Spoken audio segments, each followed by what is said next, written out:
team's turret has been destroyed.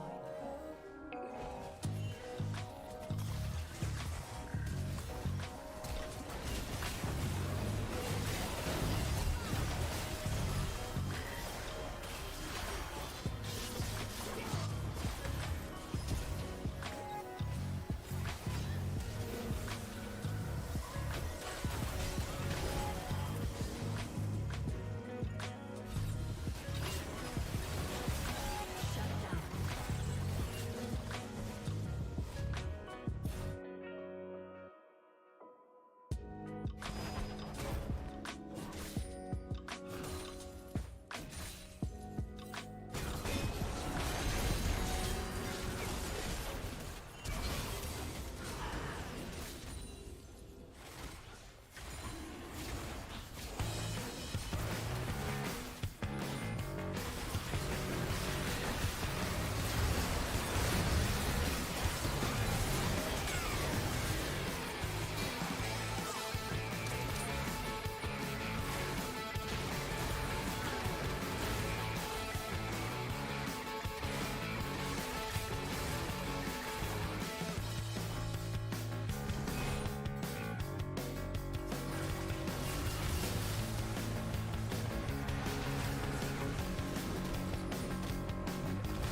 Welcome back, everybody, to the LCS waiting room here in the analyst lounge.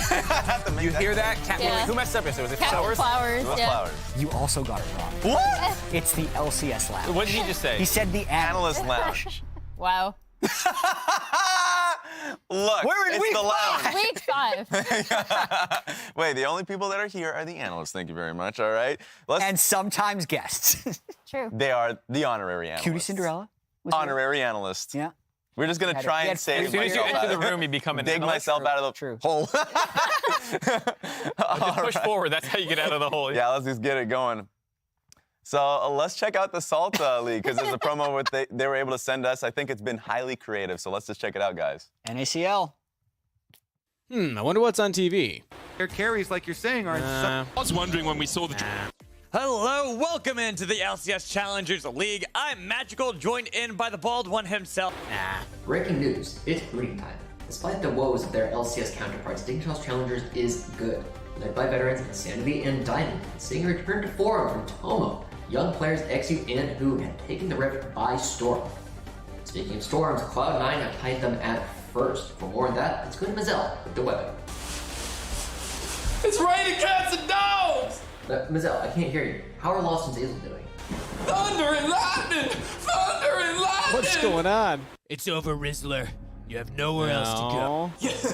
Gamers, one last time. Are you tired of your League of Legends games ending in 30 minutes with a Baron fight into a mid lane push? Well, get on down to NACL Real Backdoors! It's backdoors galore. Get yours before the storage floor has no more. Boom!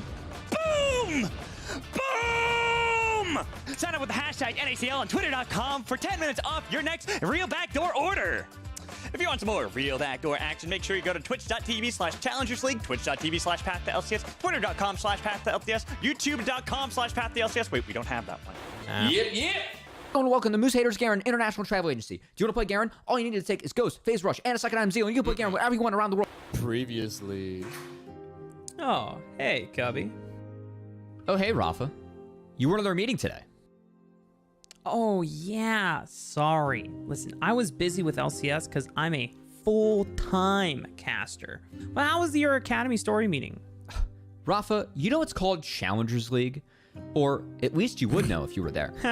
Oh, come on. Besides, we added 6 more teams and have way more fun games, so you're missing out. The most valuable prospects already got promoted. Yeah, that's the point of the league. Promote the good players. You mean like me? Okay, you know what? Casting with Flowers was better. Call the Rizzler today. What if there was nowhere minute. to hide? Oh, I know this sorry, guy. SkyTech. You're not getting away from this one. What if there was nowhere to run? For this side. Blaze is like, I can deal with them. I'm fine. I'm okay. What if there was no will to fight? Come on, guys. We could beat them if we work together. Is the rest of C9 is on Baron, and now he's going to be solo killing again. He's trying to get the best Hoon impression get here. around it.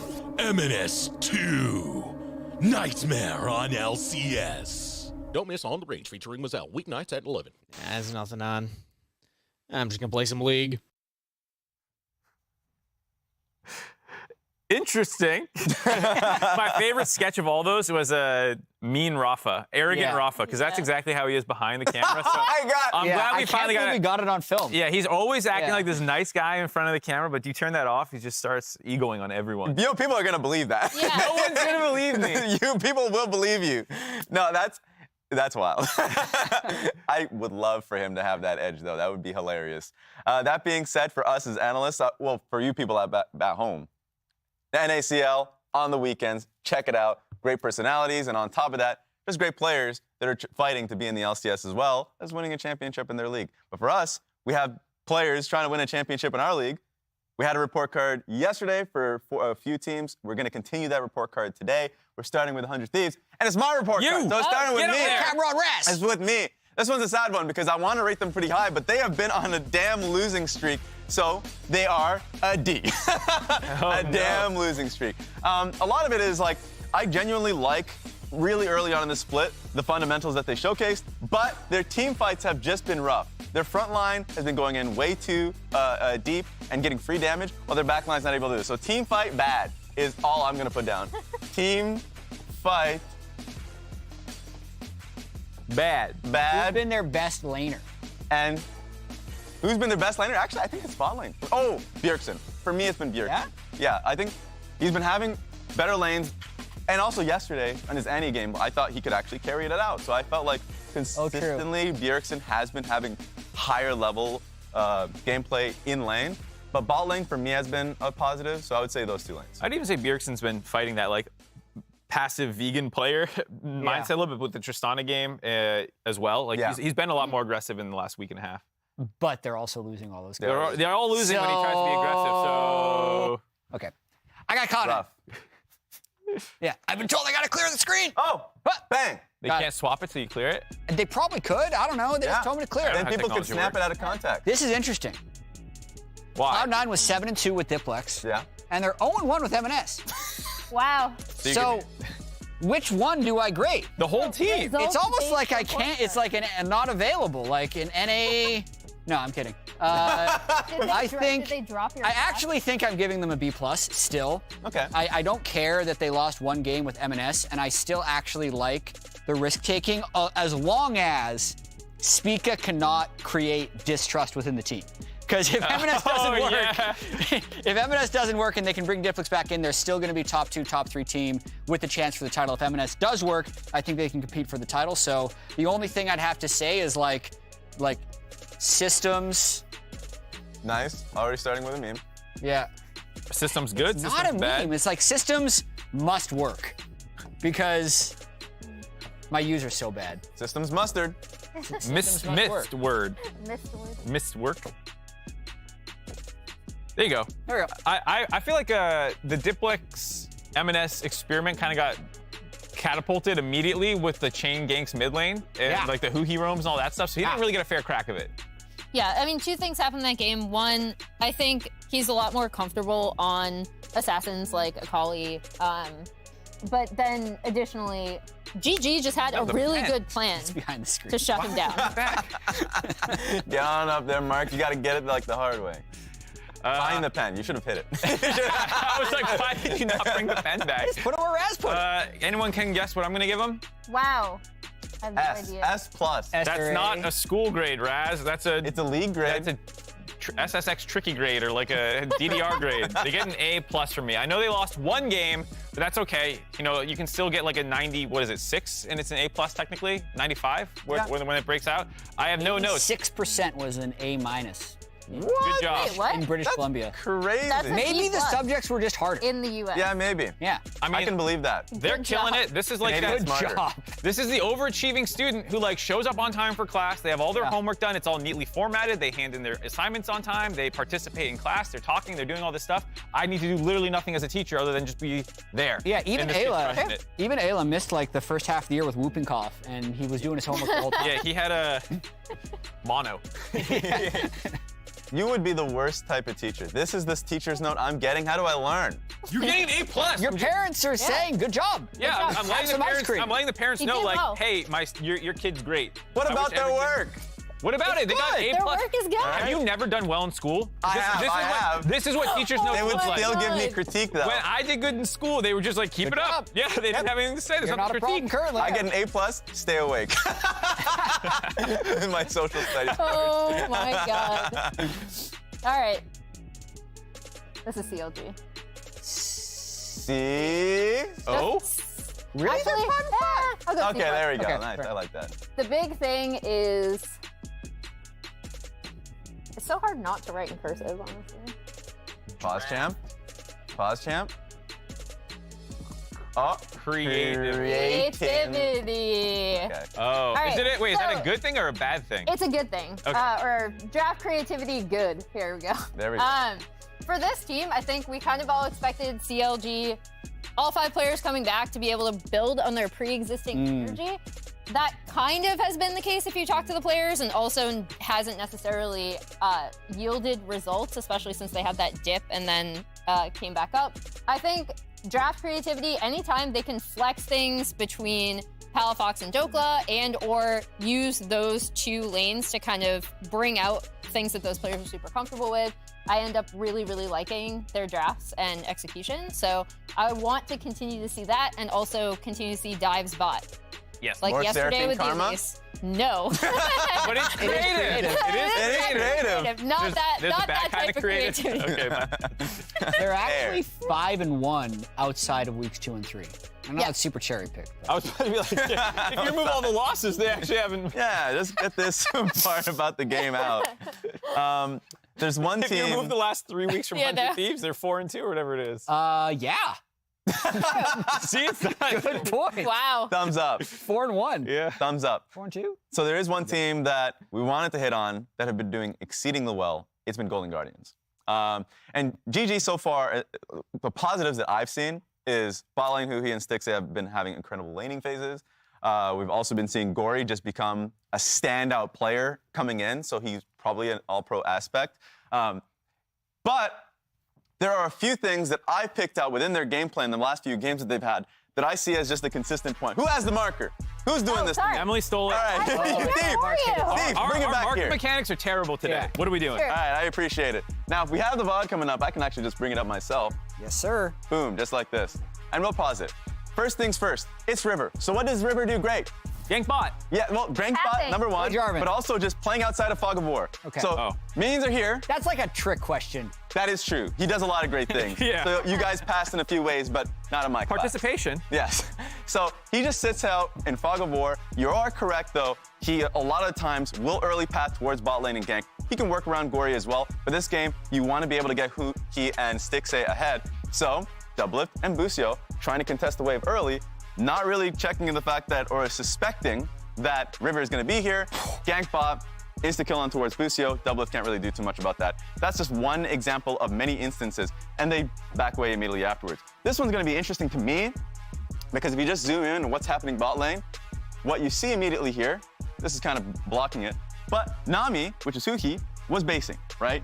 He was just going to base, something that he saw as an angle of like, okay, bot lane's fine, enemy's area is basing, I should too. But he stops his base, recognizes through comms that M&S is actually clearing 2 control wards here in the mid lane. So he's like, okay, wait a minute. We have an angle here. River is clearly looking for this pick, playing off Fog, and alongside Gory, finds a gank through mid. It looks like it's a little hairy, but Huhi comes in to turn the fight into a 3v2. This is just another example of Huhi, Gory, and River working consistently together in finding and creating skirmishes and in their favor. So that's another great example of that happening. And the third one is just their game state when they have a lead. The constant criticism of Golden Guardians in the past has always been, oh, great, you have a goal lead. That's nice. Can you keep it? You're in the mid portions of the game. Are you gonna fall behind? Are you gonna be able to clear vision successfully, play around Baron in a smart way? For the past like 2 minutes before this play, they were doing a great job in clearing vision and making it so C9 has to play up in this corridor to fight for Baron. There is a mistake that was made here. Gory does get caught, loses a bit of HP. Golden Guardians back away from Baron, and they're just like, okay, just chill out for a little bit. Gory bases because he has TP available, so if I speed this up, they're like, wait a minute, we're still in the advantageous position we were in last, so we play it out. Gory TP's back top lane. He still keeps the same position with the control ward that benefited him last, so he knows he has this control. He knows that the backline of C9 has to respect him, and then the team fight ensues. I think their team fighting has been beautiful so far this play, mostly because of how Gory has been playing and threatening backline. And then, of course, another thing that's happening in the side. This may be confusing, right? Most teams that are in the bottom of the bracket of the league, in confusing situations like this, would mess up in some way. Stixxay recognizes that Blabber is really low, chasing up on the top side of the map in the jungle. And he's like, okay, wait a minute, if I kill him, this is just a free Baron. And Golden Guardians are in a tough spot. They know to disengage here. There's no fight here. They know that their AD carry is in Narnia. But at this point, they're like, okay, amazing. Jax is going to TP or base TP back just in case if a fight starts. But this is already a one fight. In a confusing position, they were not only able to recognize, play it slower, play the dance around Baron in a smart way. Gory still keeps this position just in case of a fight basically happens if there's another contest. So what you see is 3 situations where, number 1, River's early ganking, still very strong. Number 2, they're skirmishing consistently around Huhi, River, and Gory is strong. They constantly are recognizing when a fight is available and their team fights have been great, and their setup for objectives have been great. These are things that we see a lot, and we will continue to see. So a lot of times, I know we asked the question yesterday, are they fraudulent? Is this a team that will hold a lead or hold this kind of momentum where they are in the league? I think they will. I predicted them yesterday. I was already a believer. Oh my God. So there you go. I knew that was going to happen. I saw all the that. entire gameplay? Yeah. No, that was a really good breakdown. I'm just saying. Yeah? You're such a doubter, man. I'll just state it again. Every year we have a team that jumps out to a lot of wins. Yeah. And you don't want to be a prisoner of the moment. True. Because they have won so many games in a row, but usually that team is fraudulent. Yeah. I think the big I don't think that's the I was going to say, yeah, I think the big difference for me is, first of all, they didn't jump out to a lot of wins. They were on No, they weren't 0-4. That's true. But then they had glory. Yeah, now they're on a 6-game win streak, which is not reflected in the standings because we only show the last 5 games. I think the big thing about Golden Guardians to the clips that Raz played actually is that, especially with the early game stuff with Huhi and River specifically, you could already see that in their losses. You could see the early game building blocks of what the team has become now. Yeah. For me, the boring part of the game, setting up vision, is something that they do really well, and I think is a big plus from this year versus last year. Because it's hard if you're seeing teams like Dignitas, Immortals, even Team Liquid, to see a team that is disciplined in how they set up vision without overstepping. They're not overstepping, and I don't want to jinx them for their games today, but that has been fun. But another point of conversation we had, basically we're past the halfway point this split, so a fun conversation is All-Pro. Way too early All-Pro. Just if we were to have an All-Pro prediction, in fact, it seems like our League of Legends personal equivalent park, yeah, they put their entire thing out there. First team, second team, third team. We're doing just first team if it was us. Jat, I hear you have the first All-Pro for your side. Dude, way too early I All-Pro. submitted this yesterday. Oh, my God. That's how ahead of the game I was. No, I did not change. Because I'm doing it based off the first half. Here it is. Fudge and Blabber, Vikla and Prince, and Vulcan support. This is fairly cookie cutter, but I feel like Prince is the obvious one that is likely going to be unanimous. I think there's probably going to be some differences in the other ones, but whenever I'm approaching an All-Pro, I try and have as little recency bias as possible, and I think Fudge's week 1 was exceptional. I think Blabber has been solid, although that's probably the most competitive one. And then it was really hard for me to pick a dominant support, so I ended up throwing Vulcan in Do you think it's competitive, Mark? I think it's wrong is what I think it is. If I was going to change one thing, Jat. Wow. What's your change? I think we were on the same page, man. Yeah. That jungle position, Jat himself didn't even have a compelling army. And he's like, he said it was competitive. Blabber's pretty good. Know.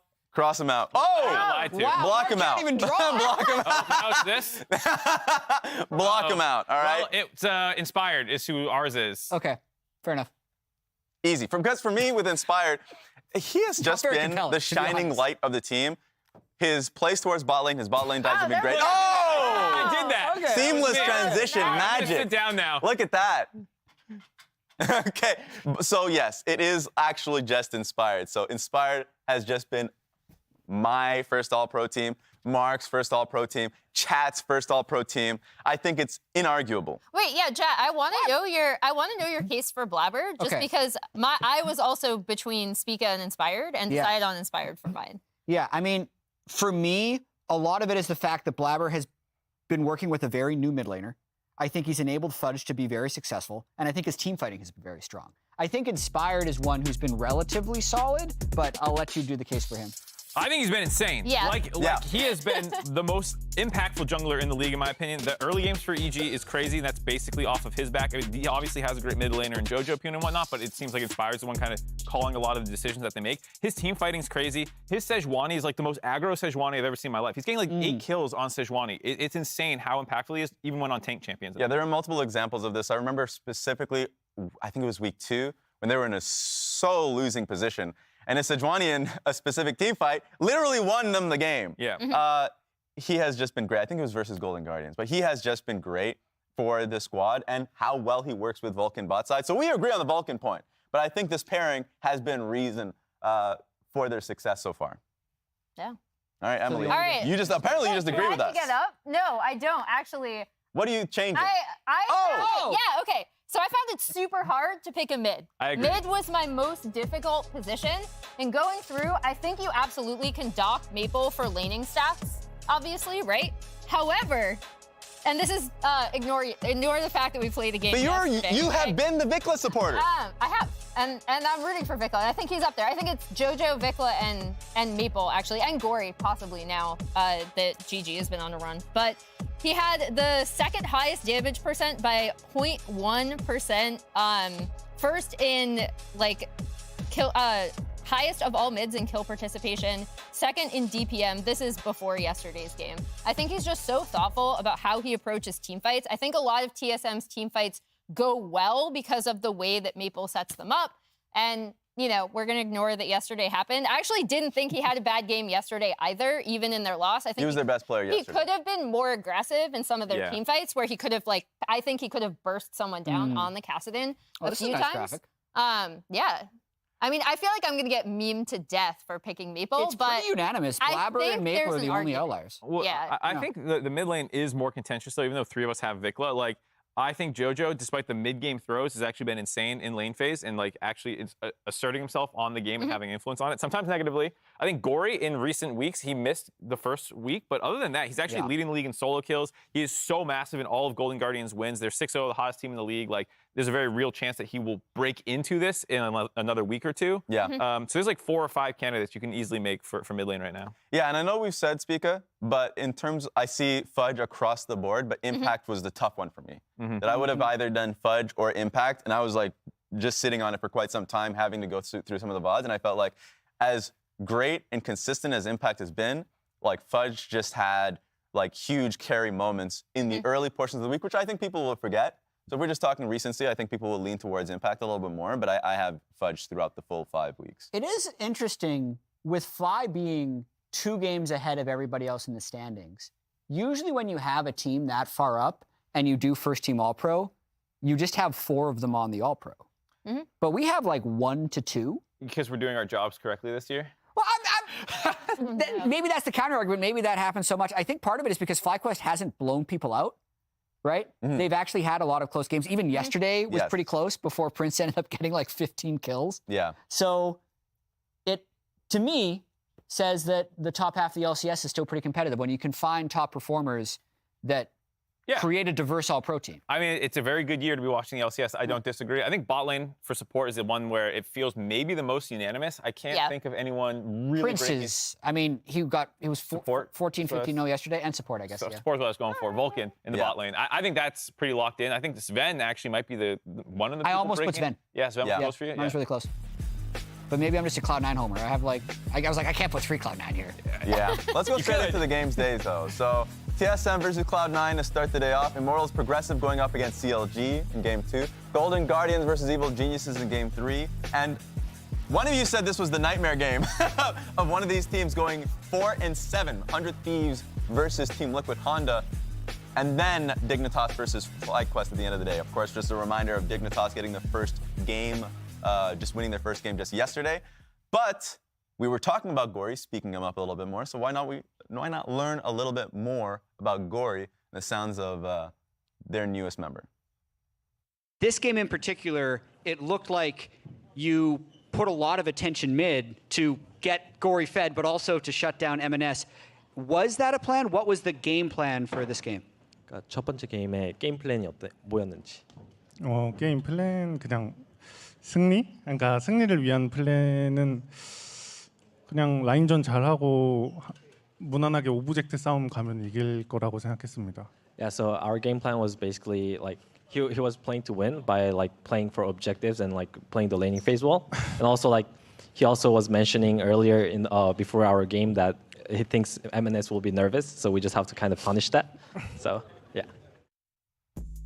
I thought that the M&S story was probably the most hyped thing that had happened in the LCS, at least yesterday. It's what everyone was talking about. And then he really did fall flat. Golden Guardians destroyed him in a lot of ways. He went 1-6, but I did want to take a look back and figure out, like, okay, what went wrong? How much did they focus him versus how much did M&S make mistakes versus how much was he not communicating with the team? So I just have a selection of clips here. He was actually relatively even in lane. Not a great performance, down He's got 2 minis he's about to clear, 52-60, down 8 CS when the first dragon happens. And this is a situation where he's moving at the same time as Gory, but he just ends up overstepping a little bit, and every one of Golden Guardians jumps on him while Blabber was thinking about stealing the Drake. So that puts him at a little bit of a disadvantage. I don't necessarily think he did anything very wrong there. I imagine the call was to protect the Drake, and he ends up losing his flash and his ultimate for it. This is a play where he's actually, if I go back, just moving towards the river with his jungler right here. He has backup, clearing some vision, and then he's just going to try and continue shoving up mid lane. But to me, this was just River making an exceptional play. He clears the control ward, feels pretty safe. River pops the wall, gets the vision from Gory, and they basically just blow him up and end up winning a fight, as well as Huhi had actually faked his recall there, so people thought he'd done a full reset. He doesn't. Then he's already a little bit on the back foot, and this is where the resources just continue to get fired towards him, because at this point, he's 1-1 to a 0-0-2 Silas, down 9 CS. Things are looking decent, but look at all the time that gets delayed by River just popping up mid. They then drop the Rift Herald. They all in his jungler. He's no longer safe to step up to the turret. He tries to step up a little bit. There's a third person there. Licorice has come down from the top lane.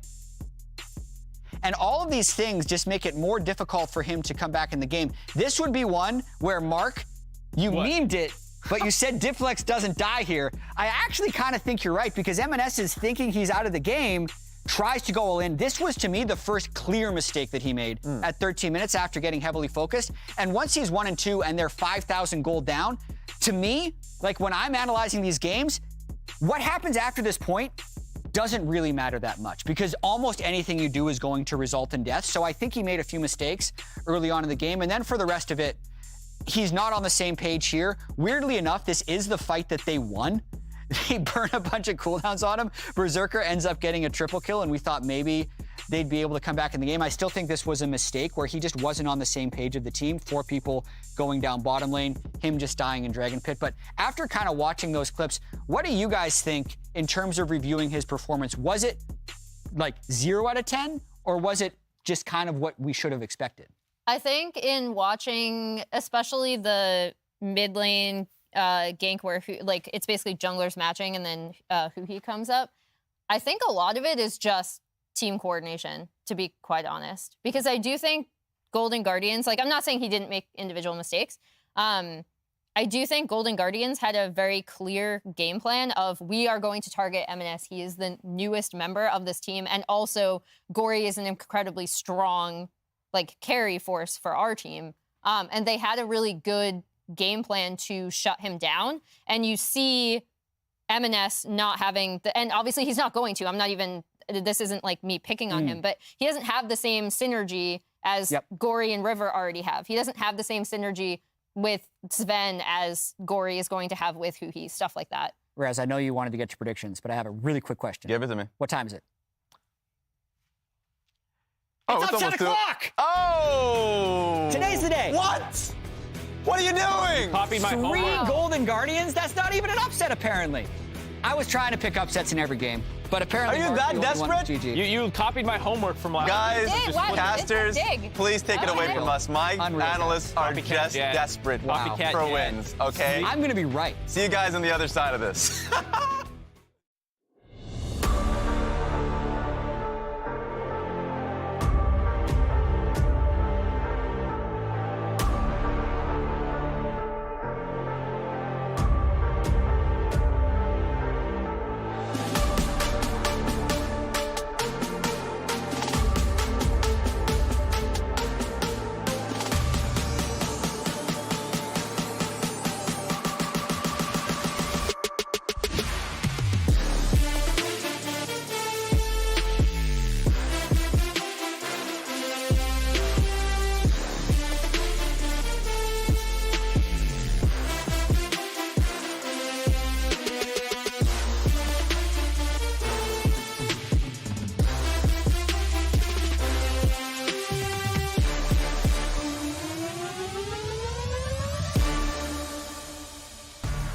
Welcome back to the LCS, everybody. It's time for another beautiful Friday afternoon of games. Well, the afternoon itself isn't so beautiful. It's kind of raining out here in LA, which is kind of weird. Good thing we're inside then. Yeah, everybody's inside. We're ready to go for We found shelter. TSM versus Cloud9. I'm hoping we get ourselves a banger out of this one. Our producer just told us that our pregame prep ritual is only a 6 out of 10, so hopefully the game can be a 10 out of 10. Yeah, hopefully. I mean, both these teams are coming off a loss, so that makes them more hungry. You know?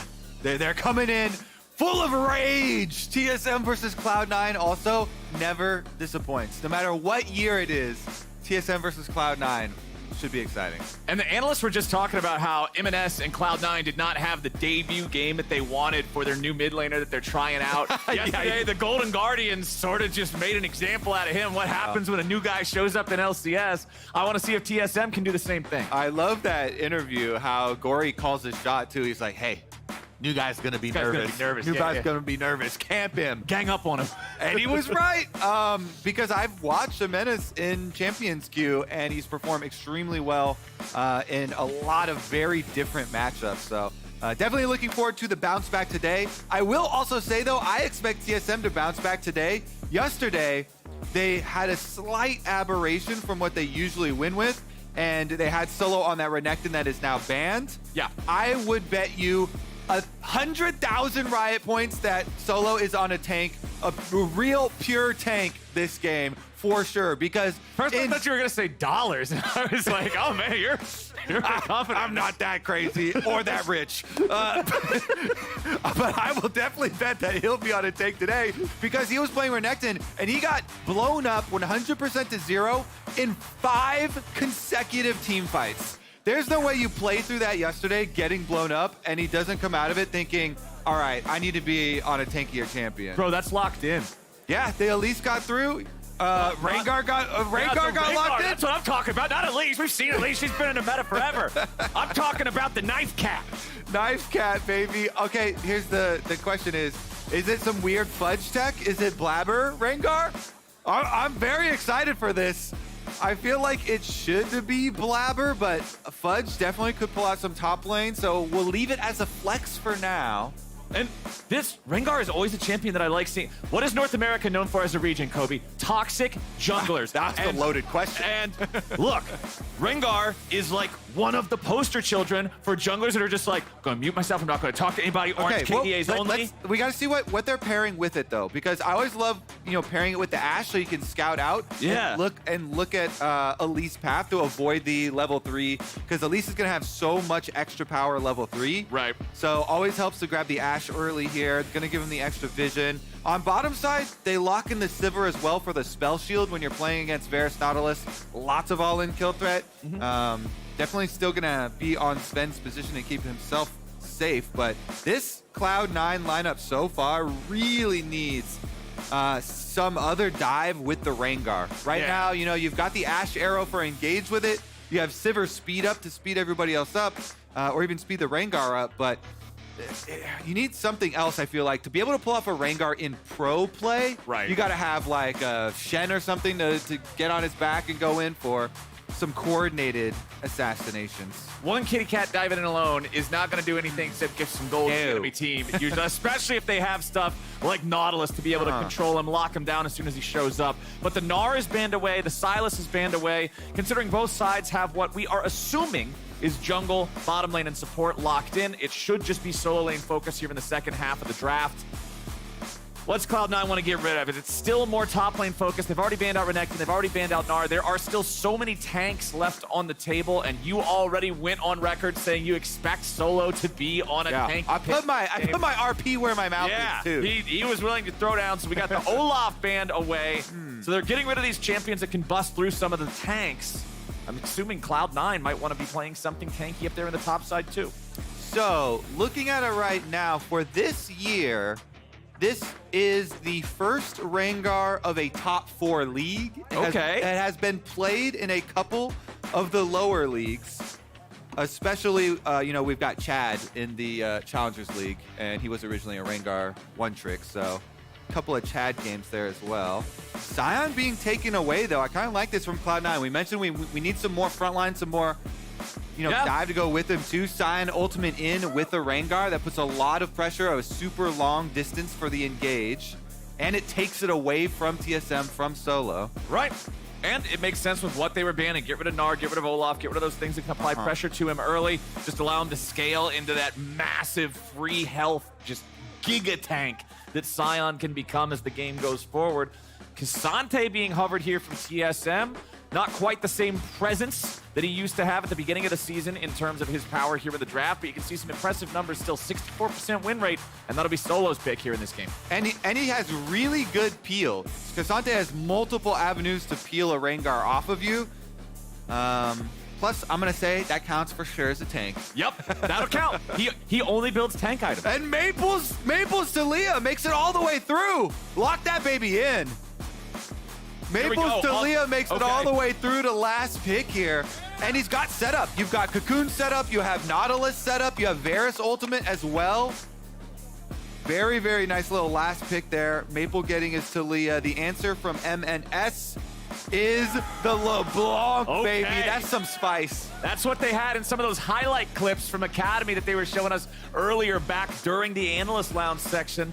So I'm excited to see if he can pop off with this. Some carry potential, another dive buddy along with the Rengar. So Sion, Rengar, and LeBlanc are all going to dive in. Sivir's going to haste them up, make sure they can run down anybody that might barely be getting away. Sven's going to fire off hawk shots and arrows and hope he doesn't die. What about TSM? What are we looking at for the game plan here from these guys to be able to survive sort of the dive assault from C9? We got Elise, baby, so we're looking at Boogie for sure. Start some stuff off. The only thing with locking in the Talia for Maple, even though it's a star champion for him, is going to be double AP. So we expect AP, at least a no magic mantle pretty early for MNS on the LeBlanc. Try and protect against that. So maybe we'll look for Boogie making action on the bottom side of the map. Varus plus Nautilus. You gank for that lane. Not only can you get kills off the Nautilus setup, but then you also open up Nautilus to make roams afterwards. Get some bottom lane priority, move them around. Talia as well with the wall. Expect TSM to be pretty mobile here in the early game. The Rengar is the story though. Yeah. Cloud9. Blabber gonna pull it out. First Rengar of a top 4 region this year. I'm excited that they're willing to just throw it down like this. I love seeing teams break out some variety, make them scratch their heads a little bit, make them think about how they're gonna deal with this. They'll be going with the Conqueror this time, so more sustained damage, not the same level of burst as something like the Dark Harvests or Electrocutes that you might see, first strikes that you might see in solo queue. Everything else looking pretty standard here. I'm so excited, Flowers, because ever since they did the crit buff for Rengar, it's been pretty fun in solo queue, but I was like, there's no way you get assassin play like that into pro. Well, what if Blabber actually goes like the Duskblade Essence Reaver, IE? Yeah, and he's just a one-shot ballistic missile Rengar. I love it. That's what I want to see. What usually ends up happening in pro play is even assassin-type champions, usually from jungle, get kind of hybridized into bruisery builds.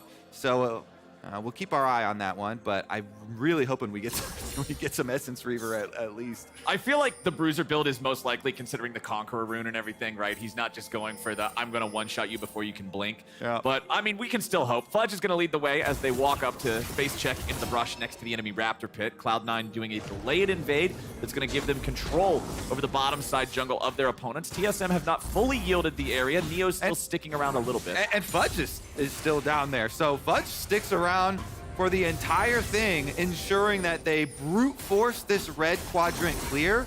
I like this to actually split the map. This isn't just about the jungle matchup. This is about splitting the map here down the middle so that Cloud9 can have jungle pressure towards the bottom side, taking away some of that all-in threat from the Nautilus.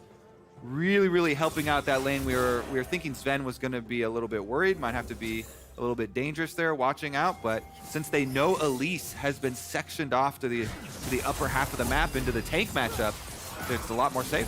Plus, you said that, hey, your job as the Rengar is to avoid Elise at level 3, have Ashe help you out a little bit with hawk shots. Pretty easy to stay away from her if you're on the polar opposite side of the map.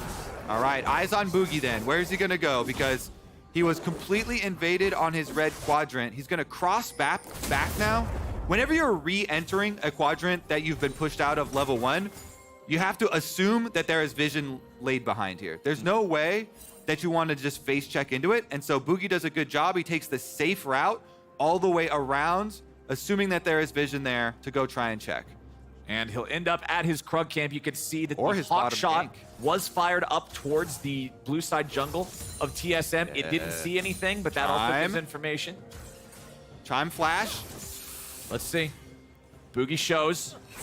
Chime flash into the auto attack. Dredge line doesn't come out in time. Sven's able to flash out of the range. And now Chime eats a bunch of HP on the way back out. And now guess what? The only thing Boogie has to go for are the Krugs. Is he gonna wrap around and re-pressure though? All right, he's gonna go pick up his Krugs now after the failed gank. And we should have a cross back from Blabber to make sure he can protect against anywhere else from Boogie. You can get the bottom side Scuttle Crab and then just farm your own jungle. And you'll be up pretty heavily here on that Rengar. Bottom lane minions are already pushing back. Thank you, observers. We get to see both at once. As they're saying, the bottom crab into your blue buff plus Gromp here. And Rengar's gonna have a pretty healthy lead. Yeah.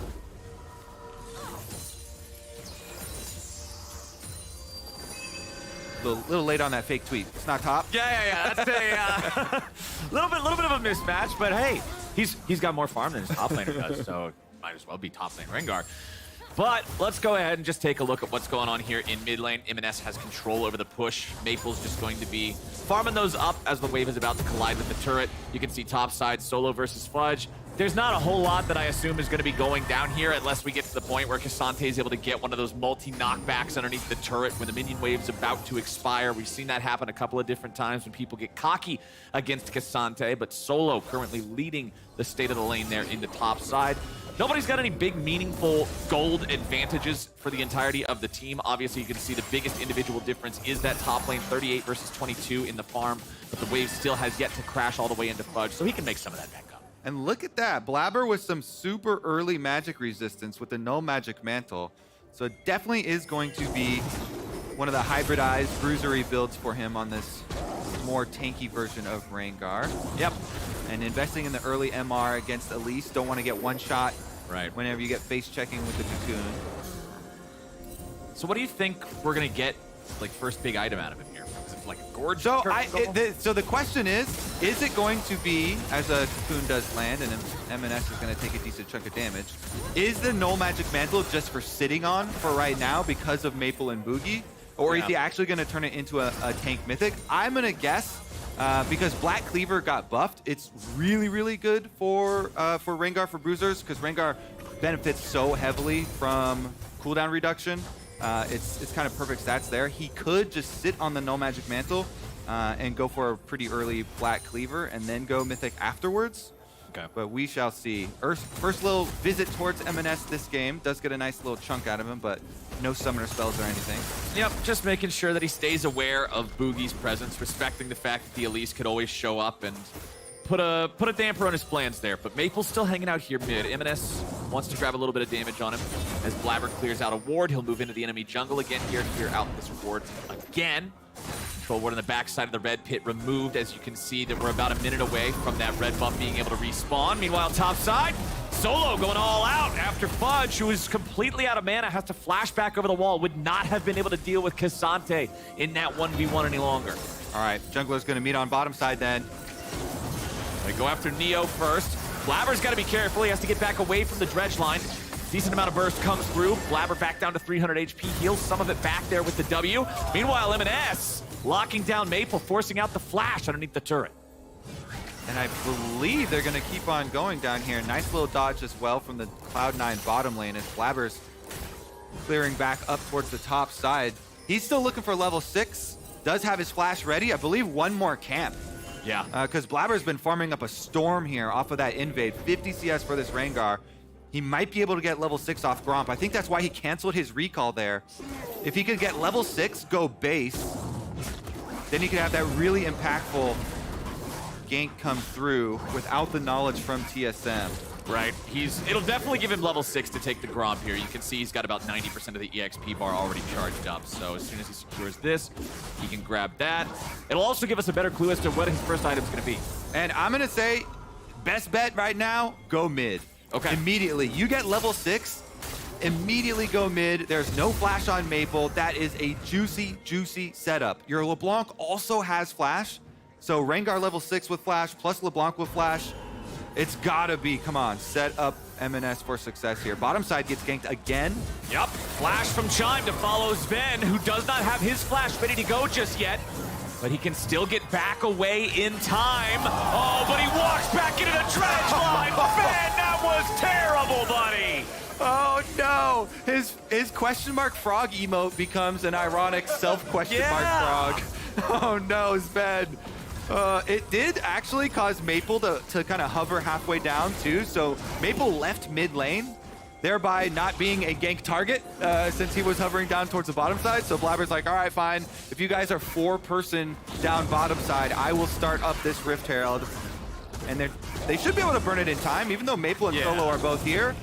One more eyeball and 600 damage smite. Yep, just needs to get the smite. There it is, guarantees it. Solo wants to try to protect the eyeball, make it so that C9's not able to at least get the prize. And honestly, TSM's doing a good job camping this. Yeah, it's not worth dying for, but everybody's here now. Okay, they immediately engage. Cloud9 wants to go after Maple. They found a lot of burst very quickly. Sven grabs the kill, and they aren't done yet. Chime's gonna be knocked backwards. Remember, he already spent his flash bottom side making the previous play, and now he's Blabber food. Boogie's the next target. Trying to find some way out of here. Flashes over the wall. Oh, Blabber! Flash follow. The man knows no fear. And C9 just got 3 kills off of TSM, trying to defend the Rift Herald's eye. My boy Blabber gonna collect 3 teeth for his bone tooth necklace as well. Since not a lot of people play Rengar, forgetting about these. I forgot that was even a mechanic. Yeah. This champion is so fun. It's actually so big. You know, every unique kill here, getting 3 of them so early on, really going to boost up the power here. This is what you want to see when Rengar finally gets in the LCS, Flowers. This will inspire confidence from others, and we'll get more action like this. So exciting. Here's the bottom look, though, and we'll see the escape and eventual self-sacrifice, we'll call it. Yeah. On the re-entry from Sven. So here it is. Sven's holding onto his barrier this whole time. Berserker does a good job. Nice spell shield. He protects him, walks in front.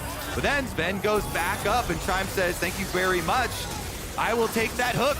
Yep. Because they just used all of their defensive tools. Here's a look at the re-engagement, though. And we were mentioning, hey, I think Blabber will go first Rengar ults towards the Talia that has no flash. They didn't have to, Flowers, because they walked right into him.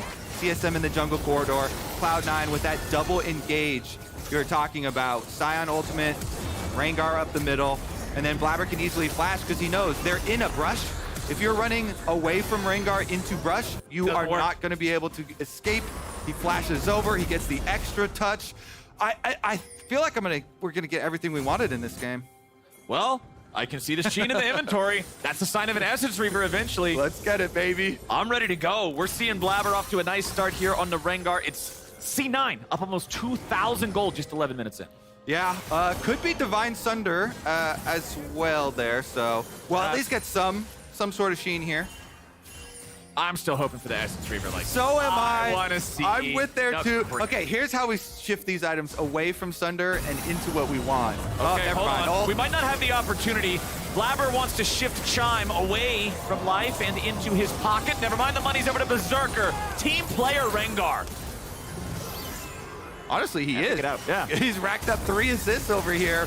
On the other side is going to be a nice little lockdown. Let me check. I'm pretty sure that was one of the kills that he had already gotten. All right, so he's still sitting at 3 teeth for the bonus attack damage. Who does he still need?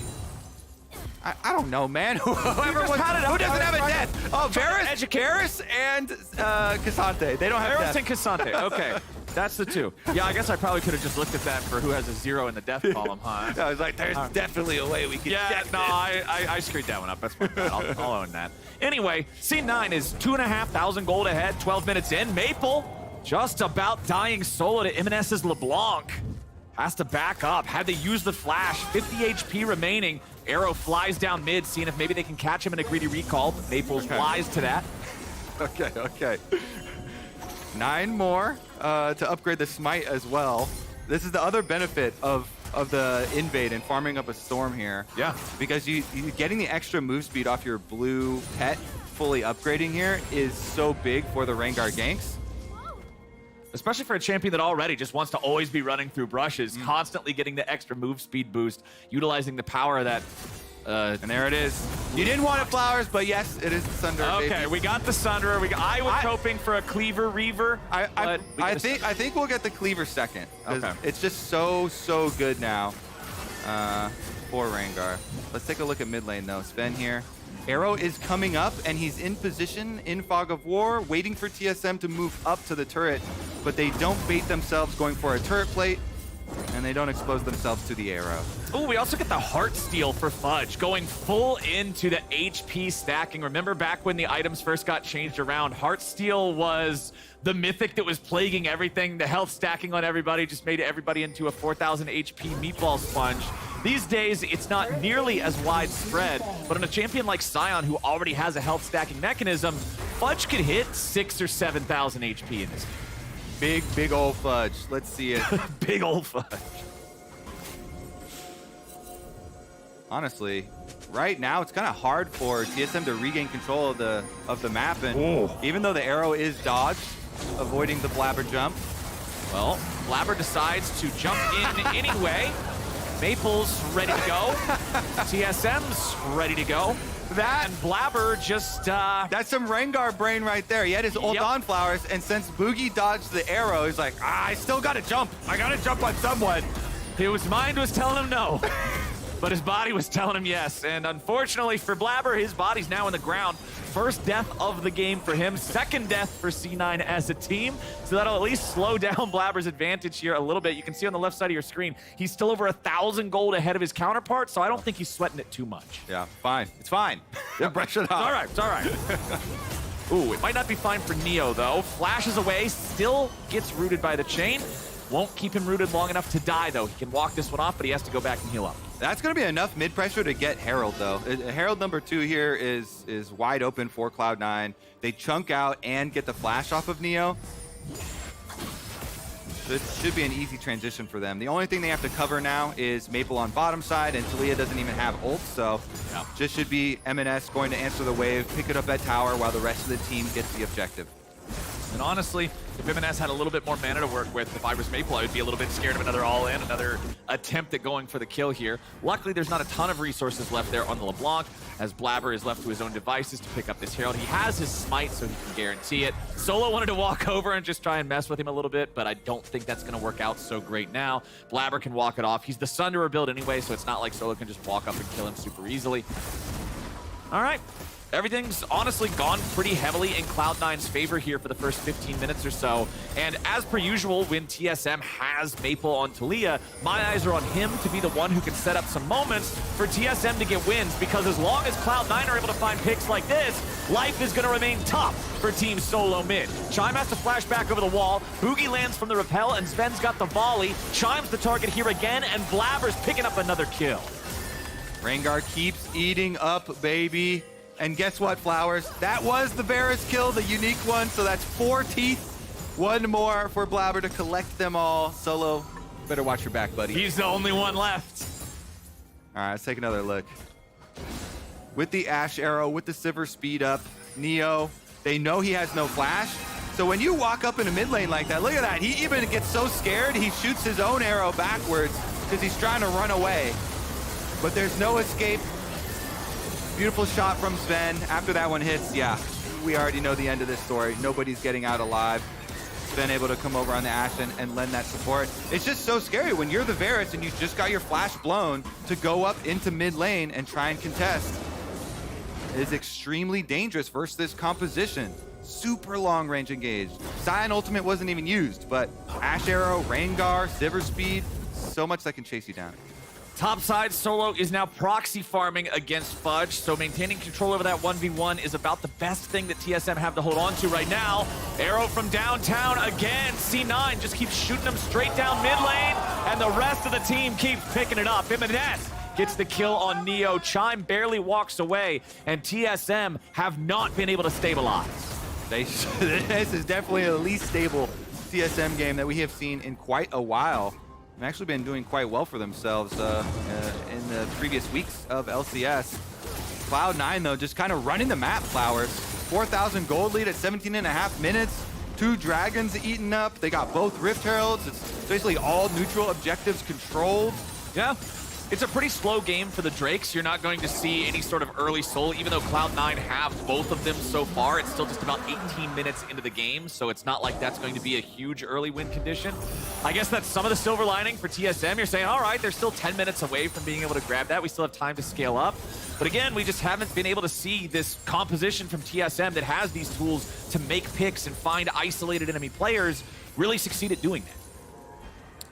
And it gets so much more difficult now. You see, they have to group up as 3 people to go and get any modicum of vision on the map. Yep. Everything else is lit up by Cloud9. They make a 3-person hard move here towards Sven, who has flash and barrier, so shouldn't be too worried. C9's ready to counterattack. They go right in after Chime. Blabber's gonna lead the charge, but Blabber dies first. TSM turn it around.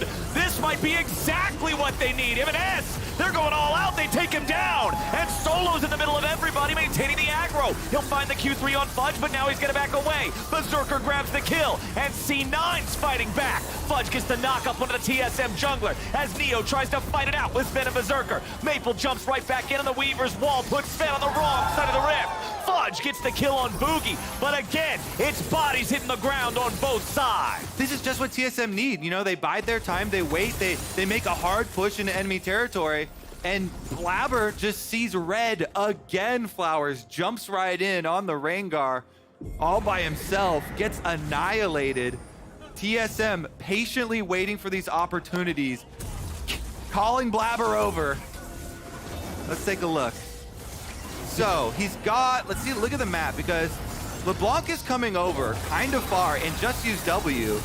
So Blabber goes in, immediately gets locked up by Chime, trying to flash into the brushes is a little bit too late there. And then because Blabber's already dead, M&S timing is off on his flank because he was trying to come around and flank at the exact same time.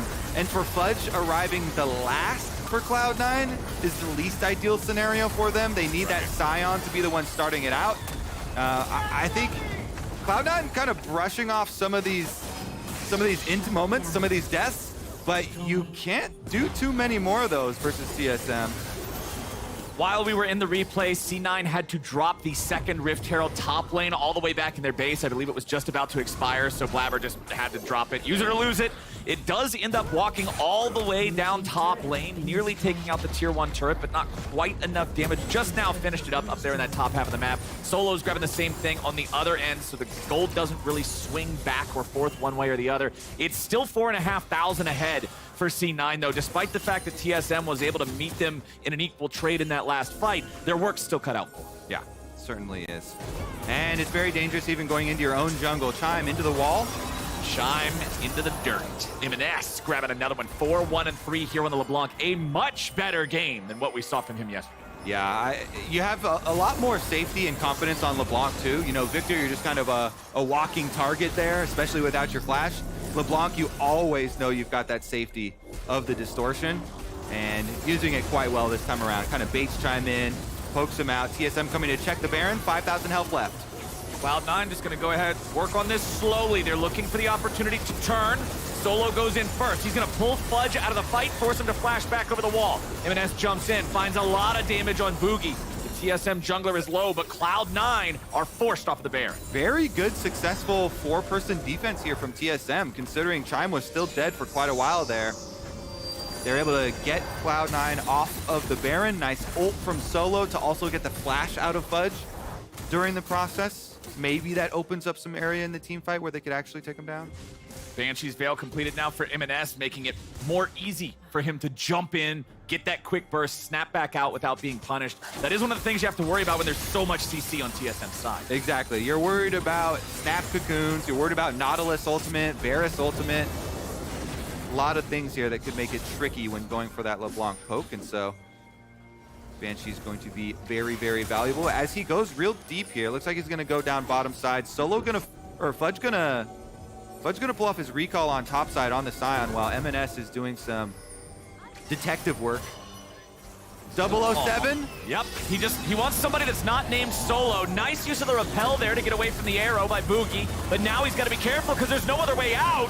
He just gets deleted. It's Berserker grabbing the kill, and now with Solo picked up too, there's your last bone tooth necklace charm. There's the last bit of the bonus damage for Blabber, and there is a green light for C9 to head right back into the Baron pit. Chime wants to go in, he finds Fudge, but that's not a target you can do anything meaningful to.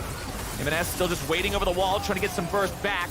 Sven nearly dying to Maple, but Fudge is there to block the follow-up shots, make it so they cannot complete the kill on the C9 support. Boogie's still dead for another 5 seconds. TSM seeing if they can pull off another miracle stop on this Baron. It's 3v5 instead of 3v4 this time. Let's see what they can do with it. Not a whole lot, not enough just yet. Baron's down to 2K. C9 trying to burn it. M&S's clone is low, but that's about it. The Baron's at 800, secured by C9. But what about the rest of the fight? Fudge goes on a killing spree and Chime goes down. Fudge still looking to pick up a little bit more here as Solo joins in. And Blabber picks one up, but trades his life for Maple. M&S jumps back over the wall. C9 has only lost their jungler and top laner, and the remaining 3 keep the Baron. Can TSM transition this into an objective bounty shutdown on Dragon? That is the question. If they could do that, it would actually be a decent comeback play. Boogie's kind of low, though. It is definitely risky with M&S being so strong, poking around. If he sees that back line, they're dead! That's all it takes. The flash of the distortion cast to guarantee it. M&S, he gets another one. He's just making fools out of them. Arrow comes around as Sven and Berserker can reinforce their mid laner. M&S just danced on their graves. I wasn't watching yesterday. This is the debut as far as I'm concerned, baby. M&S 7-1-5 on the LeBlanc. 10 stacks. That is a Medjai's upgrade, baby. That was brutal, man. He pops the jungler, he goes back in, he gets the AD carry, and then when they finally think they might have him, the reinforcements show up. Let's take another look at how it started with Baron. Okay, so Maple with the wall kind of separating the DPS away from the Baron pit here. Doesn't get the seismic shove, and Hook is down, so then Cloud9 move back in to try and finish off Baron. They figure once that CC is down, try and burn it. Blabber here barely working to finish it off, and then Fudge in the front lines, still so tanky, creates so much space for the rest of the team, and they're able to chunk down Maple as well, so Blabber can kind of jump to him and get that trade kill, evening up the numbers. But now we're living in the present with Baroned up Cloud9 coming to finish the job. They've got the 4-1 split with Neo and Chime, both chunks so low they have to completely retreat from the bottom lane. Blabber is not being stopped by anybody back in mid. Arrow flies out, not gonna hit a target. M&S just trying to constantly make him sweat, make him not recall in any sort of an efficient manner. I think the coolest play, even though he got a bunch of kills doing the other one, was his initial sneaky wraparound move, bringing the control ward to behind the red buff that allowed Solo to teleport when he was right here. That opened up everything for Cloud9 and really just blows the game open. Blabber gonna have to flash his way out after they get mid inhibitor, while the rest of the team takes bottom inhibitor, but yeah, that was a key play. Well, you've got Maple stunned up on the front line. If they blow up Talia, I don't think there's a whole lot of hope left for TSM. They get a shutdown back onto M&S, but I don't think it'll matter a whole lot. Solo is just gunned down, trying to defend the Nexus turrets. Neo's the only one left alive. Yeah, he's gonna get a kill on Fudge, but Blabber just jumps out of the shadows and tears him to pieces. 23-9, 26 minutes into the game. Cloud9 bounces back and takes down TSM. Well, that was fun. If you're Cloud9, it was.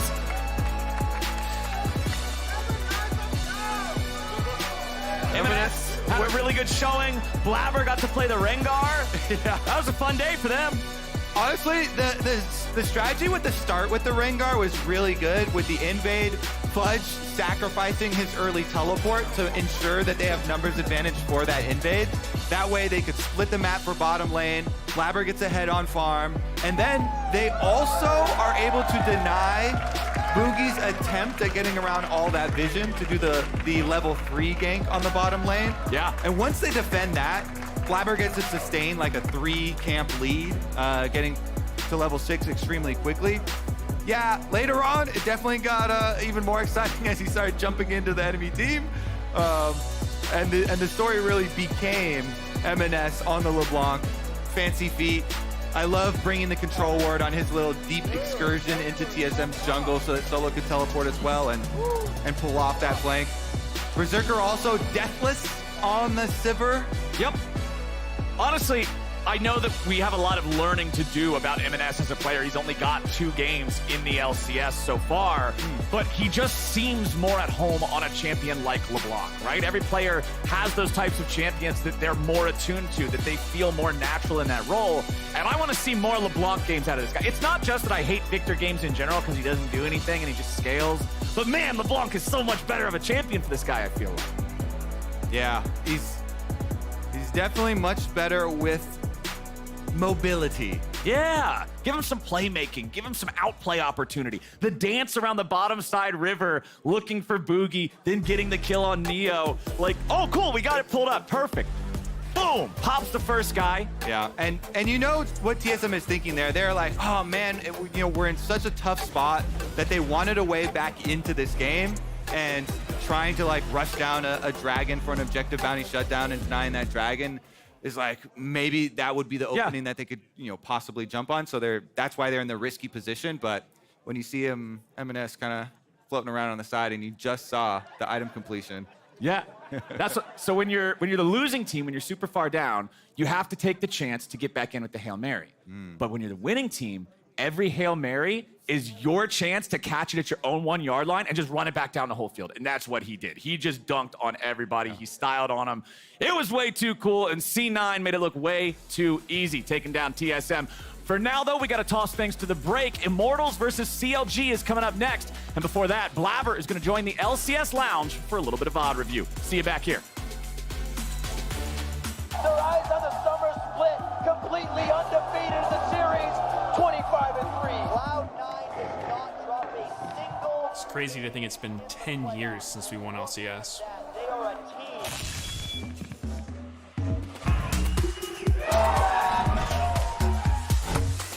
Media!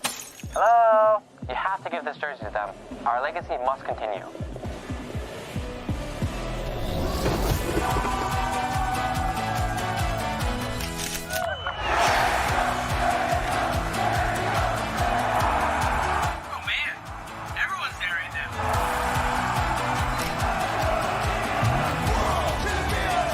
To 10 years.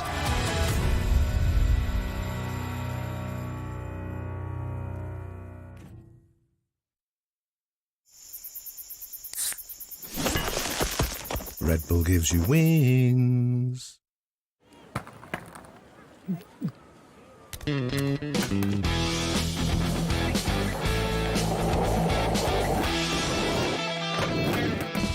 Who said you can't teach an old dog new tricks? Hmm?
Welcome back to the LCS Lounge. I am joined by Blabber for a little VOD review. Before I even start this clip, I do want to talk about the Rengar Elise matchup so the fans at home can know how this goes, how you expected it to go, because that Rengar was an insta-lock after they locked in Elise. So talk to me a little bit about that. Yeah, so usually when you insta-lock a champ, it's so that the opponents don't have time to like kind of think about what you're going to play against Elise, right? It's already kind of weird to open Elise when Maokai's banned in this current meta. But usually Rengar Elise is, Rengar just beats Elise the whole game. And what Elise has to do early is get ganks off, right? And we wanted to prevent that this game by invading level 1, so we pretty much know where Elise is the whole time. Once I went to my top side and we knew he wasn't there, we kind of knew he was bottom. Okay, I'm gonna start rolling the clip. This is from your perspective when you guys are calling for the invade. So was this a plan you'd already discussed in draft in terms of we're gonna make it a split map so he can't just perma-gank bot? Yeah, this was a pre-planned draft. We're drafting for level 1 to make sure we win level 1. Okay. Because already Elise is really weak level 1, one of her weak points as a jungler. And this is something that we practiced for about a week. I didn't play a single Rengar game this week of practice, but it was just like, whatever, I'll just play it on stage, even because I haven't practiced it, just because we did it before. Okay, cool. And the other thing I did want to ask, coming out of this clip, it should stop in a little bit, did you expect the Elise to not, because usually when you have a split map, right, your opponent tries to then split the entire map. Were you at all surprised, or was there something in your pathing that you think stopped her from just going topside? Because if you notice, Boogie then did try to come back weaker a little bit because of the level 1 and try to get bot lane ahead anyway. Yeah, so right now as a jungler, if you don't have red buff, it feels kind of bad. And also, we kind of knew he wasn't going to split map because in this current meta, you can't really take the enemy camps. And even if it does as Elise, if he's just taking camps and not ganking, he's not going to be that useful in the game. Our Sivir is going to be extremely fed this game. We have Sivir Ashe, they're going to be winning lane the whole game. Knowledge is going to be useless. So we kind of just knew he had to gank, and we were calling that he could definitely go bot around our wards or just Okay, cool. Yeah. All right, good to know. I was a little curious just because I noticed he didn't do just try to do their top. This is the Herald setup when they actually end up zoning you out. So I just wanted to talk through this. I don't know if you remember it, but basically Solo comes to zone out the eye. So I wanted to ask what's going on the team in terms of everyone kind of coming in and converging on this, who called for this, and just generally what's the setup? I don't know. My team here was actually so vegan.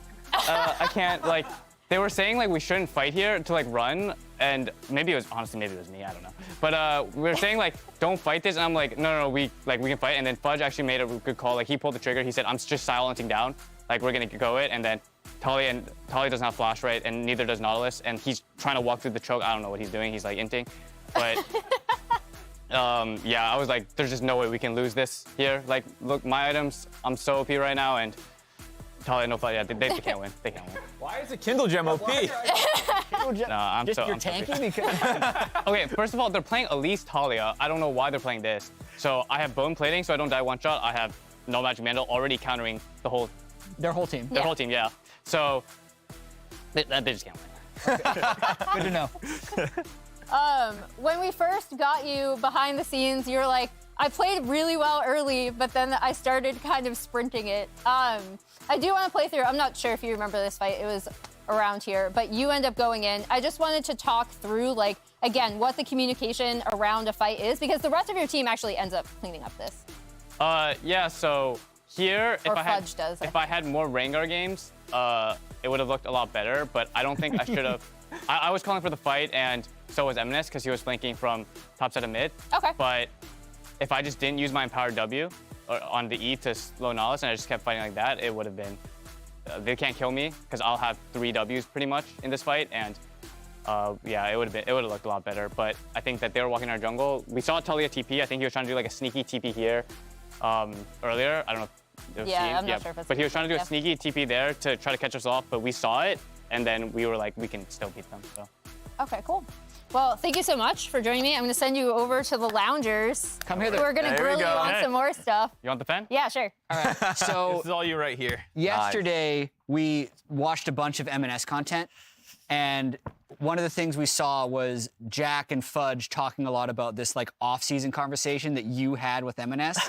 And the perception that we got from it is that you kind of really vouched for him. And I want to just kind of ask you, is that accurate of you really believing in this guy, or just can you talk a little bit more about M&S? Yeah, I did really believe in him. I kind of watched his VODs like of his gameplay before I even talked to him, and I was like, oh yeah, this guy mechanically he's really good. And I think like in the interview that me and Jack did with him, like there was a lot of agents and stuff there too, and he was like so nervous, and his English is actually completely fine, but he did the interview in Korean because basically like David, our manager, was there to translate for him, and he was so nervous he like couldn't really respond. He was responding in one-word answers, and like I think he just got really thrown off because my first question to him was like, "Why are you known to be so toxic?" Yeah. Like I was pretty, like I just started asking him like hard questions because I don't want to waste my time in the interview. Like if he's gonna like not respond well, I didn't really want to waste my time in the interview because of so many like rumors, right, with him. So I kind of just asked him really hard questions, and I think it threw him off. Obviously, he really wanted to join C9, right, and fix his reputation. So yeah, pretty much after that, I was like, yeah, no, we're not signing this guy. Yeah. And then he messaged me personally. What convinced you that he isn't toxic? He messaged me. Well, I wasn't fully convinced he wasn't toxic. I was willing to give him a shot. But he personally messaged me after that interview, like about like 30 seconds after. Yeah. And he was like, hey, can we talk? Like I was really nervous in that interview. And then we kind of talked. He was talking to me in decent English. He was like, I don't actually need a translator. Like I was just so nervous in that interview. And I kind of just asked him questions, and he responded to me well. So I was like, yeah, I'm willing to give him a shot. So good news, he just won Player of the Game for that one. There it is. Obviously working well. First one, there we go. Nice. So just for you as a team now, because you brought him in during like middle of the season, what was some of the decision making around like right now? Was it because he was popping off in academy and you guys have like a good lead in the LCS and you felt like this was the perfect experiment time? Like what was the thought process of the team? Yeah, I'm not 100% sure like why it was done right now, but we don't want to make a change during playoffs. Of like course, we don't want to play 9 weeks with one player and then randomly playoffs you put someone in. Like we wanted to try something, now would be better. I think we thought then if we did it 4 weeks from now, basically. Yeah. And a question, you've been on C9 for a long time now. And there's that reputation in C9 that you can, at least with Jack talks about it a lot, that you guys can bring in a lot of players that have like contentious history and then make it so the environment is good enough to change the tide there, right? Whereas in other teams, the frustration feels like it doesn't get heard, and so there is a buildup. Can you talk about how it's been in C9 throughout those years, at least the environment that's been in there, and how at least you feel like it'll work this time around with M&S?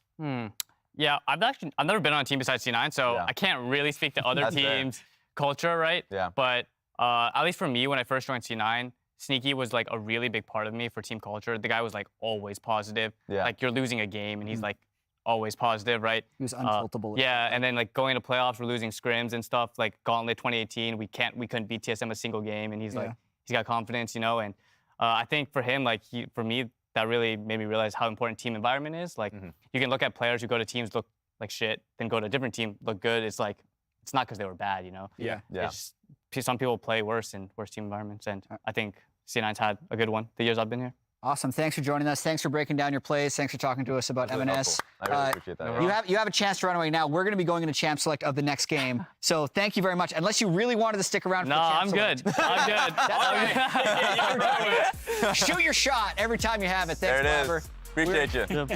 We're into Champion Select now for CLG versus Immortals. And welcome back, Emily. How you doing, Emily? Woo! I was chilling, listening to the interview. It was good. That was a lot of fun.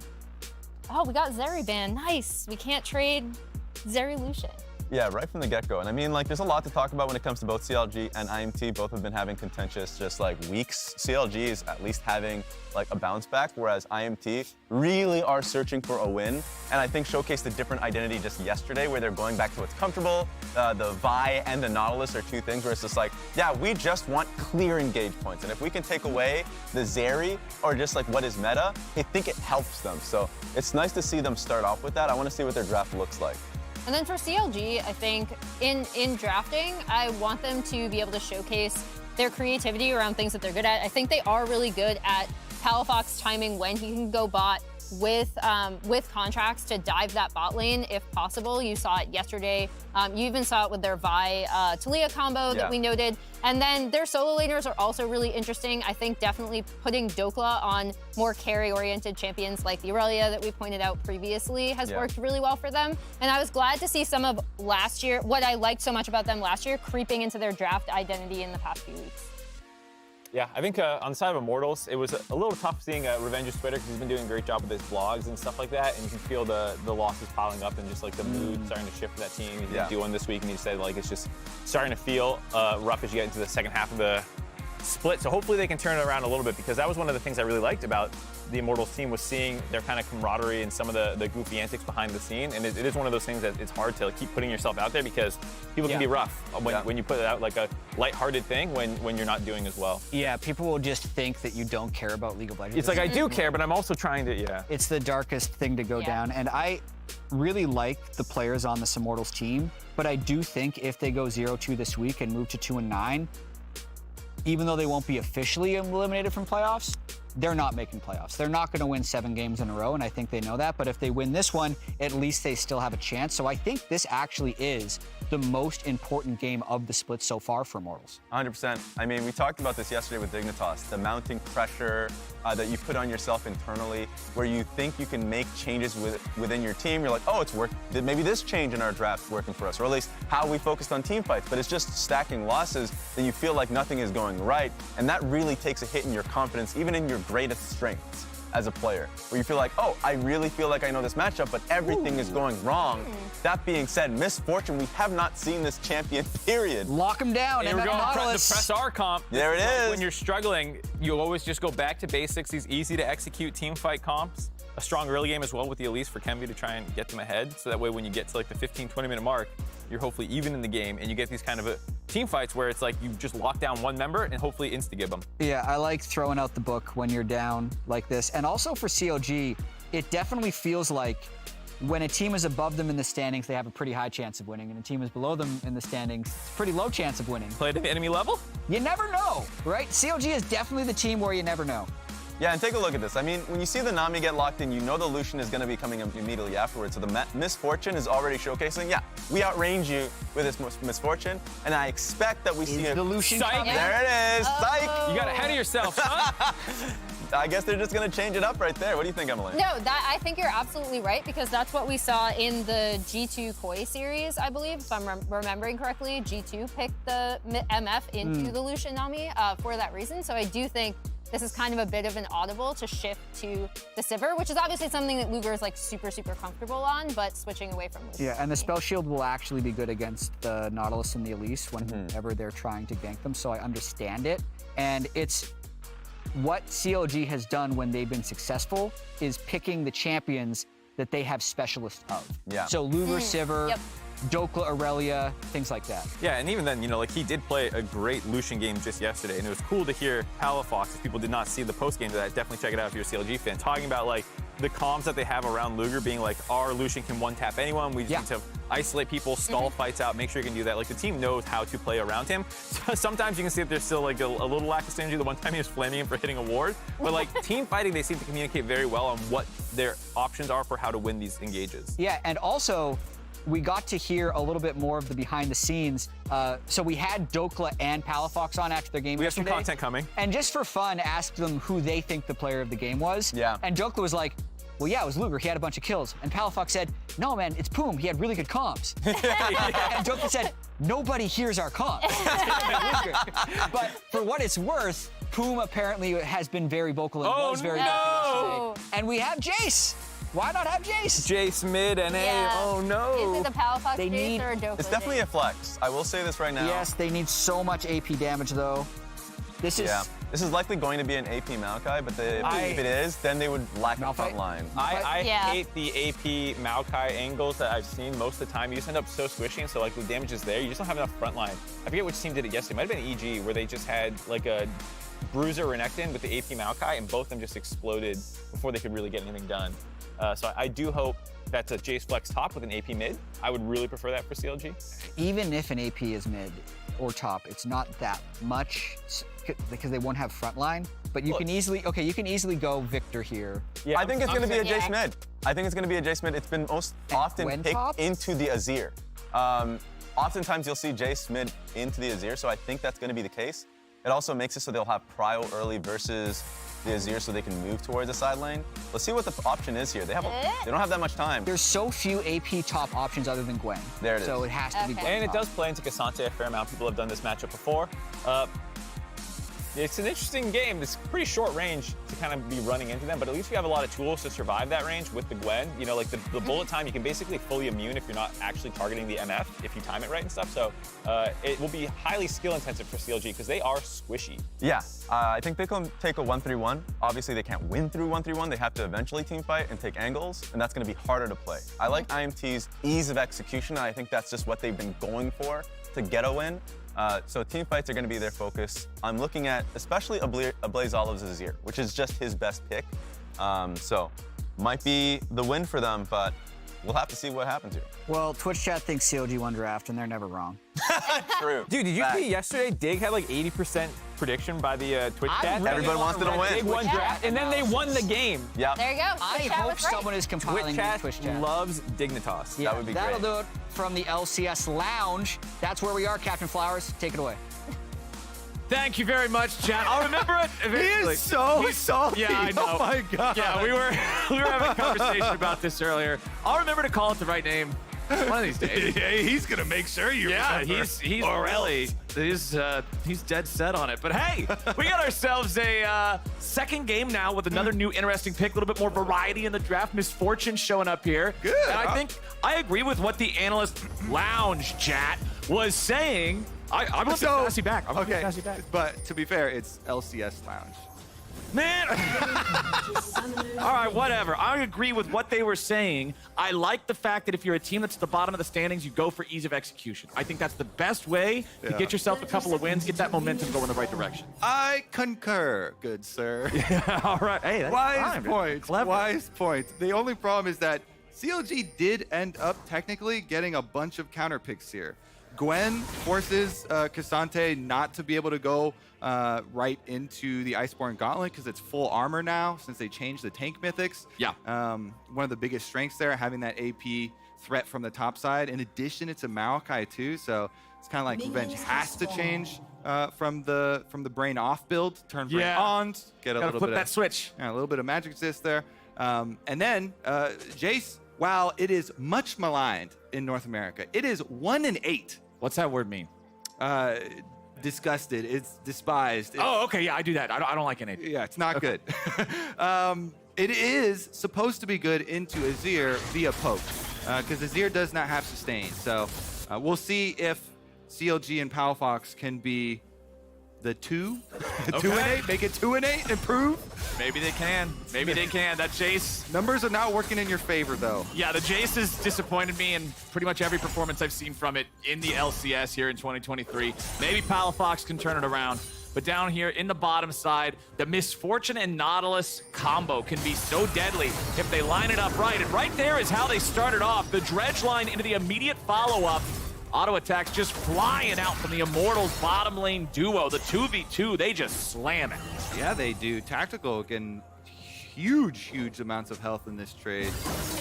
Giant chunks off both Luger and Poom. Now, Luger and Poom are the sustain lane, though. Nami gonna do her best to keep them topped off. Potion still in inventory for the Nami. Immediately chugged there by Luger, though, and that's gonna call Kenvi. Let's see. I feel like on the next cannon wave, well, never mind. Junglers will meet first before they even get to the wave.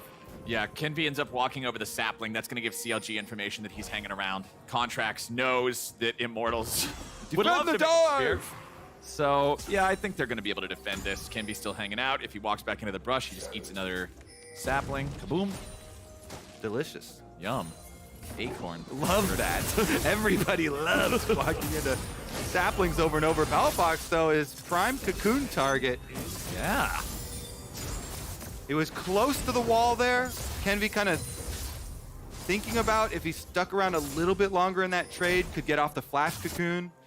But Palafox calls off the trade in time, backs right up to the turret, will remain safe, and that allows Contracts to finish up on the blue quadrant. So Contracts will be one camp up on the Elise since Kenvy's just been sitting down here picking hatchlings out of the ground. Yeah, I mean, all he's doing is picking up acorns or whatever, so it's not exactly super Farmer beneficial Elise, for him. new skin. Yeah, Farmer Elise with a straw hat and a piece of wheat in between her teeth. She's having a great time. Bunch of little turnips following you around. Yeah, turnip. Yeah, okay.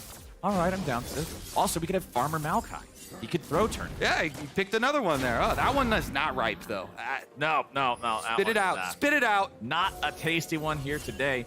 Kenvy, even though was behind about one camp, now everything's back to being tied up, considering he had control over this bottom side river. Means he gets priority over that Scuttle Crab. Okay. Contracts on the other half of the map right now. Clears out his red, moves over to his chicken. He should be able to get the other crab. This is our route that we just went for Kenvy.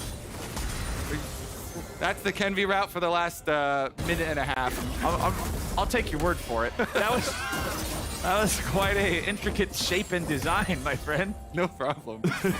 You went to like engineering school or something, right? So you had to like draft blueprints or something. I do. That's what I'm believing that was. That's that experience right there. I have a degree in engineering. Hatched like four different saplings in that route as well. Yeah. In the meantime, plus 10 CS here, 4 contracts. Got up to the other side of the map here on Maokai. And again, with W, Flash, there's always a possibility of going for an early play. Dokla, though, pushed under his tower, and at half health, they don't want to overextend and waste any time going for it. So Contracts can get his reset and come right back down towards this bottom side. Maybe they can turn something around here. Tactical's Exhaust is about to come back off cooldown, though. Yeah. Fairly short on that one. Poom and Luger, 3 out of 4 summoner spells for them too. The Ghost will come back up at the same time Tactical's Exhaust does. Those summoner spells being on the same timer. The trade was pretty much perfectly lined up between the two being used. All right. Kenvy wants a chance to go after him down here. Dredge line comes out. Spell shield, nicely timed from Luger to make sure Fleshy's not going to get it, but he flashes back in. Flash cocoon from Kenvy does not find the target. CLG thinking about what they might be able to grab afterwards. Contracts going forward, throws the sapling into the brush. Fleshy is caught in its first blood over to Counter Logic Games. This is so massive for CLG. Elise comes back down bottom again. All this time invested down here, only to be counter ganked and killed. Fleshy goes down. CLG get the first blood. They can transition that into the dragon as well. Massive, massive stuff here. For the Sivir Nami bottom lane too, it relieves some of that pressure because Tactical and Fleshy had just been bombarding them in this bottom lane. And they'll still retain their decent CS lead, but here's another look. The hook is spell shielded, so then Luger can get a lot of damage here after they kite back on Fleshy. Kenvy went for the follow-up cocoon there, but not long enough CC, so Luger is able to flash out and then just run him all the way down until Contracts get into range.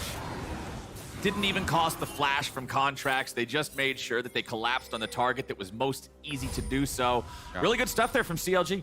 And they get to deny some more minions right now. Look at this triple stacked up wave right now. CLG is just letting it melt away their minions. So that will make up some of this ground here between Tactical and Luger, where that CS difference we were talking about will still stand. Yeah, it is a massive farm gap, not only in bot lane, but back here in mid lane as well. Palafox's Jace is down 20 farm versus the Azir of a Blaze Olive. So even though Immortals are the ones who lost the fight, who got first blooded, they still have a modest gold lead just because of these differences in the carry roles and how well they've been farming. Yep, Palafox should be able to get this whole minion wave. The camera's on you, buddy. Don't miss any. Wipe them all out. Okay, nice. Oh. That's okay. Gonna want that one back. Yeah, nobody was watching, it's fine. Top side though, Dokla did get up to the Leeching Leer, at least, on the Gwen, and so starts to have the sustain advantage here. You can see quickly stacking up the Conqueror. Gwen starts to feel a lot nicer versus Constante once you start rolling in some items. But as we said, he is gonna have to divert his build, and he went for the early magic resist, so no magic mantle will protect him versus both the Gwen and the Maokai. I like it a lot. Revenge has turned his brain on, not the autopilots that we have seen some Crisantes still going for. No cookie cutter builds.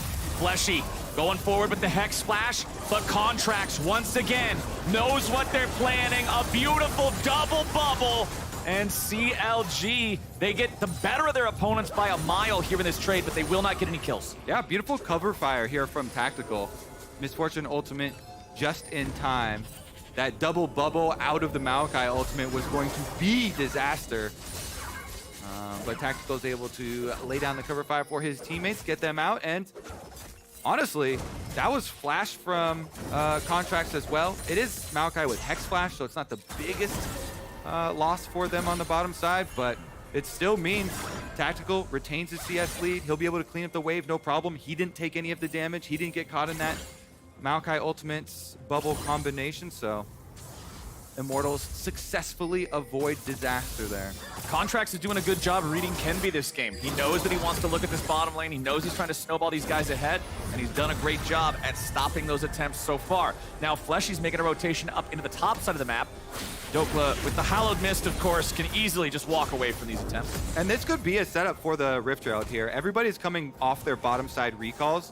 CLG got their bottom side recalls off first, and since Tactical was clearing the wave, but he is on Misfortune, so Tactical could get here with the strut move speed advantage. Oh, it looks like he will.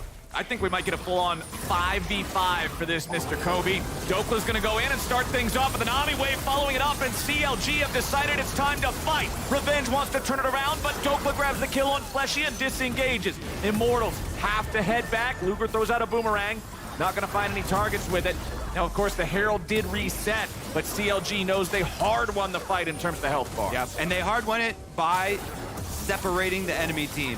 2 carries from Immortals down here in the bottom side jungle, and then the rest of the team, the 3 members, right up in front of Contract's face. So Dokla and Contracts run right into the 3 members. They attack one side, take down the extra kill, and Dokla was very close to actually dropping during this, but here's what I'm talking about. So there's gonna be 2 carries for Immortals down here, and then the rest of the team 3 over here. So they're sectioned off, and CLG just goes straight towards that side. Nami wave, so even though Dokla gets CC'd into the Revenge ultimate, Cassante over the wall, he can't quite finish him, and Dokla gets the triumph and extra kill there. Credit onto Nautilus. So they survive with the Immortals, Azir, and Misfortune on the other side. The damage just could not follow up. Tactical also did not have the ulti ready to go again for the fight. You could see that cooldown just about ready to come up again. It's ready now, but the Misfortune, especially early on, not being able to contribute with that massive ultimate in these fights feels really, really bad for the team that's piloting her. So Immortals end up giving up a second kill there in that one. It's the Herald in the pocket of CLG. Contract still has 3 minutes to use that wherever he sees fit. Should be able to guarantee some plate money with it. Speaking of which, Revenge has still been in control over the top side 1v1, so now he's going to get some plate money. They're swapping up the lane assignments. You've got Dokla down there in the bottom side. You got to play over in mid as Boom gets jumped on, shuffled back, and it's Tactical grabbing the kill credit. Yeah, Ablaze is able to sweep in on Azir, gets the ultimate that he saved from the Rift Herald fight, and they actually get a kill. It's only on the support, but it does mean you get Dragon as your reward. There's no way, right? Contracts is kind of poking around here, but there's no way he gets in. They're actually going to go for it at the bottom side here. CLG, they're forcing them off the Dragon. Dokla was able to move up. Yeah, such a priority. They bought time. Poom is here. Poom revived. Okay, 4v4, run it back. Let's do it again. Ablaze Olive trying to put some poke on Luger over the wall here near the blue buff. No Azir ult. The only thing they have to watch out for is the Misfortune ult. And there it comes. Dokla immediately going into the Hallowed Mist. He wants to apply the pressure. The Dragon's going to be secured by Tactical. But now the fight thereafter. Fleshy ends up giving one over. It's CLG getting a kill. It's Immortals getting the Drake. I don't think Contracts had his smite. It's on cooldown right now. I don't think he had his smite. And so Tactical just burns the Dragon down with his ultimate. Immortals still get what they came for, Flowers, even though CLG were trying to muscle them off. Palafox will get the Rift Herald turret blades and the auto. Oh, Tactical. Yeah. Oof. It's a oof. Yeah. It's a oof. He also exhausted. Yeah. At the end, hoping that was going to be enough to save. That's a tough one. CLG, yeah, they ended up giving away the Drake, but they got 3 plates. They got 2 kills after Palafox cleans up that delayed one on Tactical there in the mid lane. I'll take that trade if I'm CLG any day of the week. Yeah, honestly, pretty happy with the extra gold for themselves. Eclipse now finished for Palafox off of that kill money. And it's going to be a pretty quick demonic for Contracts as well, with the two of the kills going to him on the Maokai. That is such a massive power spike. Yeah. Makes those saplings so annoying. Exactly.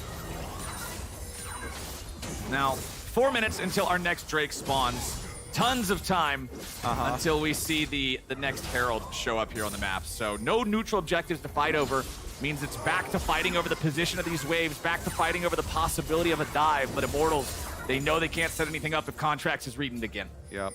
And you know what kind of rift it is? As soon as you see the map pop up with these green zits all over the place, the Omega plants. Chemtech, baby. Chemtech is coming to town. They are the most fun plants. The blast cones are funny. We are going to have another 3-on-3 on bottom side here. Kenby's trying to poke around from Tribrush. If he can hit the cocoon. Well, Contracts is immediately ready to fire back. All three get rooted. Fleshy's just going to die here at the very start. Immortals decided they wanted this fight. Revenge is making his way down. He's used Ghost. He's used TP. He's ready to fight. And they're going to bring one back. They'll trade Luger for Fleshy 1-for-1. Yeah, probably still not worth it for Immortals. If you see this Gwen on top side here, Dokla chopping away on the top turret. They use their teleport and the Ghost, like you say, invested from Revenge, and still gonna be basically even as bottom turret and top turret dropping simultaneously. Can Dokla win the race? It looks like he can. Yeah. First turret bonus as well for CLG. Dokla is loving the current state of things here. 5,700 gold. He's topping the charts. Tactical right behind him here with 5,500 on the Misfortune. Palafox will be next in line. 5,300 there on the Jace. Considering this Jace was down over 20 farm earlier just in the 1v1 matchup in mid lane, he's done a good job bringing it back. Yeah. Thank you, Base Tactical, for the little visit. And the Rift Herald also did a lot to even up that gold, get Palafox right back into it. And now for CLG, you get to transition to the poke game for Jace with the outer turret going down on the top side. Dokla has a lot of side lane priority at the moment, so we'll see if they can push that one out, transition on over. You've got your Sivir. You can just rotate Sivir towards mid lane with Nami. Yeah. Move the Buzzsaw into mid lane, clear out those minions constantly, and let your side lanes do their work. 90 seconds till that next Drake that we got showing up. Both the teams don't really seem too shy about wanting to fight, so I'm assuming we're going to get a team fight over this one. They were ready to fight back all the way for first Rift Herald. Technically, it's a shock blast there, but he's not as concerned about it as he otherwise might be. Has the Vamp Scepter in inventory, so he can leech back some of his life that he loses from the poke of Palafox. You can see Contracts just continuing to arm those saplings all over the river, just try to harass these guys as much as possible with that demonic embrace that is now completed. Immortals, they're the ones starting up the second Herald, 16 and a half minutes into the game. CLG not ones to back away. Luger using the spell shield to get away from Fleshy, who jumps into the front, and Doka's ready to follow up here on the flank. Immortals off most of their men, mostly dead already, and they're gonna make sure that they drop all the way. CLG chasing after him. Palafox wants a little bit more damage, but the exhaust gets it done this time. And IMT, they're so low, but they're still alive. Yeah, they actually turned around the extra kill with the separation there. Palafox alone while the rest of the team was held off towards the river and end up making it a 1-for-1. CLG will still get the objective, but that is better than Immortals probably should have gotten, considering they walked up right into Maokai ult plus Nami ult.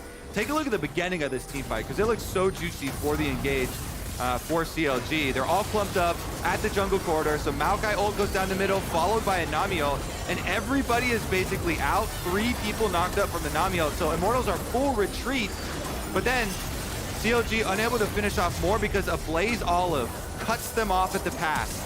That Azir ulti cuts the entire CLG team off from Palafox and basically isolates him. So even though every other Immortals player was blinking low health bars, they still are able to turn it around. Tactical tanks Palafox, and they get their kill back. That could have been a disaster for Immortals if all of those guys got cleaned up there. Fortunately for them, the stop succeeds, but they will not be able to stop this turret from falling as the second Herald is summoned up by CLG here in mid lane. They'll force that down, go up to a 2-to-1 lead in turret count. Herald trying to get the second charge, and Palafox just snipes Tactical down for the second time. First strike, big ol' shock blast. It doesn't even have his Muramana yet, Flowers. It's gonna get more painful than that pretty quickly. it's not going to be pretty for Tactical and the Misfortune unless those juke boots end up helping him sidestep things a little bit better.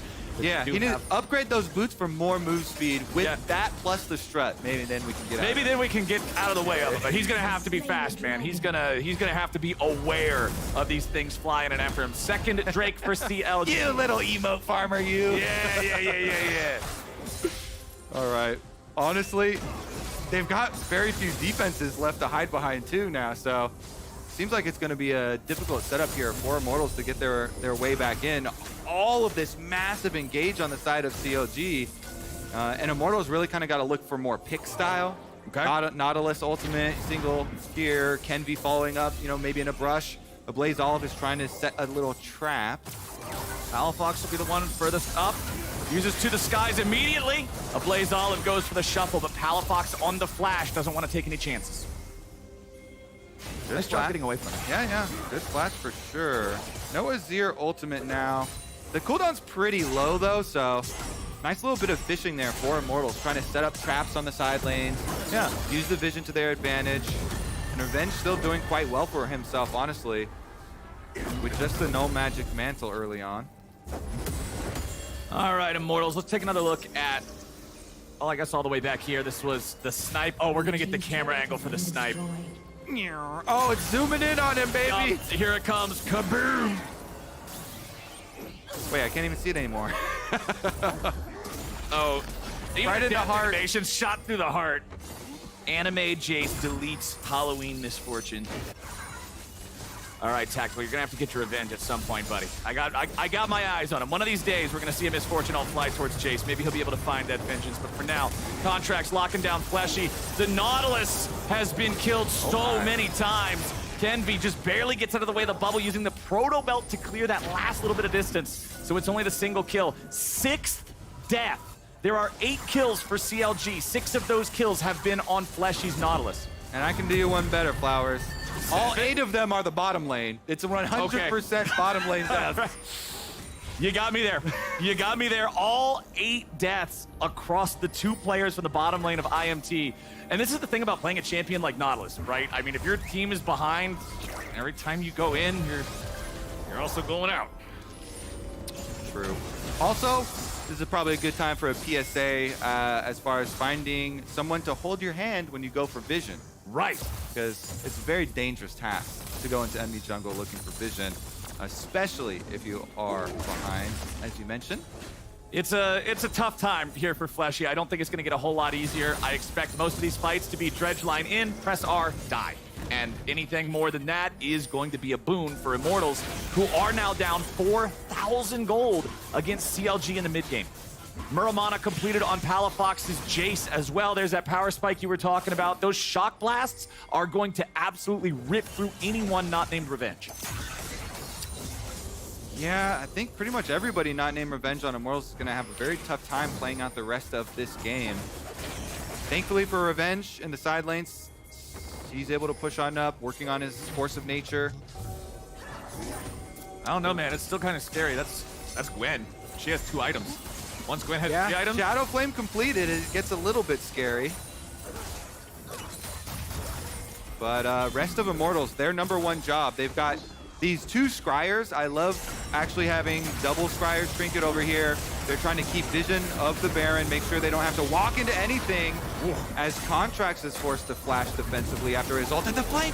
Oh, Revenge goes in. He tries to get the all-out on Luger, who uses the spell shield to block the knockback. Oh, they got him nearly dead, and Tactical guarantees it with a nice use of the bullet time. Now with Contracts also shut down, Immortals just found 2 huge picks with no response. Baron's on the table, and the enemy have no jungler for 30 seconds. Oh, it looks juicy, Flowers. It looks juicy. Kenvi's a little bit low on HP, and Revenge already used his ultimate, though.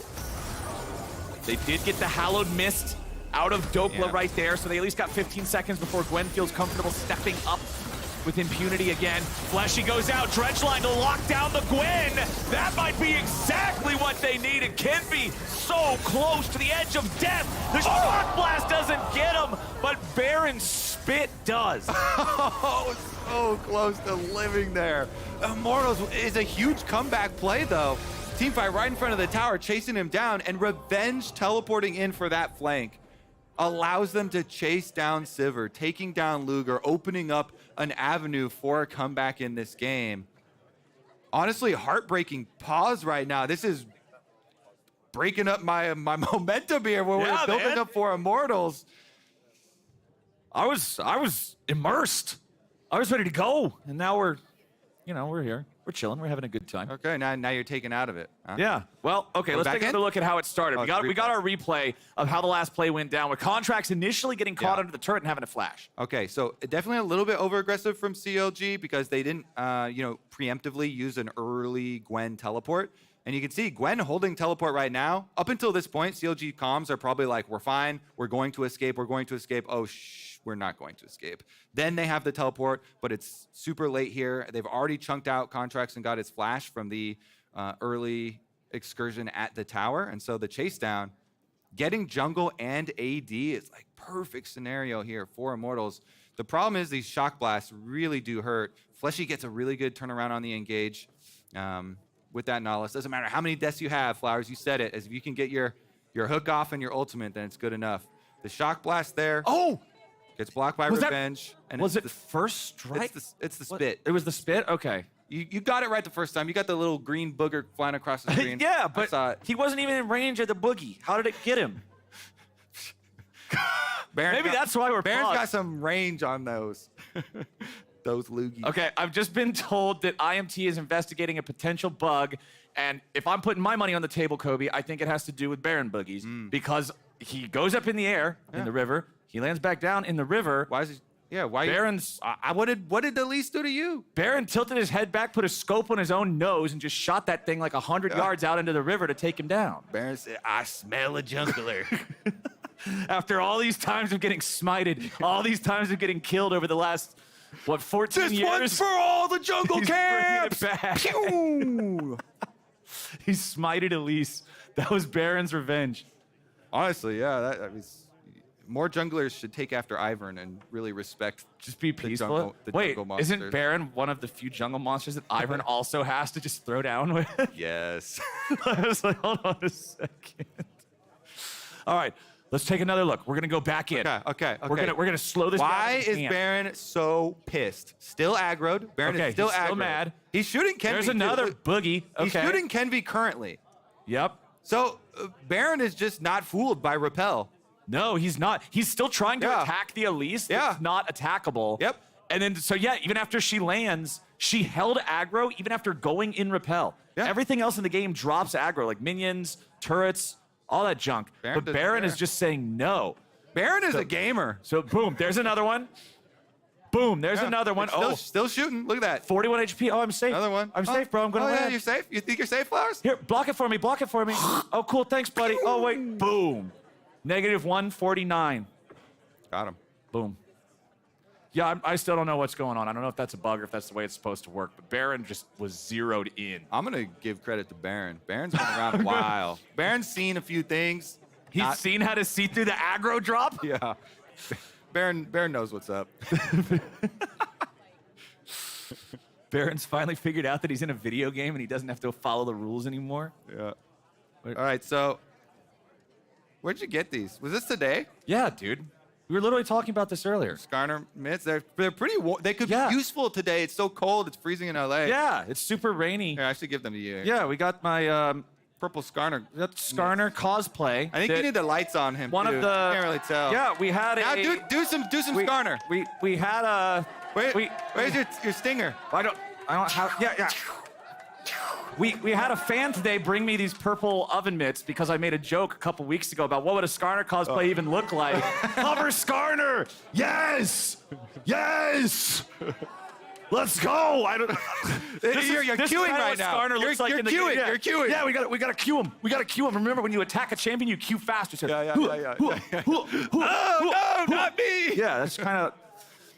Look, guys, we kind of already talked about everything we have to talk about during this pause. That's all we got. Skarner cosplay oven mitt. We got Spitting Baron. We got Skarner cosplay. That was on the table. Oh, by the way, we can announce now. I think Solo is gonna come cast the next game with us. Oh yeah, maybe we got Solo for the next one. What are you doing right now, Solo?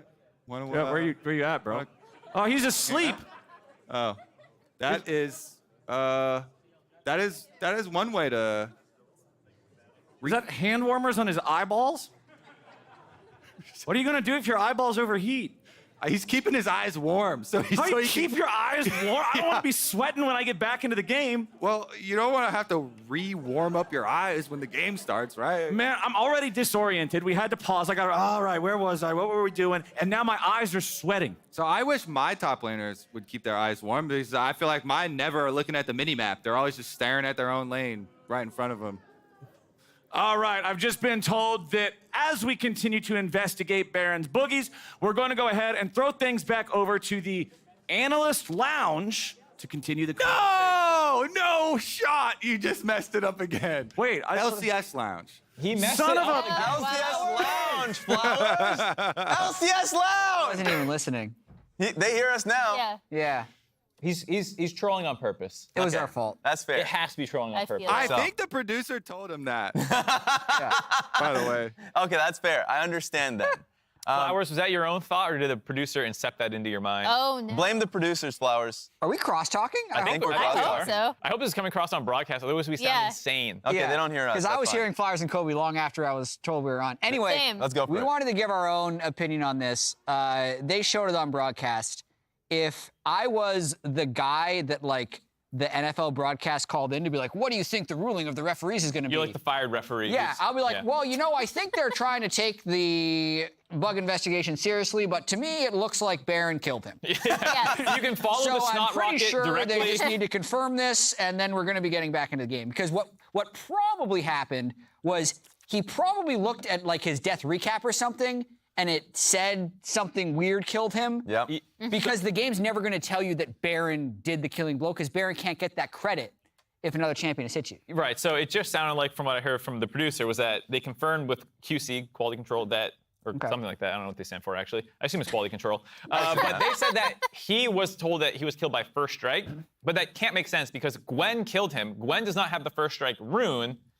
Yeah, it's Jace. That's the Jace one. So obviously there's an error in the reporting. I think anyone who's All played right, the game has we're seen it. We're going to send You've it back seen to the this error broadcast to before. get the official No flames ruling. it can be. Good pause. Yes. Pause if you're ever not sure. Back Thank you, to Fired casters. Ref. Now back to cast. Give us the official ruling, casters.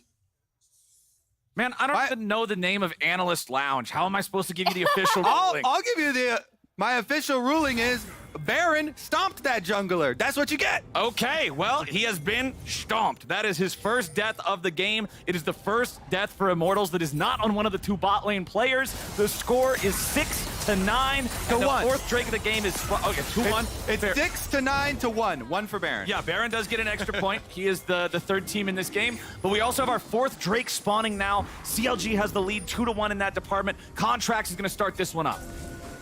6v5. Baron drafted by CLG. What an amazing draft pickup, honestly.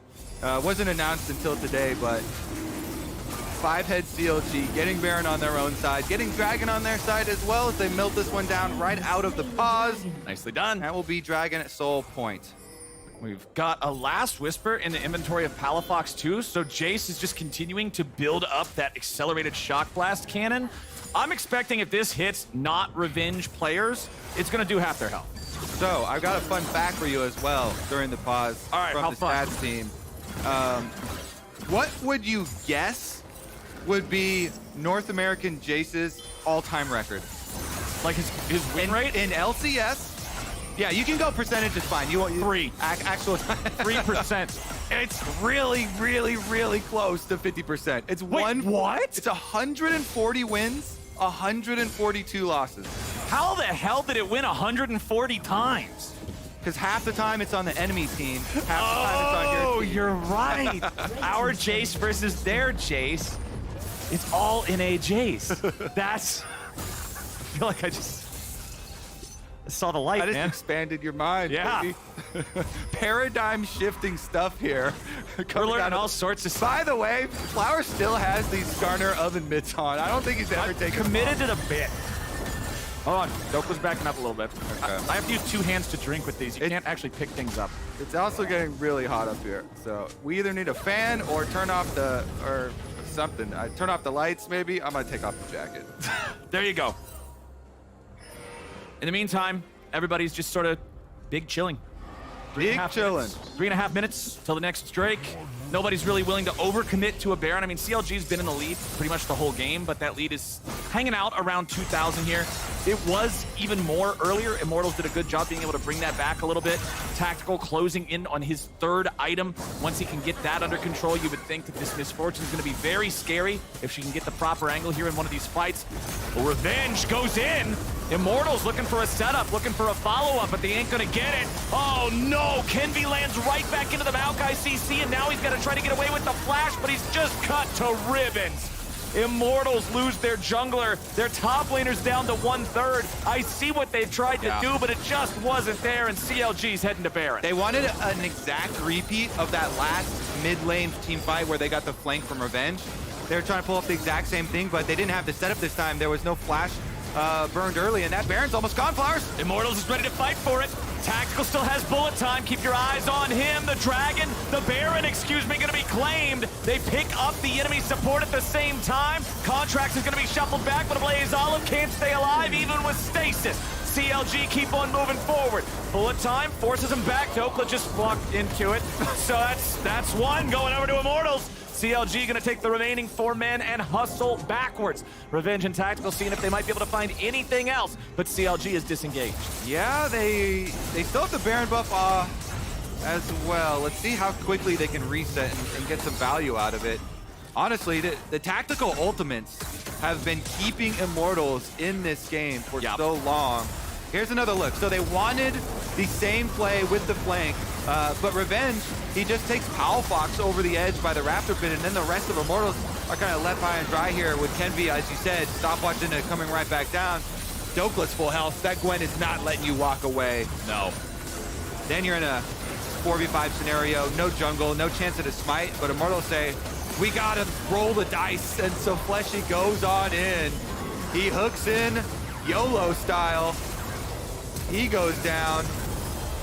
Blaze Olive, even with the stopwatch, you know he immediately gets annihilated. And then this is a very similar spot too. Misfortune ultimate.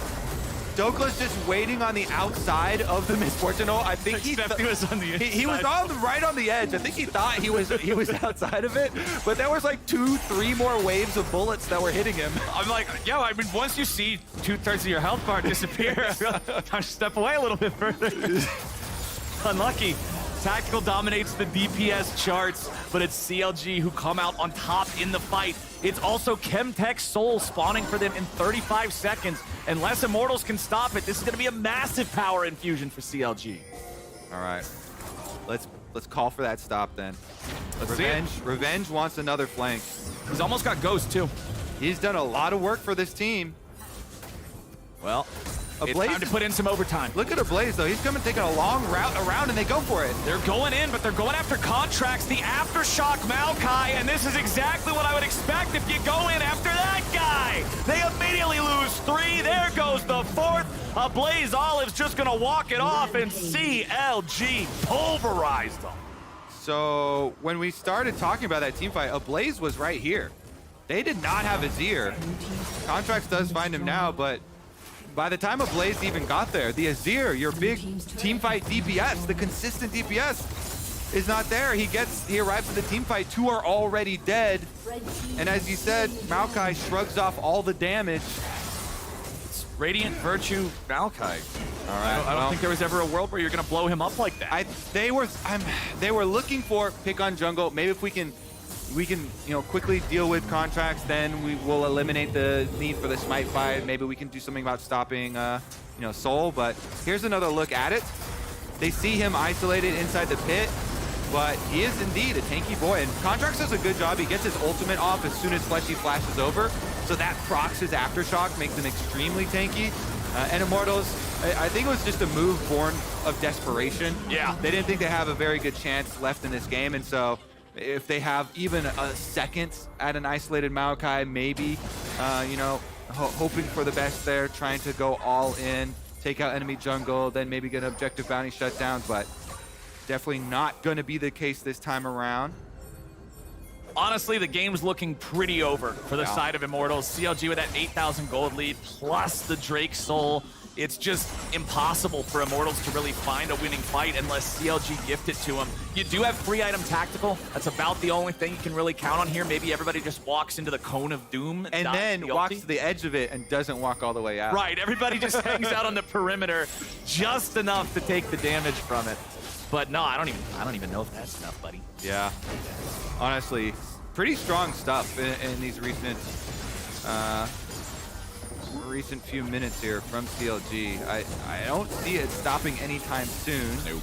Easily pushing up in the 4-1. Even though Baron buff times out, they have the Chemtech Soul, so much all-in power. Nice chunk coming out from Palafox. Blaze Olive's got to be careful. If Azir gets too low, if Azir can't fight, everybody else has to fall back. It's exactly what you were talking about in the previous skirmish around the Dragon. Azir wasn't there. They don't have the DPS to keep up and be able to fight back.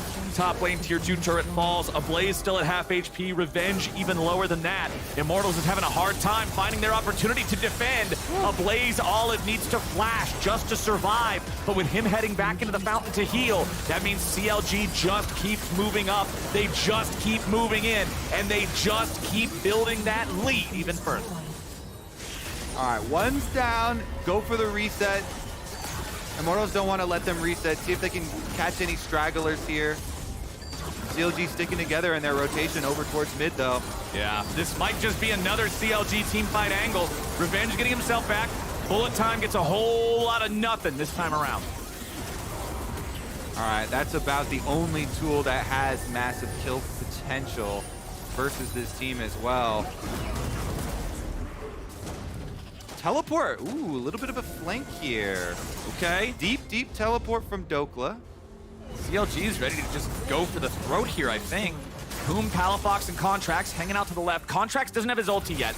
I think that cooldown is what CLG are mostly looking for here. Boom has to flash over the wall to stay safe. Dokla decides to enter into the fight, but he's a bit separated from everybody else. Tactical nearly dies. Walking away still for now, but the demonic embrace is burning. Revenge being focused down by 2. The damage goes through. It's Contracts burn that kills off Tactical. It is a 5-for-0 ace. And the end of the game for CLG. Oh my god, Contracts W's over to his teammate to smite Tactical, and then stands on his body tanking Azir tower shots for like 3 seconds. Thumbs up, CLG at the Nexus. That's gonna wrap it up. CLG 21-7, 12,000 gold up, and a Drake Soul. They're gonna give Immortals another loss, and they're gonna give themselves a better position in the standings. Woo! That's kind of a wild start to the day, Flowers. Yeah, it's been a bit of a roller coaster. Congratulations, CLG, improving above 500. 6-5 now, climbing back up those standings after they had a couple of dud weeks in 2 and 3. Yeah. They're trying to wash those from their memories. Right back on track this time around, and they get the second win of the year. For North American, Jace improves to 2-8. Yeah. Jace Enjoyer, I heard that. Jace Enjoyer we got there. some Jace fans. We got some Jace fans.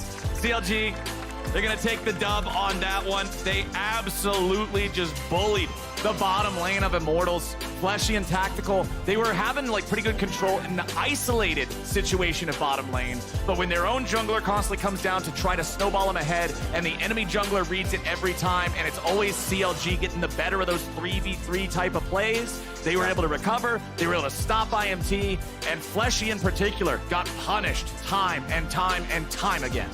That Boom had some really good bubbles in this game. Yeah. Nami ultimate's on point as well for the engage. You mentioned it during the game, but Contracts just tracking that Elise the entire time, always covering bottom lane. The only problem with everybody knowing right now the meta is gank bottom lane is that even if you pick an early game jungler, they're going to try and play around that and defend against it as well. And CLG successfully did that. And then being able to get that extra kill from Baron plus a couple of extra objectives. Oh, I can't do the gun. Wrap it up. Anyway, game number 2 for the day. Yeah. Game number 2 for the day is done. Coming up, we got Golden Guardians going up against Evil Geniuses. But first, Emily caught up with Stixay. Take a look. Hello, and welcome to another MasterCard Player of the Week interview. This week's player, none other than Stixxay.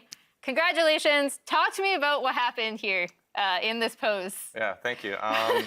Yeah, so I was trying to do like a, I can pick it up, right? Yeah. Okay. I was trying It's to yours, do, I think. Oh, I think you get okay. to leave with it. Oh, cool.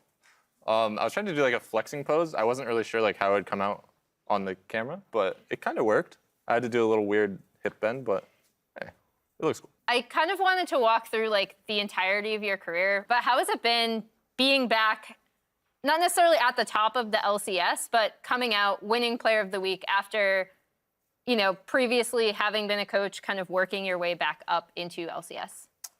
Yeah, I mean, obviously it's been a journey for me. I've been like so many ups and downs, and I guess more specifically, like the last 3 years has been like a lot of downs for me. I think I've struggled on multiple rosters and stuff like that, and for me, it just feels really rewarding that I was able to kind of bounce back. And because the thing is, for me, I'm scrimming every single week. You know, I'm playing versus all these players, so I know I can match up. If I didn't think I could match up versus them, I wouldn't be playing still. And it just feels rewarding to be able to show it on stage and get rewarded for it. So. Going all the way back to kind of when you were working your way back into being an ADC from being a coach, that was an initial substitution, right?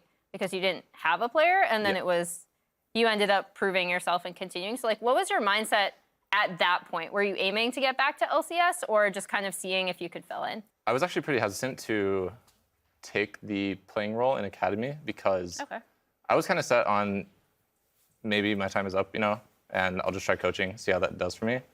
And it took like a bit of convincing from multiple staff members and some of the players on the Golden Guardians Academy squad at the point to get me to play again. And once I did, you know, it just kind of made that spark come back where it's like, okay, you know, I still got it. Maybe I should believe in myself a little more. And yeah, I guess that's how I got here today. You know, I had a pretty good performance in Academy, and yeah, now I'm back. And then going forward, I know whenever I ask, like, everyone's like, oh yeah, we want to win the LCS. I already know that from you guys. Like, I don't think that should come as a surprise. But for you as a player and your own like personal growth, what are your goals for this split? For this split, well, yeah, I mean, the obvious one, I do want to, maybe winning NA is like too generic. I'll just say I want to make a deep run in playoffs. Okay. I want to be like a threat in playoffs. I don't want people to just view Golden Guardians as, oh nice, we got Golden Guardians in playoffs, we can beat them. And ultimately, I'm kind of just want to do well in playoffs, and then ultimately my goal is to go to Worlds this year. So I guess I haven't really thought about this split too much, but just in the long run, I just want to go to Worlds and compete there again.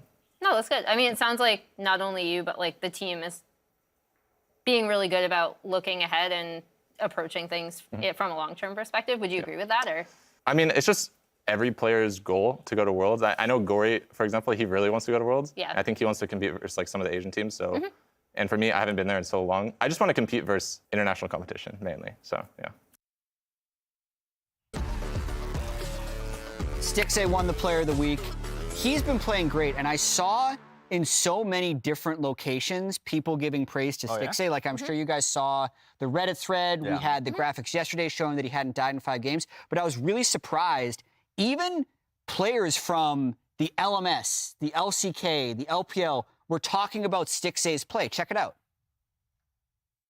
我觉得 CLG 的 AD Stixxay 让我蛮感到惊讶。 It's really hard to predict because both teams are really strong.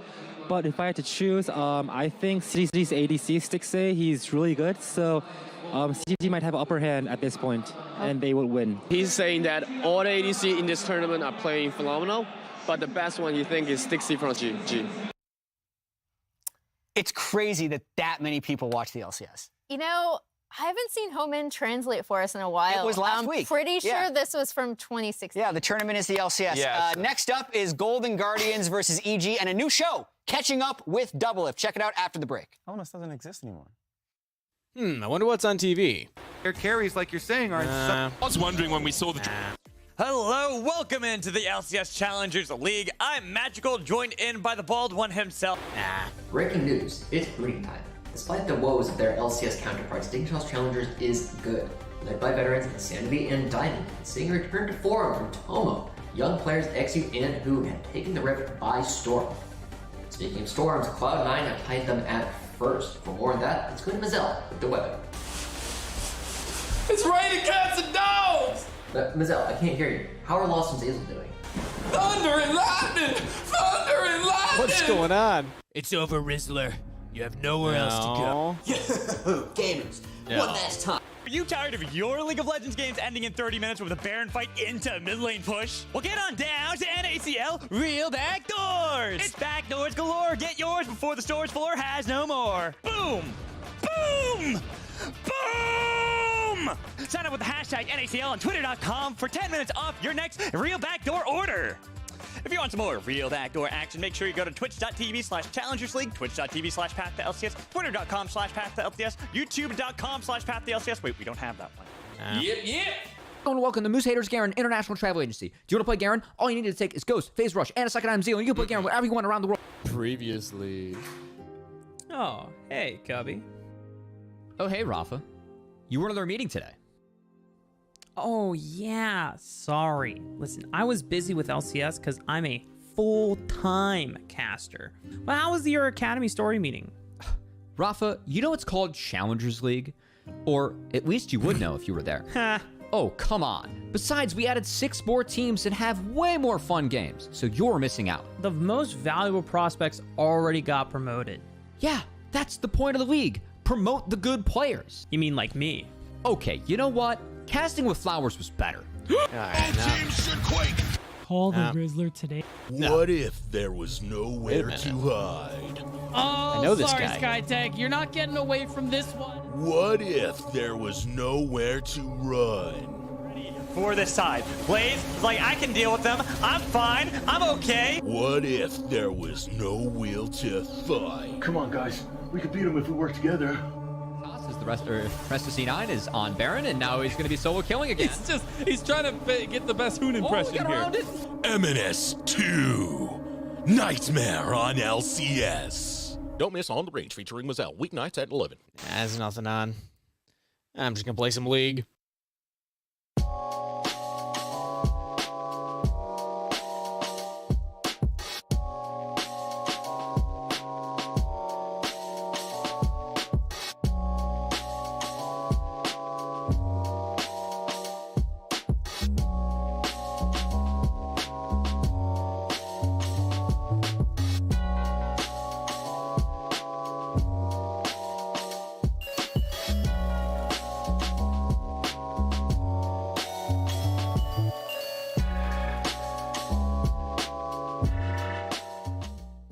I mean, Jojo's mom is watching all of my games. She's a big fan of yours. Yeah. Unironically, she is watching all your games. She's watching all my games. I mean, yeah, honestly, I think if Jojo wasn't on the team, she would just still watch our games. I think she would still watch our games. My keyboard is not working, ref. What's wrong with it? I don't know. This one is broken. Like anything I plug in, this is broken. Do you really need it though? No. Against the Bjergsen, so probably not. But respect your opponent, dude. What? I left it here. He's dead. And then it hit the cancel grass one, not TP, grass one, not TP. Only Jinx in base. Only Jinx. Do it. Kill him. Nice. Oh, good boys. Nice guys, nice. We take this. My God. Wow, isn't that crazy? I get my mouse pad, my old mouse pad, and my mouse feels perfect. So you are 1v9ing today? That's why you played like a doggy yesterday. Makes sense. Actually, the reason I couldn't focus. Kill him, no, go first. Look Caitlyn, look Caitlyn. GG. Try to focus Nexus. Look, kill them. Whoa, the banger games this week. What the f is happening? Comeback, boys. How do we win this game? Something don't worry. I into 2, everyone into. Hello and welcome to Catching Up with Double Lift. Unfortunately, he double booked a colonoscopy this weekend, so he could not join us. Instead, we have Vulcan.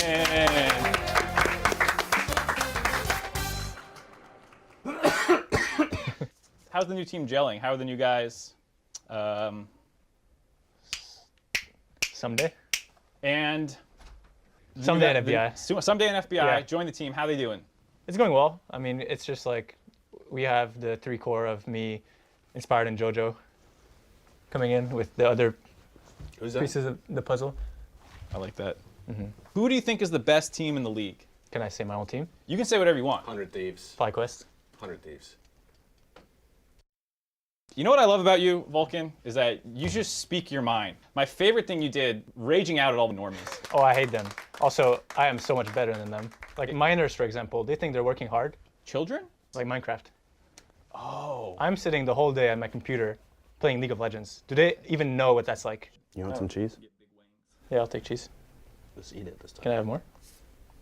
Can I have more? Have some. Can I have more? Want to eat it? Daniel, get your hand out of your face. You can make him full. Don't make him full. All right. I'm on a diet. Who just opened that door? Tim. Tim, shut that f***ing door. My manager. Sorry about him. Mary kill Hecarim Rek'Sai Belveth. Hecarim Rek'Sai Belveth. Mary. What is happening? Who are you? I swear to God, when we're done, we'll let him out. We're not.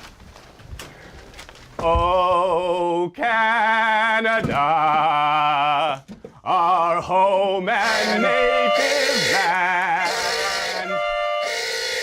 Can you do the French version now? All right. Is the door opening a third time? I swear to God, no, you get out. No, you get out. You're letting him in. You know what's funny is when someone's like, hey, it's your show, and it's not. It's my show. Are you hungry? I'm actually fine. We fortunately have some food for you. I'm actually allergic to this. Do you know what this is? Yeah, allergies. It's actually an eating contest. You have to eat it. Eat All it. right, I'm fine. First one to finish gets to win Worlds. Okay. I'll just take the L. I wish I wasn't allergic. What are you allergic to? Do you need some sauce? You could use some sauce on there? If there was caviar. Can we get him some sauce, please? You're on.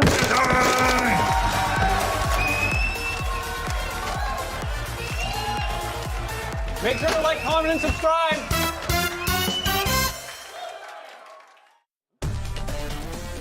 Hey, welcome back, everybody.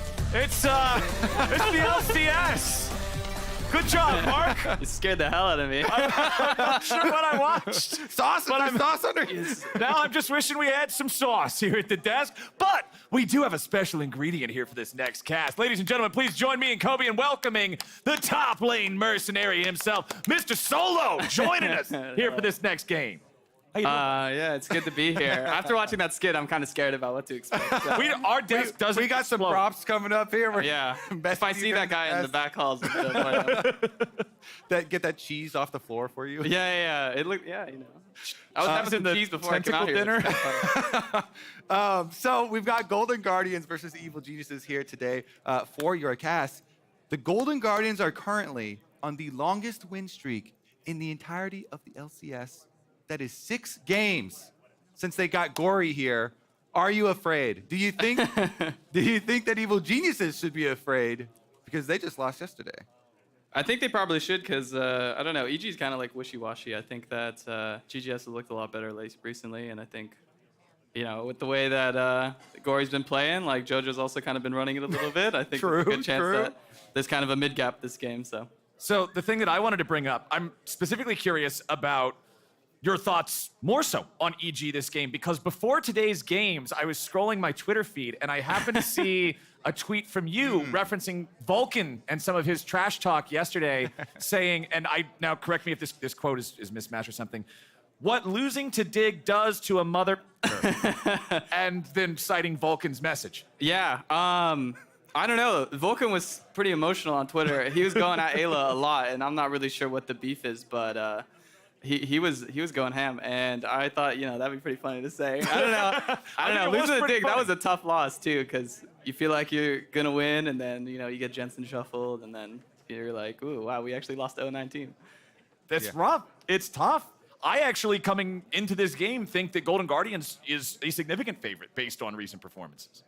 Yeah, I think so too. I mean, they've looked great in just about every game. I mean, the only game that I think they even looked like they could lose was the last game, and then they ended up clutching that out. So I got a lot of faith in them, and I don't know. So they just figured it out as a team. I think that they seem like, as far as everybody in the league, they kind of get what they want to be, and they're playing the best.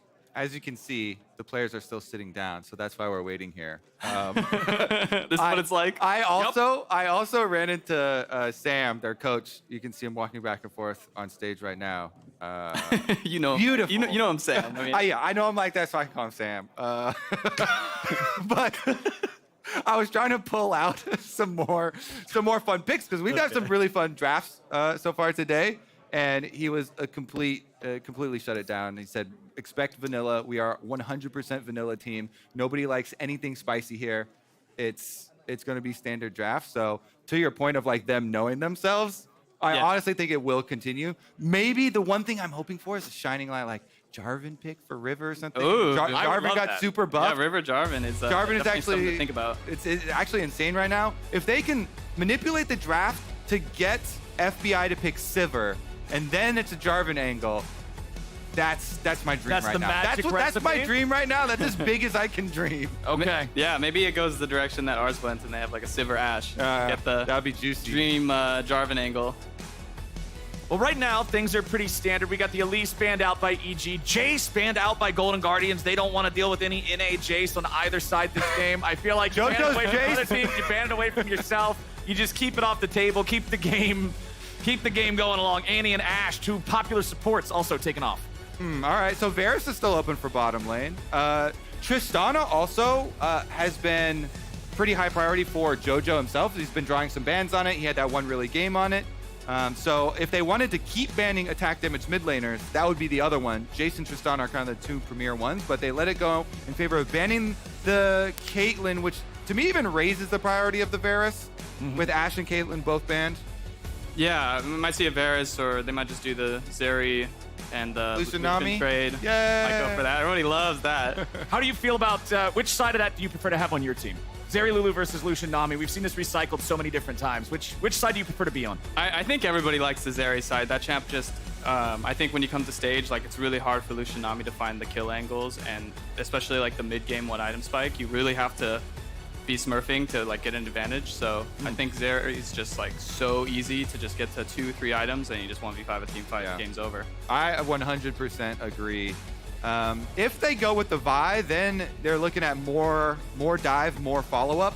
Vi, ever since Zeri was even created, when Zeri was born, Vi was first used. Going to the origin story? Yeah. When Zeri was first born, Vi was there to punch her in the face.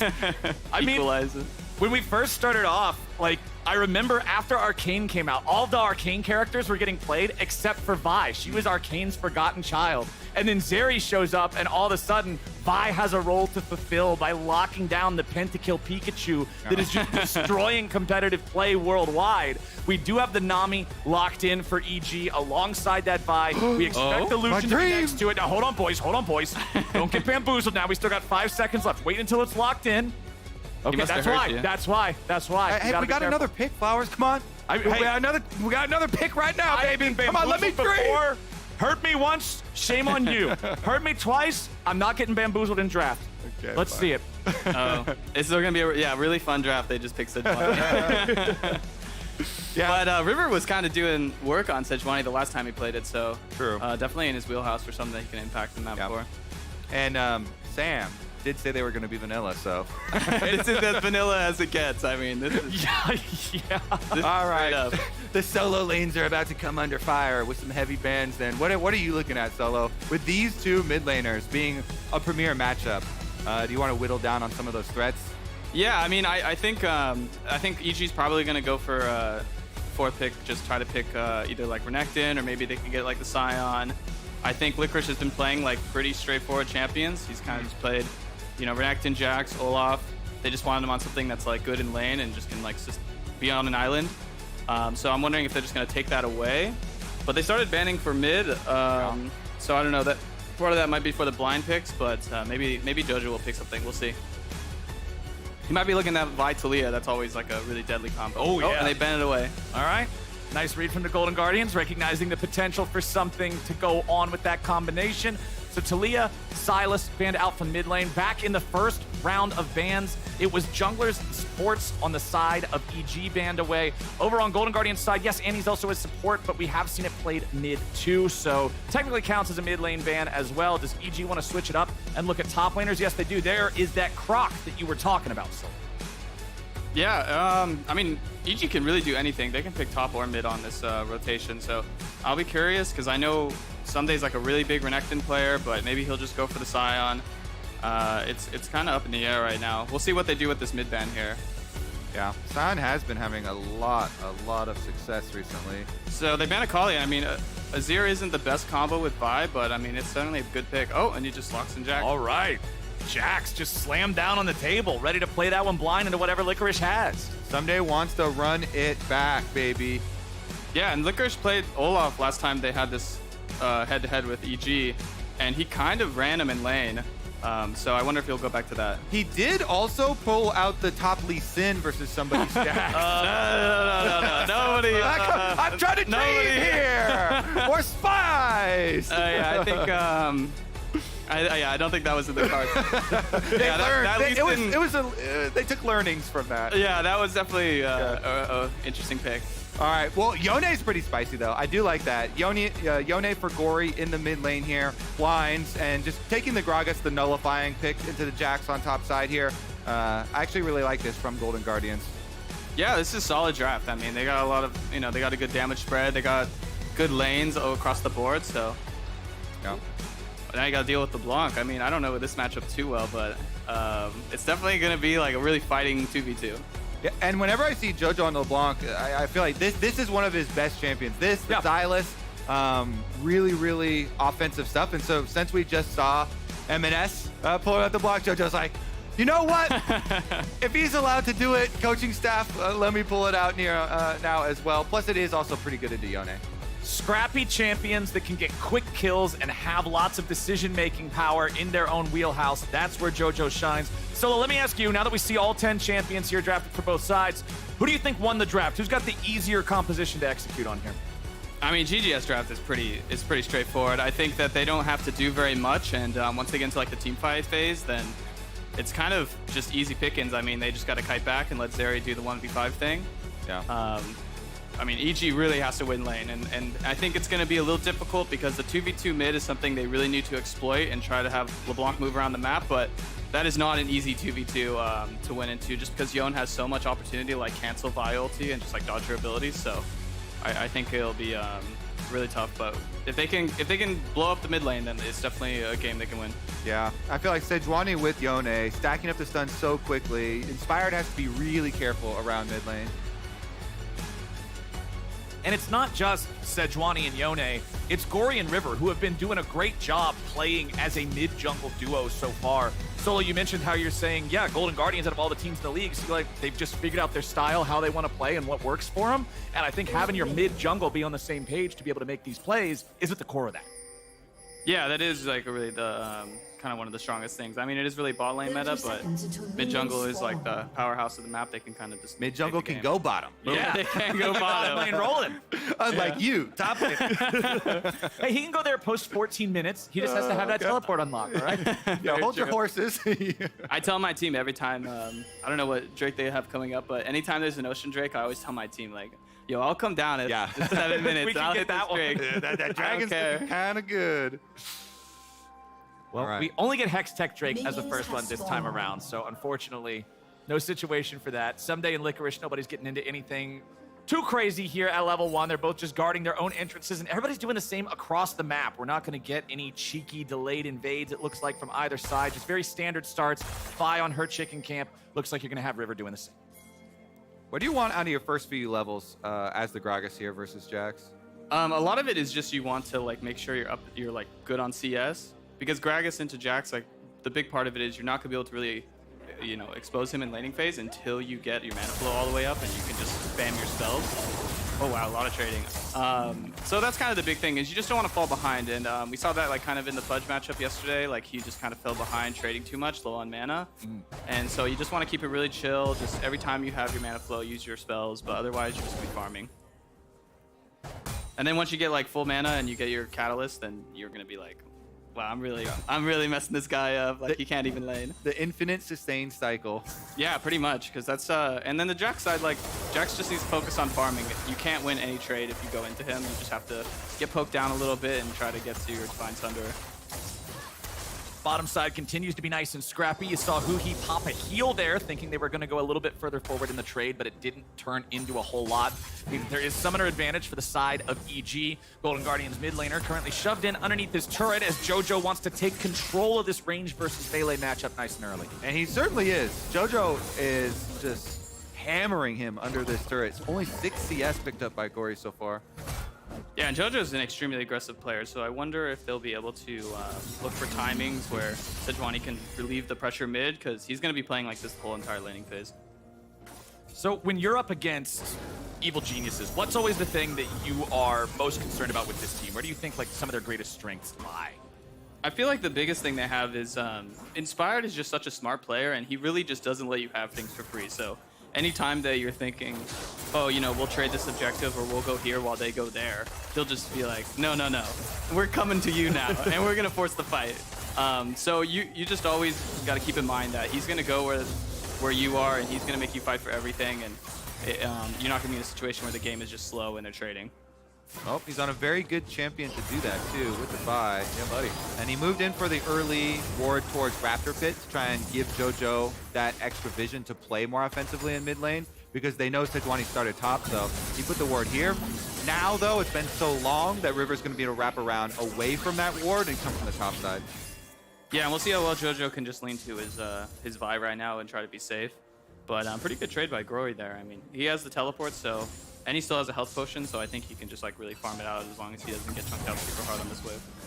He seems to be doing all right for himself. Still knowing that River is nearby gives him the confidence to stay right here in neutral territory versus JoJo, who reverts to his initial position with a distortion, uses the ignite, gets Gory low, but he knows he doesn't have enough firepower left to confirm the kill with River right on top of him. So it is going to be the ignite traded away for Gory needing to back, which will essentially translate into ignite for TP as the summoner spell trade. Inspired wanting to help JoJo get this wave crashing in as Gory has to disappear and head back to base, but instead, Gory's just going to stick around seeing the wave colliding, make sure he doesn't miss out on any of the EXP or gold. Yeah, Vi coming in, Inspired just to help to push out the wave to give the first timer for JoJo. So he gets the first early recall off and has a nice opening. While Inspired will be seen on that ward by his second Raptor spawn, JoJo's going to come right back with Lucidity boots instantly. Nice. To trade over and over constantly on Gory.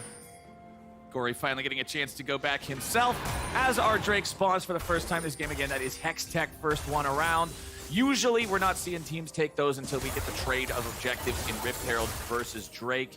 So let me ask you this, Solo, since you're somebody who's often involved in these Rift Herald fights whenever they do happen, where do you like to usually see your team drop the eyeball? Would you rather it be used in your lane to open things up and get you ahead, or would you rather see it put bot lane in a bot lane meta? A lot of it depends on how fast the game is going. I think that if game's really slow and there's not a lot of turrets plates being hit on either top or bottom, you kind of just want to throw it mid so that if you contest the second one, you can break the mid tower. Okay.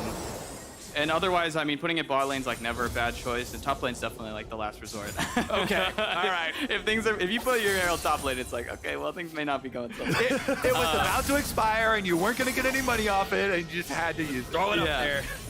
But, you know, slower games, definitely mid lane is like preferred, at least for me, just because getting mid tower advantage is just so massive when it comes to like the map play and being able to contest the dragon. And they're trying to actually jump the timer here. Evil Geniuses, 2 minutes before Herald would even spawn. Little sneak at the dragon here, just to try and see if they could get away with it. A little bit of a freebie, but won't be the case. River does find them. Golden Guardians, their bottom lane was already there pushing out, so unless that was a 100% free sneak, there was not really a world where EG actually get away with it. Yeah, River jumps in to stop him, takes a little bit of damage, but because of the honey fruits, can just heal right back up. You can see Someday eating the fruits on the top side of the map to heal himself back up after trading with Licorice. Bottom side, nice bubble from Vulcan. FBI putting out the damage, and Huki has to pop the heal as it disengages away from these two. A little bit of a 2v2 advantage going the way of EG down here, although the farm still remains in the favor of Stixxay and the Golden Guardians, who honestly has been a pretty standout performer during this win streak. Yeah, they've been doing really well. I think that it took them a little bit of time to kind of get used to each other, but I think now they've looked like one of the best bot lanes. And Trevor, or Stixxay in particular, has just been so insane. I think his team fighting has been some of the best in the league, where he just seems like he's really hard to kill. He doesn't really make those mistakes that really mess up your game. Ooh, nice use of the Fate Seal there to get behind JoJo. Apply a little bit of pressure to him while resetting your position slightly. Jojo is going to be forced back now. Not a lot of health and mana to work with. Gory's still hanging out in mid lane, still has his TP ready to use if he needs it. Both junglers hanging around, but it's River who's level 6, Inspired only level 5. Big difference in power between those 2 points. Jojo just immediately gets popped as soon as he flashes the emote. The punish is instantaneous. Yeah, as soon as he saw the roam coming over, he knew what was coming. He canceled his recall because he really wanted to stick around for that wave, but he had just gotten chunked out. No LeBlanc passive either. And he doesn't even try and like flash the River ultimate. He just takes it in the up and face. dies. Yep. I was thinking the thumbs up and then flash you know, under turret was going to be the play, but he was too busy clicking his emote. Chalk that one up to BM. The good news is that even though he died, Lulu got the kill, and they used a lot of their ultis, so maybe they can just go and pull the Herald and win 3v3 topside. So I think what must have been then is the thumbs up to Huhi, and he didn't expect the other side from River. And so then that's why there was no flash, because he was like, haha, nice little roam, Lulu. But Huhi was just the distraction. Yeah, I'm sure he feels a little silly after that one. But yeah, they get the Herald, so not the worst trade in the world. Ooh, River going after FBI, flash for flash. They get the stun on him. Sticks, they can just follow it up. Pops the ulti to guarantee he gets the 300 gold, and it's 2-0 for the Golden Guardians. Jungle diff, am I right? It's looking like it so far. River is on a tear. Meanwhile, Licorice here doesn't have a lot of mana left. The turret shot was pretty important there. Gets Someday low enough that he does have to commit to a full retreat. You can see Evil Geniuses coming up here to reinforce their top laner. Okay, if someone does this, are you thinking that he's got teammates around solo? You probably should. Because I was looking at that, I was like, this 200 health Jax is looking pretty aggressive. Yeah, I think he definitely should be playing a little bit safer. Because I mean, in that case, there's no way Jax can play able to push the lane, and your team's getting dragons. So probably want to have a little bit more respect for what they're doing. Kind of one of those really feels bad for top lane when you're like, wow, I'm just dominating this guy. He can't even lane. Oh, you get 3 mana. Look at this idiot. I'm about to solo kill him. Let me just line it up and get gang. But I think so far, I mean, EG's kind of struggling across the board. I feel like the laning phase is going really well for GGS, and they already got a dragon and a comp that they're just going to be able to outscale. So I think tough for EG. They're going to really have to find like a really big Herald play and make up the gold difference. And look at where River is sitting. He's cosplaying a chicken. And it means if Jojo jumps forward with the distortion, River's immediately ready to answer with another Arctic Assault into ulti over the wall. Just like that, Jojo gets stuck. The Wild Growth to back up Gory as he goes for the kill and resets his position with a Soul Unbound. Gory stays alive, and the Golden Guardians find kill number 3. That was so sick. And the patience from Golden Guardians. You could tell they were just waiting for that distortion forward. River jumps over, does the prediction Sejuani ultimate at the original location of the distortion. It's just a little bit early. Jojo doesn't quite take it back instantly and gets done, but they still find the kill just in the slow field there. Gory chases it down, and they win out in another mid 3v3. River doesn't miss. Technically, that was a miss, but it was right on point. Yeah, I think GGS just seems like they're one step ahead right now. Every play that EG wants to do, they're just ready to counter and be there. So they knock up the distortion. He throws it back at the spot. Jojo takes it back right after the projectile, but doesn't matter because Yone is on you. Good flash forward there from Gory to be able to finish off. And then even though he was kind of locked up there with Vi and Nami, he's got him. Yeah, and also, I mean, I get what EG's trying to do there, but they also didn't have Vi ulti, and if they did, they probably could have just 1-for-1'd, or even just killed one and LeBlanc get away. So EG's really just got to be more patient, I think, and wait for when they're going to be strong and play around what they have. Because right now it seems like they're trying so much to force around this LeBlanc, and he's just not being able to deliver. So the problem that I have here, going back to what you were talking about at the end of draft when I asked you about it, Solo, is Golden Guardians comp is so easy to execute if they're playing from ahead. It feels like the pressure is already being applied to Evil Geniuses. Hey, you gotta find something, because if the Zeri Lulu comp is just allowed to scale into infinity, life's gonna suck.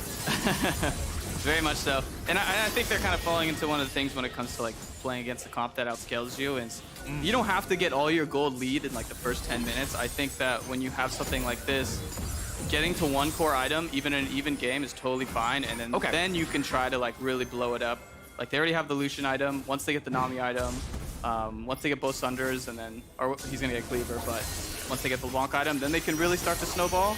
But they tried to force so much early, and I think that's kind of where their problem has been. Okay, EG this time 4v3, and they had the extra ward. Oh! But they still... Golden Guardians want to go for the fight. Chain CC coming down onto the jungler, but it is a Sejuani, so River's still all right. He wants to keep going forward. He chases JoJo back out of the fight. The laser collides with the wall, but it won't collide with JoJo. Both sides walk away. Nobody dead either way. And the Golden Guardians are always ready to scrap back when EG looks to make a move. Yeah, they're reading these mid plays really well. I almost a Zeri moment there. It was Oh a no. little scary. Oh no, the Herald had to be summoned back into base like we talked about earlier. Oh, that's not a good Herald. That's not what you like to see. Hopefully they can get the crash in. I think that's going to be a priority. But Gragas is moving, so it might be a little difficult to even get the crash. Yeah, that's the problem with the Herald in base. Everybody knows it's going straight down mid lane, so everybody's coming. Oh, inspired! He ends up flashing away to survive the ulti from the Gragas, but Stixay's down to 100 HP. The Ignite will burn, but it won't burn him all the way. The Herald is still stuck halfway through mid lane. The Eyeball is vulnerable, and Shelly dies in vain in game number 3 today. Poor Shelly. It did leave some turret plays for Jax, though. You like that noise. Yeah. As someday. Thump, thump, thump. Yeah, I think that even though things are going poorly, Jax does have like a lot of gold, and he's a pretty big impact. So, and especially when they have like the double carries who are going to be auto-attacking a lot, maybe Jax can really carry the next team fight, because they need to win big when it comes to this next dragon. Yeah, what do you think their next move is? Because maybe it seems like side lane might be their only, big tool here. Someday did just finish his Divine Sunder. Yeah, I think they really need to find an angle to fight for this dragon. They definitely can't give it away for free, because I think if they give 2 Drakes, it becomes really easy for GGS to just kind of coast to a victory. They don't even need to force. They can give the next Drake, go for gold, stuff like that, and I think EG just really needs to find some like momentum in this game where they feel like they actually are winning. Corey immediately ready to fight back against JoJo as he tries to chunk River a little bit before this fight. It is Evil Geniuses looking to control the River first. They've got more bodies here more quickly. 4 players down here in the bottom side from both teams now, as Stixay and Huhi are the last 2 to rotate over to the 4v4. Top laners do not have teleports, even though they are unleashed. If these guys want to join up, they got to walk all the way down. So 4v4 should be the name of the game. Polymorph onto the LeBlanc as she gets knocked back to the side there. Evil Geniuses have the Drake down to about 2k. River's ready to fight. Forward he goes, and he steals it away. Evil Geniuses lose the objective, but what about the fight after? Huhi's gonna be exploded, and he'll die first, but Inspired is traded right on back. Q3 into the Fate Sealed, and JoJo drops next. Vulcan and FBI are on the run, but it's Stixay and River looking to chase them down. Chilling Smite collides, but Vulcan flashes away from the second part of the W from River, and he'll be able to stay alive now too, but it's Golden Guardians again, finding the better of their opponents. Back up in the top side, Someday wants to keep it going. He drops the ulti on Licorice, who can just walk it off and is still safe for now. Nice body slam as Someday goes for the flash. That one was a little bit greedy, and now Licorice has enough mana to just burp in his face. Body slam him one more time. Both of them just gonna walk away, nothing left in the tank. Golden Guardians are just looking so solid. 6 wins right now, really good position in this game. Could bump it up to 7-game win streak. I mean, River is absolutely smurfing on this Sejuani. He does everything before EG can even set up their rebuttal. Steals the dragon as well, like...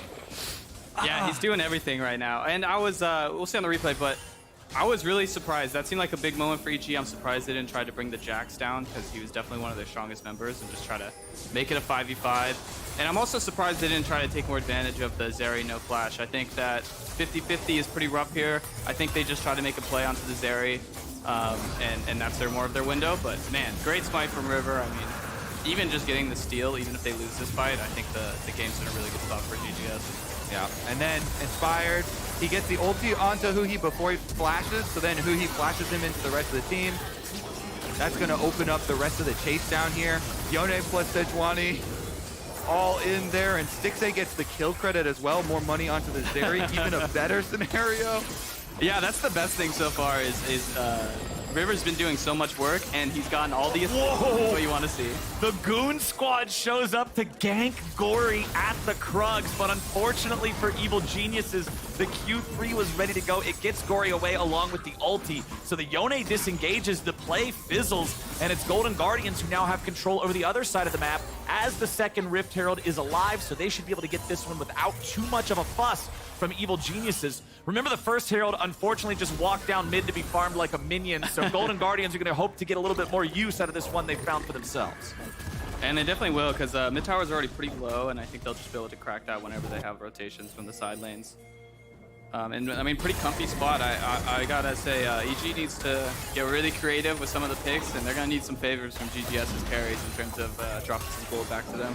Yeah, I guess there's a few more seconds on Stixay's flash, and Inspired is over here with ultimate, but after the Rift Herald charges in, they just call it at that.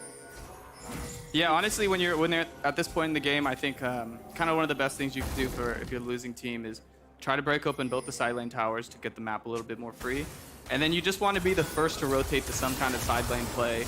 Maybe you TP first on them. Maybe like you drop away mid lane so you can be there for the fight, and you just try to get a numbers advantage to start and hope that they take you up on it. Oh, they're ready for the dive. Vulcan's the target, but he won't die immediately. Now Evil Geniuses might have an angle to fight back, but as soon as they try, Inspired's in the middle of 4. FBI has to disengage. Inspired's killed first, and JoJo goes right after. Stixay may have been stunned, but there ain't enough damage left. They don't got the bullets, they don't got the men, they don't got any way to fight back. And Golden Guardians are about to take it even further. Someday barely walks away, but all 3 remaining players on Evil Geniuses are looking like punching bags, battered and bruised, and it's Golden Guardians beating them down. Honestly, Gory just ripping JoJo a new one too. Anytime this LeBlanc is on his screen, it's like he makes a beeline right for him, fights him out of consideration for this tower. Meanwhile, then Inspired has to go back in. He gets focused down by the rest of the members. Here's a look at it. So they're coming over. They know they're looking for one of these desperate plays. Golden Guardians, they go under tower, so they're thinking, hey, maybe this is actually an opening. But Gory then, he sees JoJo, fights him out. He breaks the chain by taking his E backwards. And then when JoJo tries to re-enter, instant ult in the face. Yeah, I don't think you're going to get much of a better opportunity to come back than that. I think Inspired missing his flash Q was really unfortunate, but hey, I mean, like I said earlier, it does seem like there was a bit of a mid-gap this game. Even though River played really well. But yeah, mid-jungle definitely kind of gapped it really hard. Okay, we're back to live, and Vulcan is not, because once again, it's Evil Geniuses getting caught out. It's Evil Geniuses losing a man for free here. 8-2 now for Golden Guardians, 3,500 gold ahead. Third Drake of the game is spawning, and the enemy team is down a support player for the next 15 seconds. That means this should go over completely uncontested, and Golden Guardians are now on sole point in a game versus a team that was predicted to be at the top of the standings, whereas Golden Guardians were always looked at as being towards the bottom. If they can close this one out, them and Evil Geniuses are tied. Oh, yeah. Do you get scrim time with Evil Geniuses and Golden Guardians, or have you scrimmed both those teams recently? We scrimmed. Yeah, you know. No scrim data. Yeah, we're familiar. We're familiar with both for sure.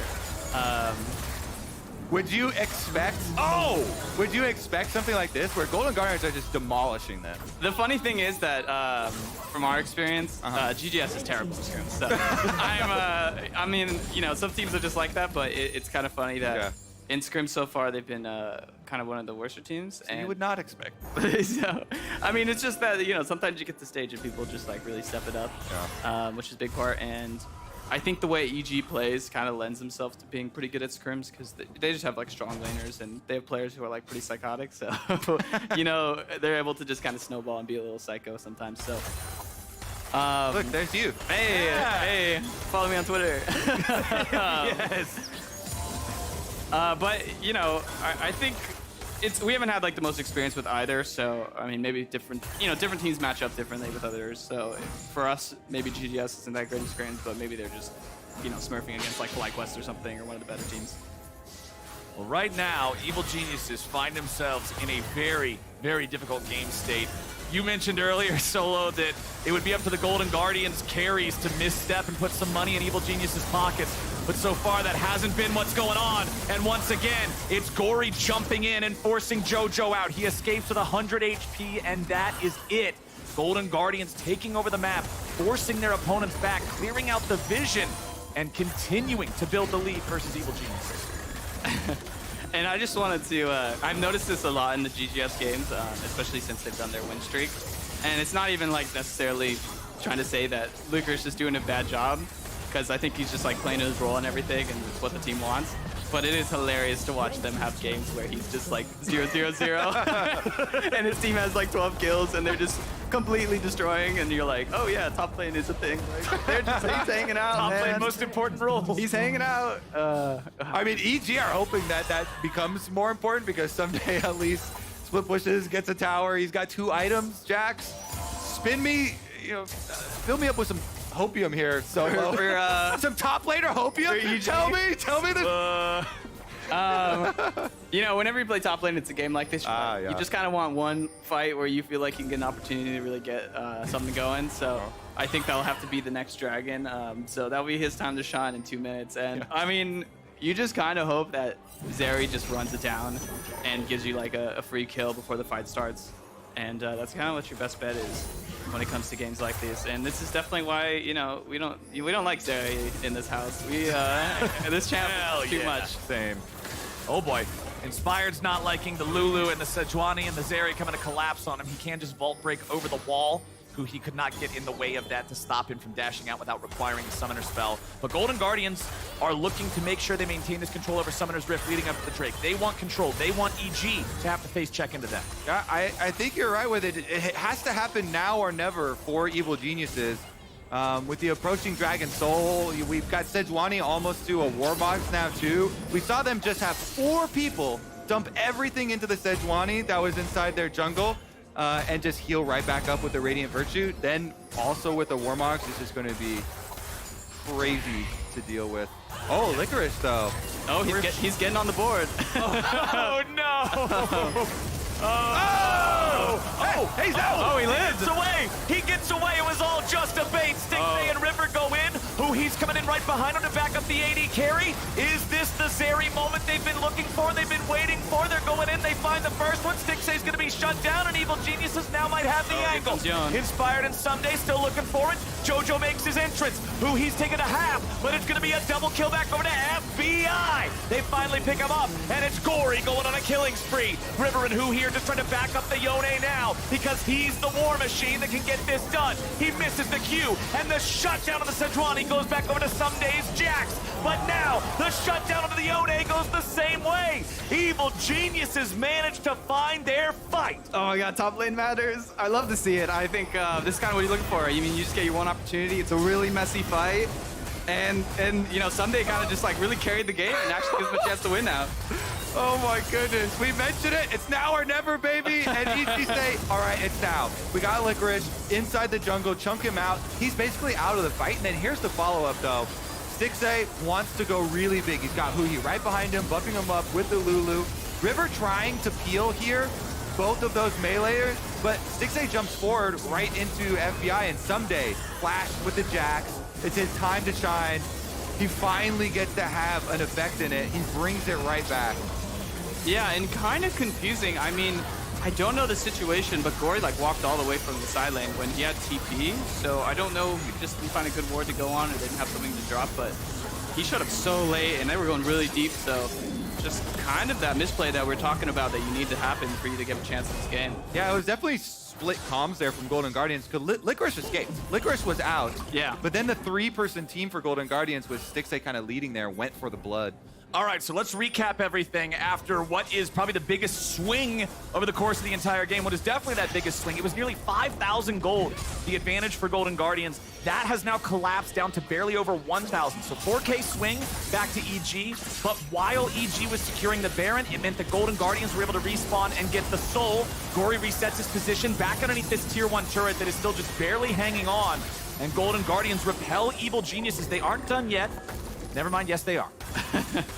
Yeah, I didn't see exactly. I mean, obviously they went for the Baron. I wonder if they could have just gone for the Dragon instead, because even though they do get that big spike in gold and they'll be able to get a couple towers here, once things kind of stabilize, it's going to be hard to beat the Dragon Soul, because especially when a comp that has such low damage as they do.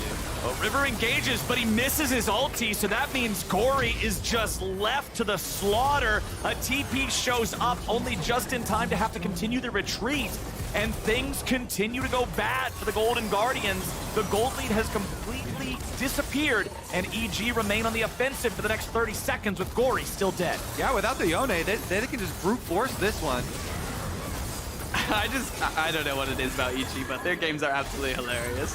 I think it's just so funny. I think that when they're behind, they just really try hard, and everybody's like, playing to their highest potential. Yeah. And then whenever they're really far ahead, I think JoJo gets bored and just completely throws and makes the game winnable for the other team. And it's just hilarious to watch because they always make a game just seem like, oh, it's just a free win for them or free win for the other team, and then all of a sudden it's just a complete banger. Like they're probably gonna find some weird split push angle and make it like a backdoor potential. Like I can just see it happening already with the kind of gold influx they've had. Every day is a challenge in keeping JoJo's attention. It really is true. I think that's why it's kind of funny when you gank him a lot, because I almost feel like it just makes him focus more, because he gets just like he gets so mad that you're like going for him every time that he really wants to show you up. So you got to let him have a good laning phase. Go up 20 or 30 farm, maybe get a kill under the belt. Yeah. Then you trust him to just drive the car into the ditch later on in the game and make it so it's harder for his team to win. I mean, hey, I remember back in week 1, which I think JoJo had a really rough weekend. He had good laning phases in those games and then ended up going 1-6 or 0-5 or whatever. There might be some credibility to this theory, my friends, is all I'm saying. I don't fully believe that it's just memes, but we do have about 3 minutes until both super buffs are back on Summoner's Rift. But right now, we're getting a fight here at the very start. Gory trying to reset position, has to use Fate Seal backwards just to get away to safety. This is the champion who was going forward, keeping JoJo out of the fight, creating so much space earlier, and now he's just getting shoved into lockers. Yeah, EG had a lot of success with their pick onto him in the top side of the map, and so they wanted to replicate it here. They do use a bunch of ultimates in attempting to do that, though, so it's okay for Gory. Actually, Golden Guardian spending less resources in evacuating him than EG did trying to pick him. And as long as they can avoid that, honestly, as long as the fight isn't, oh, someone instantly got bursted here, the Ocean Soul is going to be very meaningful. Yeah, and I like kind of the adaptation they've been doing. They've focused the Yone like a lot more recently. And I think that's just because like Zeri realistically is going to be almost impossible to kill. And I think if you can get Yone to just play really defensive and have to ulti backwards like he had to do there, or just even ulti onto the Vi, then the fight becomes a lot more manageable. Then you only really have to worry about Zeri. Yeah. He is working on his Guardian Angel. Stopwatch is an inventory. Oh! Nice catch there from River, but the immediate cleanse from FBI to make sure that it's not a real punish. That Summoner spell is going to be down now, however, during both the spawn of Elder and the spawn of Baron. And I'm no Yone player, but I just do not understand the build so far. It's a little wacky. It's pretty weird. I think that I don't really know why he needs Wit's End when he's already winning and he has like shields. I don't know why he doesn't go for his mythic, and I don't know why he doesn't have IE. And now he just has a lot of amalgamations. Yeah, there's a lot of questions in this build. So yeah, is the BF sword gonna turn into a Guardian Angel? I hope not. I mean, turn is so strange. He just has a lot of items that, I don't know, it doesn't make sense. I was really liking the BT first just because I was like, okay, just don't want to get bursted. But now that he's kind of deviated a bit, I don't really understand what the point is. He got ganked so hard in the last one that kind of rattled his item choices as well. Apparently rattled him all the way to the shop. But this is also what you want to see though, where everybody's kind of there it is. Okay, IE. okay, he bought. Okay, now his build's looking a little bit better. I mean, I think he's definitely looking good, and I mean this guy's packing some damage, so as long as he can get his stuff up and just free hit onto some of the backline, then he's just gonna be like one-shotting people. It looks really good so far. 20 seconds till Baron, 45 till the Elder Drake. Evil Genius is grouped up in the bottom side of the river. Stixxay shoving up mid. He knows he can't just throw himself out into the waiting jaws of Evil Geniuses. Has to be careful enough to stick nearby his team, particularly Huhi, provide him that peel. Inspired jumps over the wall. River doesn't have the angle there on his flail to land the W2, but he does land the ulti onto Inspired, and now Golden Guardians ready to follow up. Stixxay driving the stopwatch, trying to keep himself in a good enough spot as Someday re-engages, and Evil Geniuses are ready for the counterattack. Inspired and Stixxay are isolated, but Zeri's not in the middle of the fight. Stixxay grabs the first kill, but now can Someday get anything back? No, he can't. Stixxay's right back into the melee, and Golden Guardians just kill everybody. It's an ace and a quadra kill to Stixxay. That's GG right there. They're gonna go straight for the Nexus. Only a quadra kill, guys. Don't get excited. End it, baby. Yeah, I mean, just a really good fight. I think that Stixxay played it really well. I was worried about him going for the buy instead of sticking with the T, but they were able to survive the whole Jackson 1v4. So just good game from GGS. They had that little hiccup, but I think just overall, just lanes looking really good. Mid-jungle fights, just insane. They had a rough bit of a mid-game there when the game looked like it might have been thrown, but early game was all them. Most of mid-game was all them, and then all they need is that one team fight, and they can seal the deal. Golden Guardians continue their win streak. It is now 7 games in a row, and they are now tied with the opponents they just defeated in the standings. Will they ever lose again? Golden Guardians gonna go undefeated, baby. They're going straight to the championship. Honestly, though, really, really great stuff.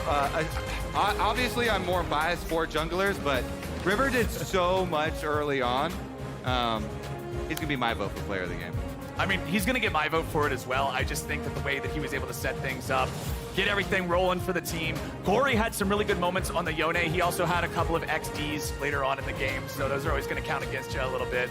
Licorice was 0-1-0 at like 25 minutes, so like you're saying, hey, sometimes top, you just got to be a role player, right? Yeah, I'm going to vote for Someday player of the game. I get it, man. It sucks, but it's cool. You tried your hardest. But yeah, River really facilitated. I mean, this guy just knows where to be at the right time, and I think he's just always having an impact, and I think he's kind of the driving force with this early game. I mean, the laner's been playing great, but when you have a jungler who's just always there, getting you those incremental leads, then I think that's really what makes you a team that's going to like dominate. Yeah, and they've been able to count on their bottom lane in the bottom lane meta. Has really been huge for them. Golden Guardians keep it rolling. And now, reminder to all you out there, we are officially live with tickets for the LCS Spring Final in Raleigh, North Carolina on April 8th and April 9th. Head to Ticketmaster.com right now to claim your spot, and we hope to see you there. Coming up next, I Will Dominate joins the LCS Lounge to give us his jungle tier list, and TL take on 100 Thieves after. We'll see you right back here.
Hello and welcome back to the LCS Lounge. We have I Will Dominate.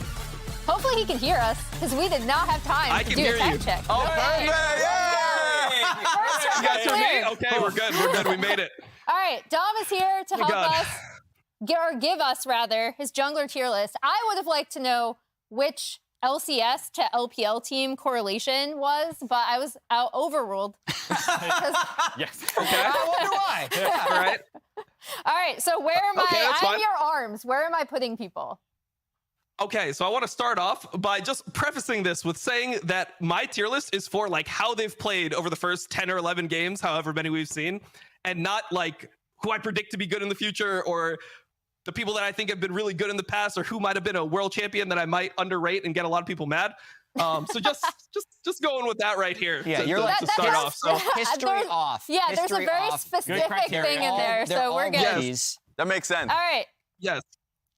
They're all rookies. Okay, so let's. Where are we starting? We starting at the top or the bottom? It's up to you, yeah. do Or bottom. I bottom. think that's Mark fine. says Bottom? bottom, so. You're making me do it right off the bat. Okay. In Get it C out of the tier. way. Get out of the way, Actually, go no, quick. What?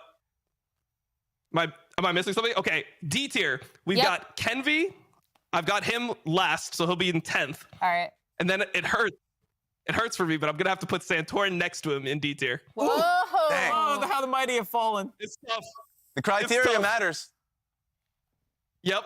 And then, okay, C tier, I've got a 2022 world champion. I In thought C he's a tier. rookie. I've got Pioshik in C tier. C for champion, I understand. Yeah, got it. Yeah, C for champion. Yeah, because he just won, so I want to, pay respect to him there. Contracts in B. Next up. And then I have Boogie next to him. To the left. Better or worse? Boogie slightly better. Slightly better. Okay, I see. All I see. right. A little bit. They're both really good. Okay, A tier. I've got Closer, then Blabber, then Inspired. Oh, here comes the soup. From right to left. And then S tier. Yeah, so Closer on the right, Inspired on the left, Okay. Blabber in the middle. There we go. Wait. And then I have Yeah. Spica number 2 Oh. and River number 1. River. I got River as the best right now. Actually, I think he's you know smurfing what? literally every game. I respect the hell out of this, because I think River's really good. Well, he just also gapped Inspired too. Yeah. So pretty good time to make that list. What Yep, like yep. what I mean- what have you seen from River's like actual play that has impressed you the most?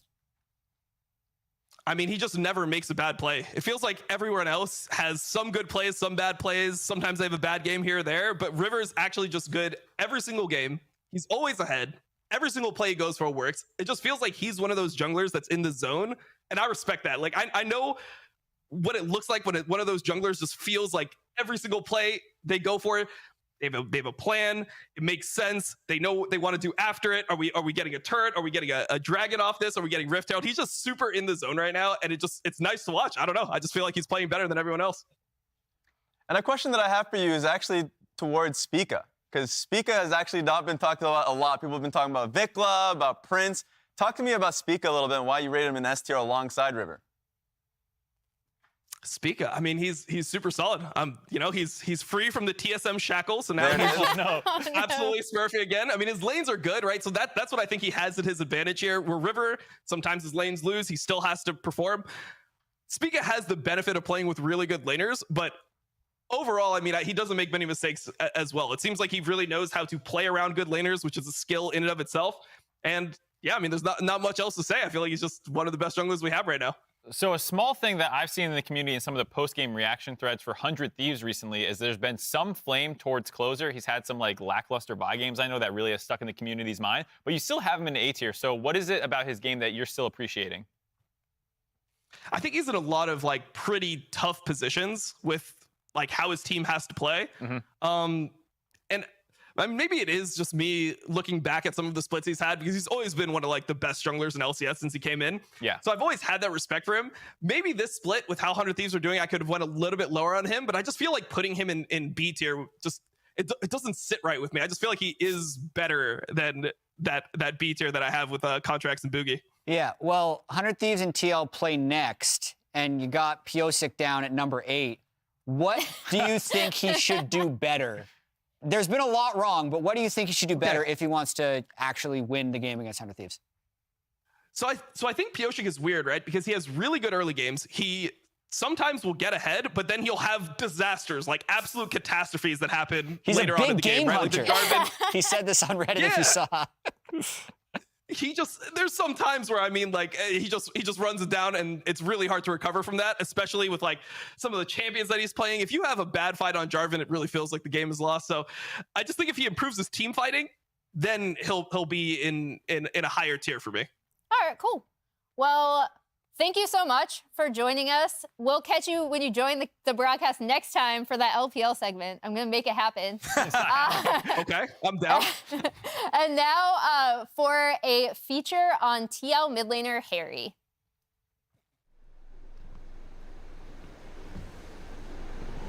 All right. I'm clear? All right, perfect. Okay, you guys ready for me? I was born in Australia. Mostly my childhood was just playing League of Legends and going to school every day, repeat. The last year of high school, I was very focused on only playing League at the time. So I would like play very late, and then I had to go to school very early. I would sleep in class, and I wouldn't do my homework, and you know, like I wouldn't do my assignments, and I would like fail every test.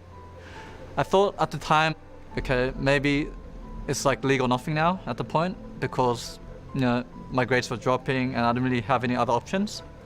You know, if I'm going to do something, then I should do something that I really love, and you know, if I'm not going to do it, then I think I would have way more regrets if I didn't even start my career in the first place. In 2017, when I created my team Order, a kid called Harry popped up for a team called Gravitas, and I used to joke with my mid laner that he was getting a little bit too old, and maybe it was time for him to retire, and that there was a future Order mid laner, Harry Kang, out there that I was scouting. And the next year, I subsequently picked Harry up as a starting mid laner of Order. This is a kid that has a great attitude towards the game, plays absolutely every champion that you could ask him to play. He's kind of everything that you would want from a coach. And we just narrowly missed out on World. That was kind of my introduction to Harry. Back-to-back champions, split 1 and 2. Legacy are the team going to Worlds.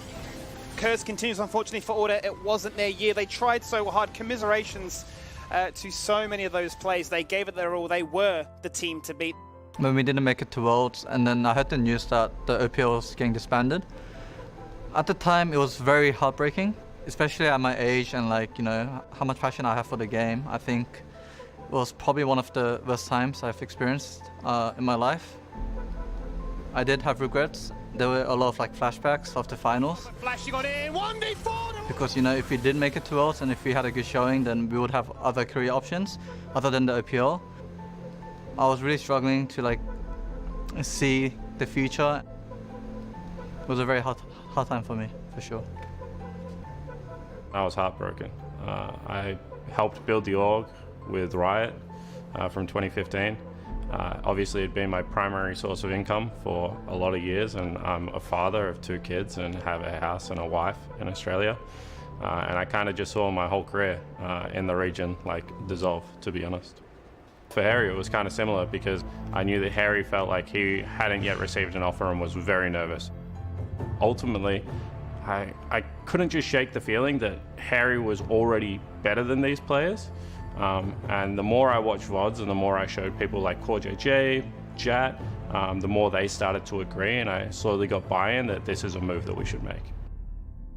My initial reaction was, I was like super happy, and I had no other offers at the time, and I didn't even feel like, you know, I deserved to play in NA Academy. Like, no one's going to know who I am, and no one has probably seen me play like in the OPL, if you're an NA fan.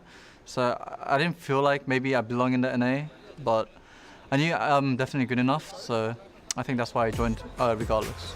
Back and forth, Harry into the waiting hall.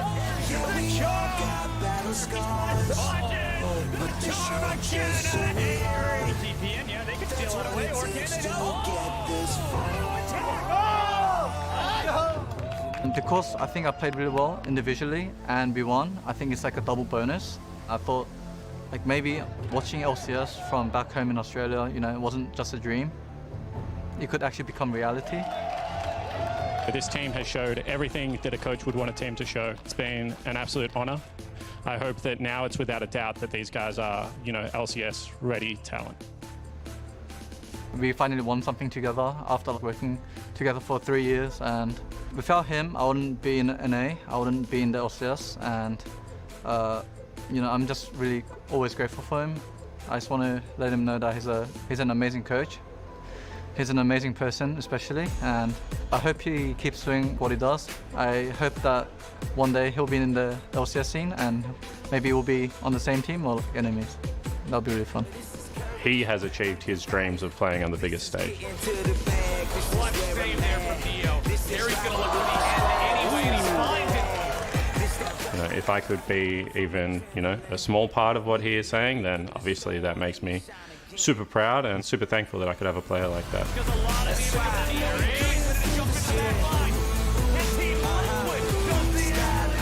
Also, I would never want to coach against this guy.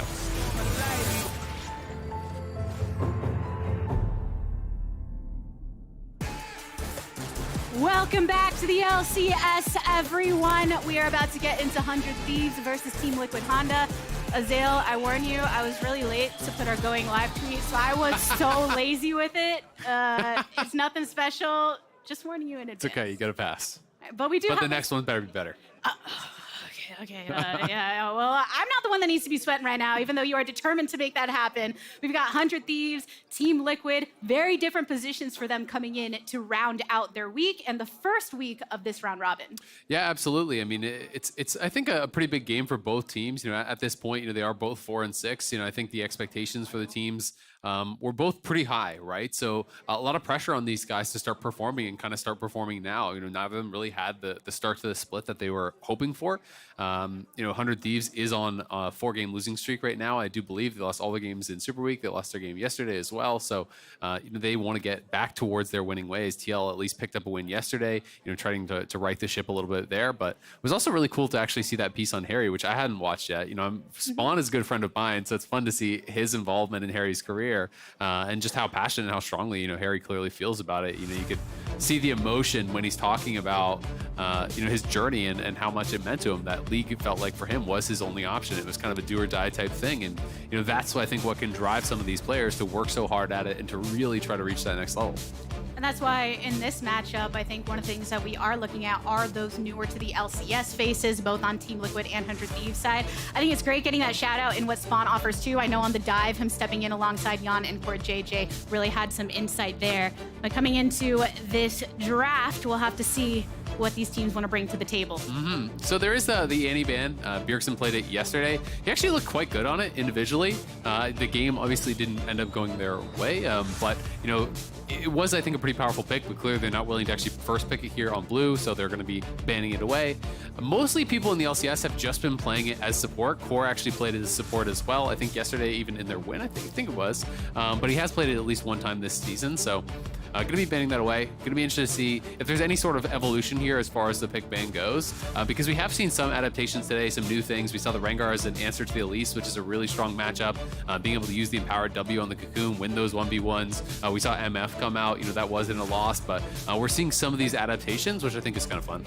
And it's not just the way that the players that pick those adaptations play on them, it's disheveling things for your opponent. When you bring in something like that Rengar, right? Looking at the way the other team responds, not knowing exactly how to adjust themselves. A nice friendly hover here, a little present for Captain Flowers. Well, and there was someone I think had a sign earlier that was saying Hoverskarner as their sign. I don't know if they're actually still here. Yeah, I'm think, scouting. Yeah, we'll see if we can spot them. But Lulu first pick. And will TL just opt into Lucian Nami versus Zeri Lulu? Because it has felt to me that Lucian Nami is just chain losing this side of the matchup over and over and over across all leagues that I'm watching. And I don't know if that's just anecdotal. I really want to kind of dig into those stats because it just feel like the options are so much more limited for the Lucian Nami. You really have to push the pace of the game. You have to get things done.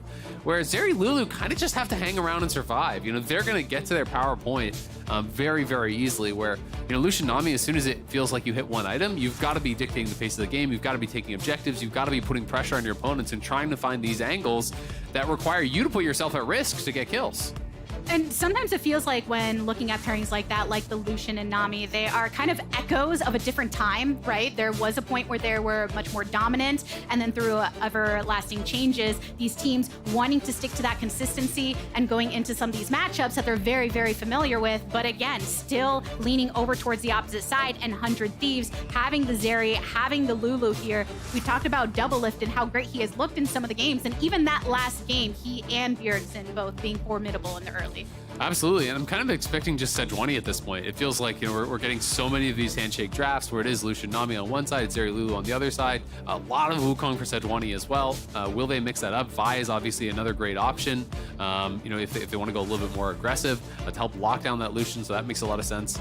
But yeah, I mean, I think Doublelift has been playing well overall. To me, TL and 100 Thieves have had kind of different problems, but somewhat similar. For 100 Thieves, it feels like a lot about their cohesion. It feels like a lot of their issues are not in the individual play, but it's in how they're playing together. It feels like they're on different pages. Sometimes their front line is going in, and Bjergsen and Doublelift aren't there to actually follow up. So it feels like either the shot calling is not really there, or people aren't just on the same page or feeling that they should be playing the game out in the same way, and that's causing them so many issues in the mid game. I do remember specifically you on that cast calling out a fight where it was Tenacity and Closer just a little too early on the fight, and then taking a lot of that damage before the carries could come up.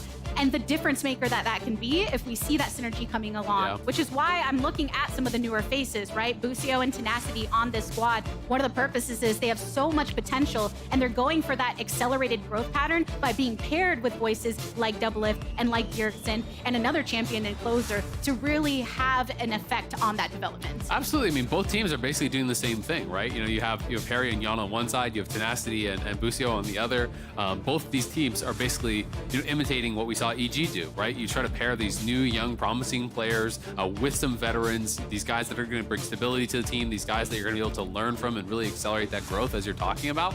And funny enough, both teams are at the exact same spot in the standings thus far. You know, I have liked overall how, you know, even though I've been critical at times, I think of how Tenacity has played in conjunction with his team. I've liked that he has been able to stay aggressive. I like that he's, you know, not kind of lost his killer instinct, because you do want to see that from your rookies. You want to see them playing aggressive. You want to see them having confidence in their mechanics, you know, going right at their opponents. And their coaches can kind of help you shore up all the other stuff, right? Yeah. I think mechanics are very hard to teach. I do think it's sometimes easier for the coaching side to be able to teach the other aspects of the game. I think that when it comes...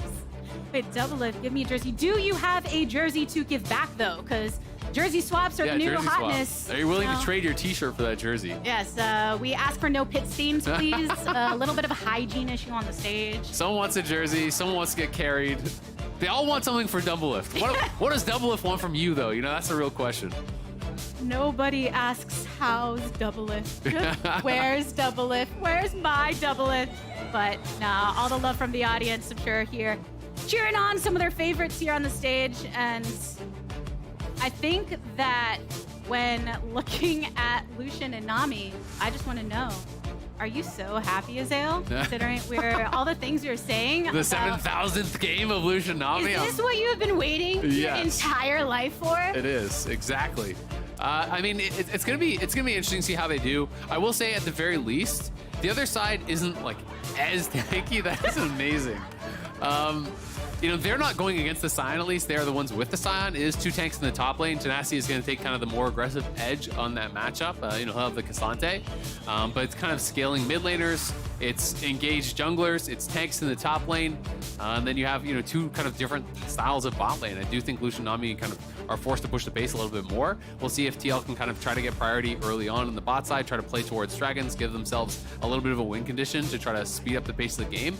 Because I do generally favor the Zeri Lulu in these 5v5s, unless you can really make some magic happen. They do have good ways to engage and get on them. You know, things like the stolen Vi ult. Harry can grab that, you know, with the hijack from Salas, go in with that Vi ultimate. You have Sion, you have Wukong to fly in over that backline, so they have ways to actually get back to that Zeri and try to threaten him, but it is going to be very difficult to try to ignore Cassante, ignore Vi, ignore this Victor, and get right back in and kill off that Zeri. But oftentimes, if you cannot do that, you can't really win these extended team fights where Zeri just starts to take over. You get so much move speed stacked up during that ultimate, and you kind of just run over the entire team. Team Liquid are no strangers to the games where they just can't quite lock down that Zeri. and things really fall out of their grasp. But looking to get that lockdown here against 100 Thieves in this matchup.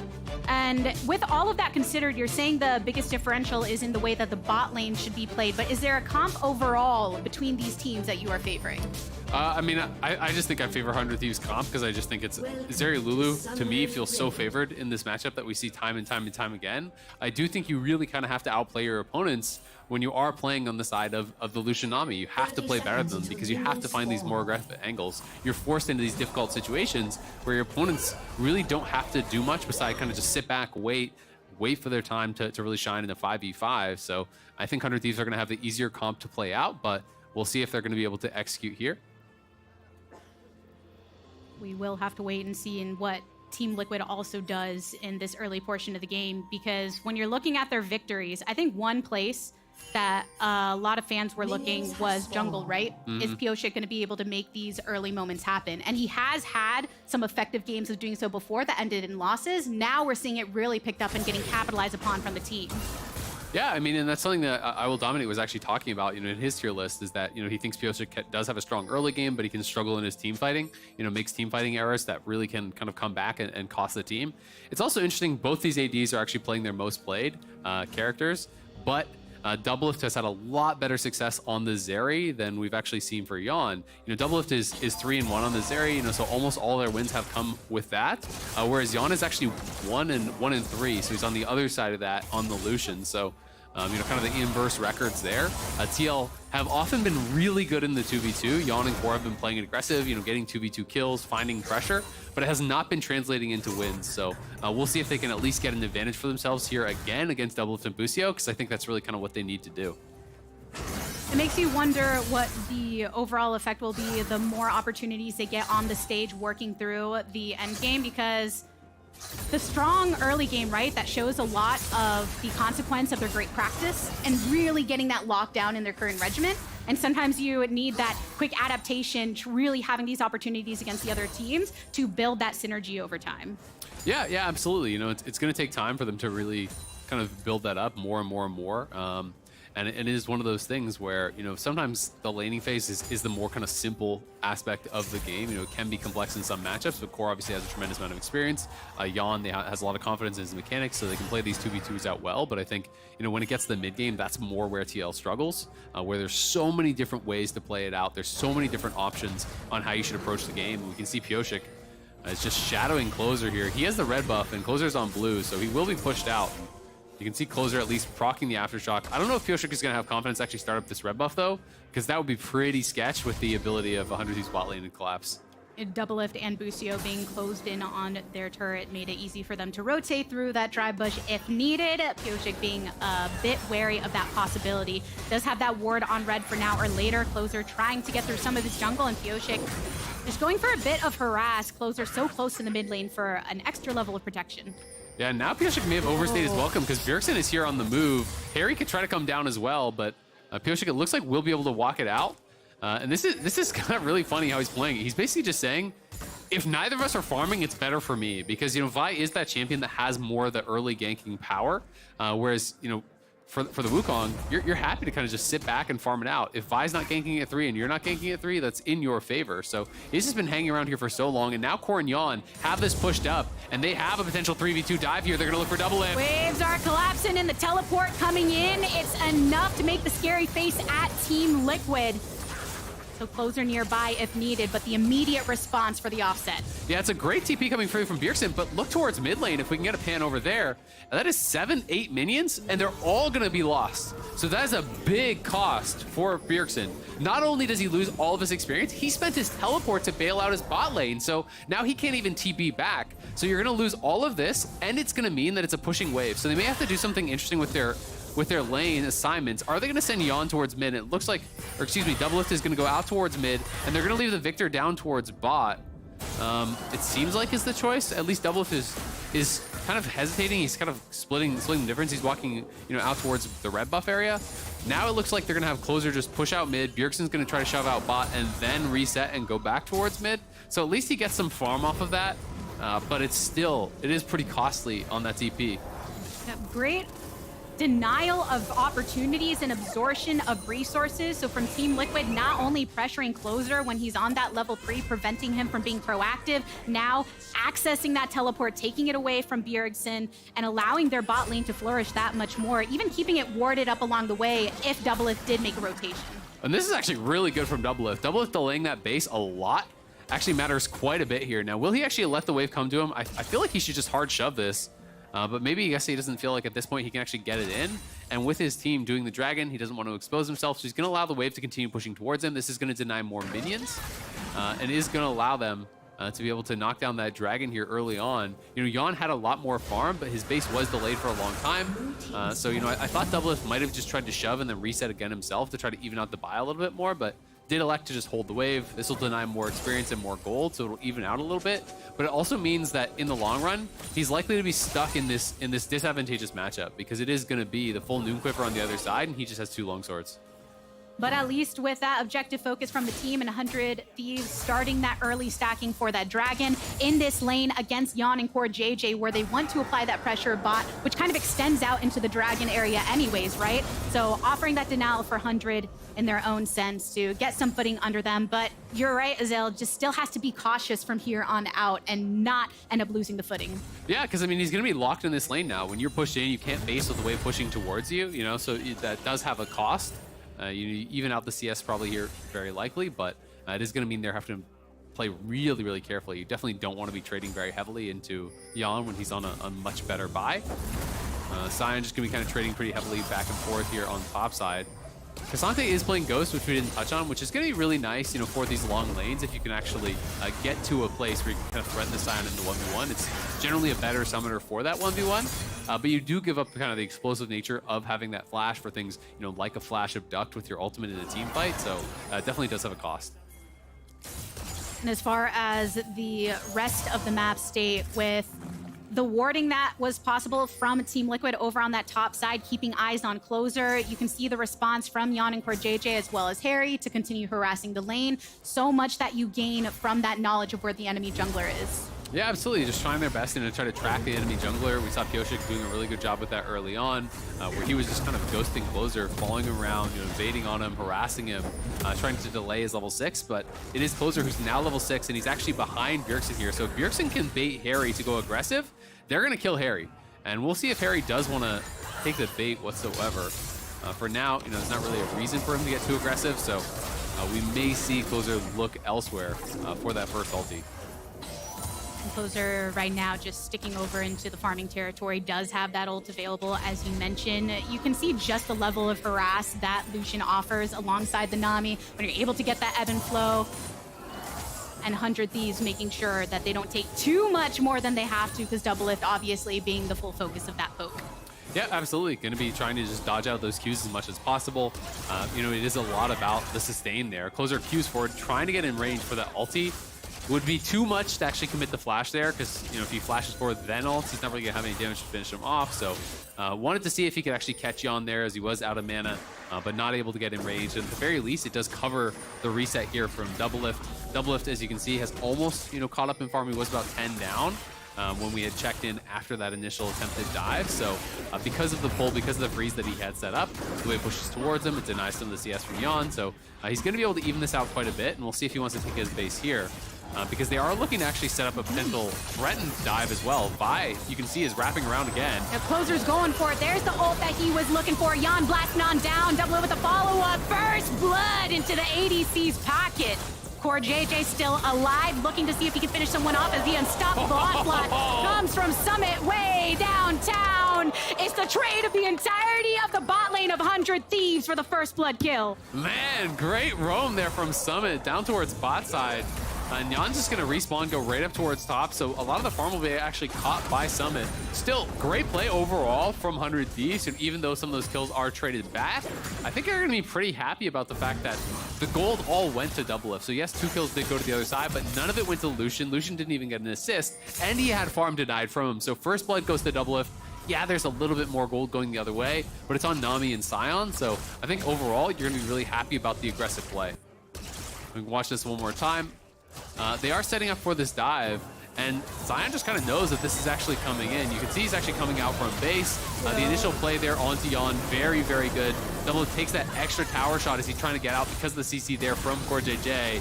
And then in comes Summit, and no way for them to actually get out of there. So first kill goes down, second kill goes down, Closer does survive.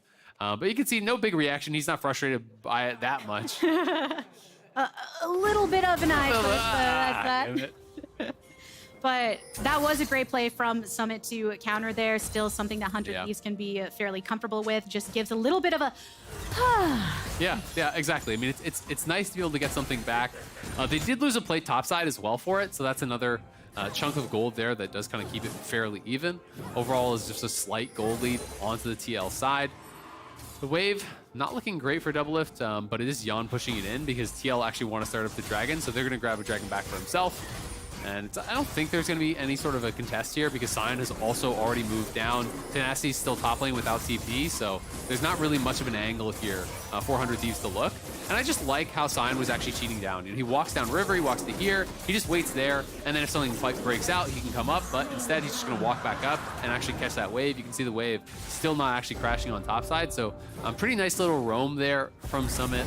Doesn't fully commit to it, but that implied threat that he could show up is going to dissuade any sort of a challenge at the dragon from 100 Thieves. and still has teleport available now, as well as the ultimate coming right back up. So Team Liquid really operating on that, what we can threaten you with being powerful, but a threat coming down from the bot lane. Flows are going on toward JJ before ulting on the opposite. Yan goes down. Toward JJ attempts to disengage. Oh, that was a close one. A little thumbs up on the retreat. Yeah, that was extremely close. Kyoshik was there, but he was there just a couple seconds too late. And 100 Thieves, make the play happen before he can actually arrive. It is again another kill here onto Yan. This Lucian, that this is why it's so difficult, right? If this is happening to the Zeri, sure, it sucks, but you can always be like, well, we can kind of get it back later. You can farm it up, you can play it slow, slow down the pace of the game. Lucian kind of continues to have pressure on him to do things, at all times. And he is closing in on that Gale Force. And when Gale Force and Mandate are done, we need to start seeing them get aggressive. That's very often where teams will just rotate their Lucian and Nami over towards mid, try to take control of the map through that. Look to put on pressure with things like the culling and the Gale Force, and try to use that to really kind of dictate the pace of the game through that mid game. So we'll see if they're still going to be able to do that. As at the very least, they'll get some gold here for Harry. And down mid is always a great place to throw a Rift Herald because the way it can break things open to set up for future objectives. We're still in plated territory here at 1240, so that gold right down the lane is something Team Liquid can be happy about. It's been very even with the gold throughout this early game thus far. Yeah, I mean, it is quite even, right? You can see some slight advantages on top side, a little bit more farm, that extra kill, of course, for Summit. But a few plates have gone the way of 100 Thieves, in bot as well as the one on top. So a very even game, all things considered. But generally speaking, I just think that again favors the Zeri Lulu, which is why I like that draft, that bit much more. And it's also why we've been seeing blue side in general seems to be so much more successful kind of in this current meta. The LEC had a BO5 earlier today. Blue side won all 5 games in their BO5, and it was almost all, if not all, Zeri Lulu on blue side pretty much every single game. And people haven't really been willing to actually bust out anything else or mix it up too much to try to really punish it. They are willing to kind of handshake the Lucian Nami into it, but just hasn't been very successful. It is that late game security. Even if you face a game where, all right, let's say Vi doesn't get the early game stuff. Let's say we don't really quite get that lead. We always got something that can scale up later. Whereas Team Liquid feeling that pressure of what have we accomplished with this Lucian Nami lane? Yeah, and I mean, they're still going to have lots of ways that they can win out these team fights. It's just more difficult. It's not as straightforward. It's going to depend on finding multiple engage angles, really getting in on top of Doublelift. He's playing barrier, which is obviously going to help him on that dive, but it's not anything like a cleanse that is going to get him immediately out of there. So if they can actually lock him down, if they can land some CC on him, try to 100-0 him, those are the kind of plays you're going to be looking for. The ultimates that are going to be stolen by Harry are going to be key. If he can actually steal away Vi ult, you have Kyoshik coming in at the same time, Vi ult into Wukong ult, into Sion ult, like all these things, if they're able to be layered and kind of appropriately used, then you definitely do have the ability to knock this guy down, but it's just hard, right? And if you're not already winning the game, if you don't actually have that deep vision to find TP flanks and things like that, it can become pretty difficult. But on the side of Team Liquid, they have built into that bot lane with the Gale Force and the Imperial Mandate, as you said. So seeing what they can do with that additional layer to the utility that Core JJ can provide on this Nami, and having that second escape ability with the Gale Force active for Lucian when he does get locked upon by 100 Thieves. Yeah, absolutely. You know, it's kind of the power of it. You have that escape ability, but you also have that ability to go aggressive and try to execute people with it. You know, dive right in onto your opponents. And it is now 100 Thieves starting up this Herald, feeling confident. But this is TL on their one-in power strike for both their bot laners, so they're happy to fight this, and it's going to be a scrap here. Teleport coming in from both sides. Pyosha going into the back line. They get multiple locks up, so they take Closer down. 100 Thieves dodging out. Tenacity keeping himself on the River side. Getting some damage over the wall from Double-ish, but because Team Liquid were able to rotate on over, they get the objective. Yeah, nicely done there by TL. It was kind of a brazen start from 100 Thieves. You know, they just straight up started up, but it is Lucian Nami on their really big power spike. And it's just a great engage from Summit. He comes down from top side and just connects with Closer. Closer just gets pretty much 100 to 0'd in that CC. Wasn't able to get his flash off and get over the wall, but they didn't really have the battle lines ever established because it's Sion threatening from one side, it's people coming in from the other side, and you can't actually fight front to back. You want to kind of be attacking that one target, so they all try to pull back into this corridor here. Everyone makes it though, except for Closer, who just gets locked down. And then with him already dead and not really a lot of pressure being put out on the other side, 100 Thieves just gonna have to take the L and just back off, especially because Harry had stolen the Vi ultimate there and actually hadn't even committed it. So if you try to get back through that corridor, Bjergsen or Double-lift are gonna get ulted on and very likely taken down.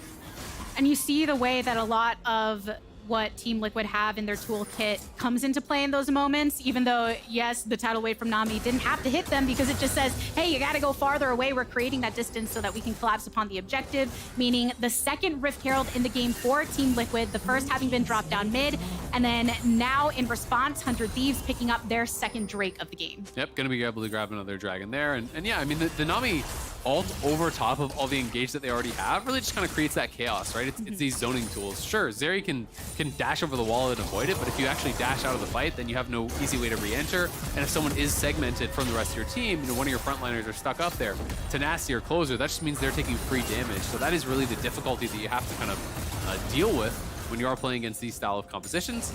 But at the very least for 100 Thieves, they have really good diverse damage profiles here. They have a lot of physical damage from top jungle, from bot, and Victor is going to be an absolute beast here in those later stages. And even honestly on one item, Victor spikes pretty hard. You know, it's not like in Azir where I think you have to kind of get towards those 2-3 items to really start being powerful.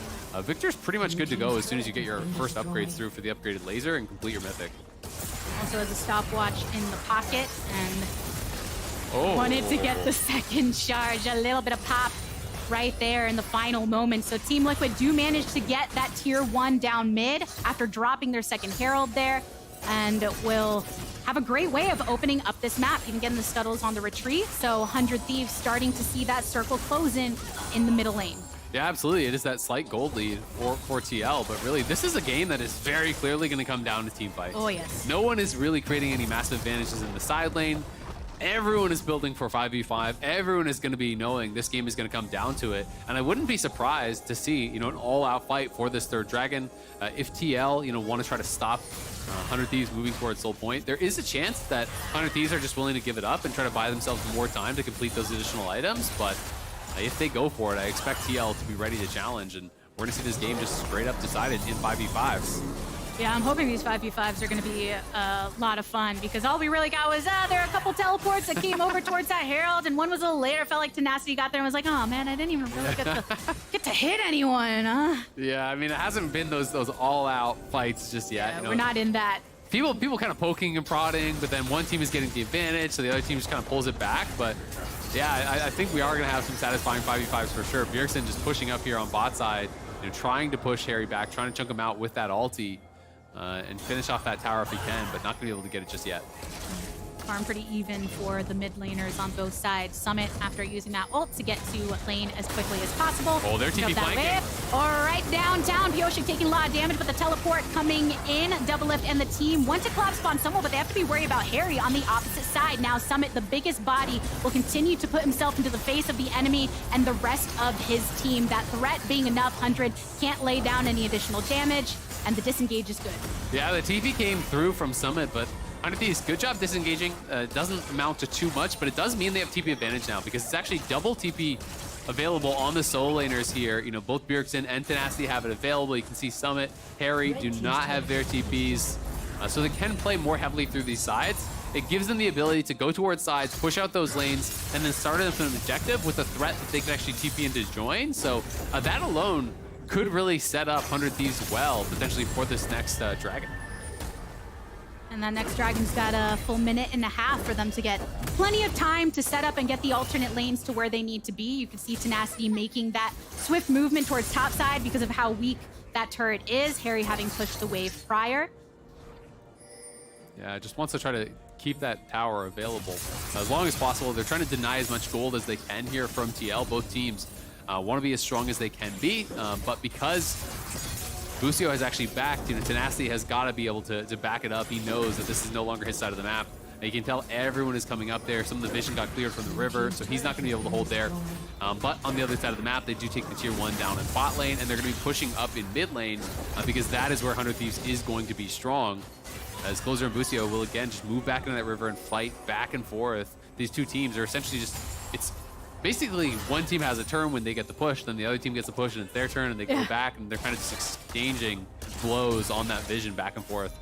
Two sides of the tug of war rope where they say, all right, this is the time you get your burst in and then we'll get ours, and just keep it somewhere in the middle for now until we can have some of those explosive fights later on. And we're ticking on down on that timer with 20 seconds to go, which means with 100 Thieves and the way they've been trying to set up getting 2 dragons for themselves, having that soul point as something they can threaten with is important. Well, look at this line of vision, right? There's nothing past that for TL, so this is going to be kind of difficult for TL to find the entrance.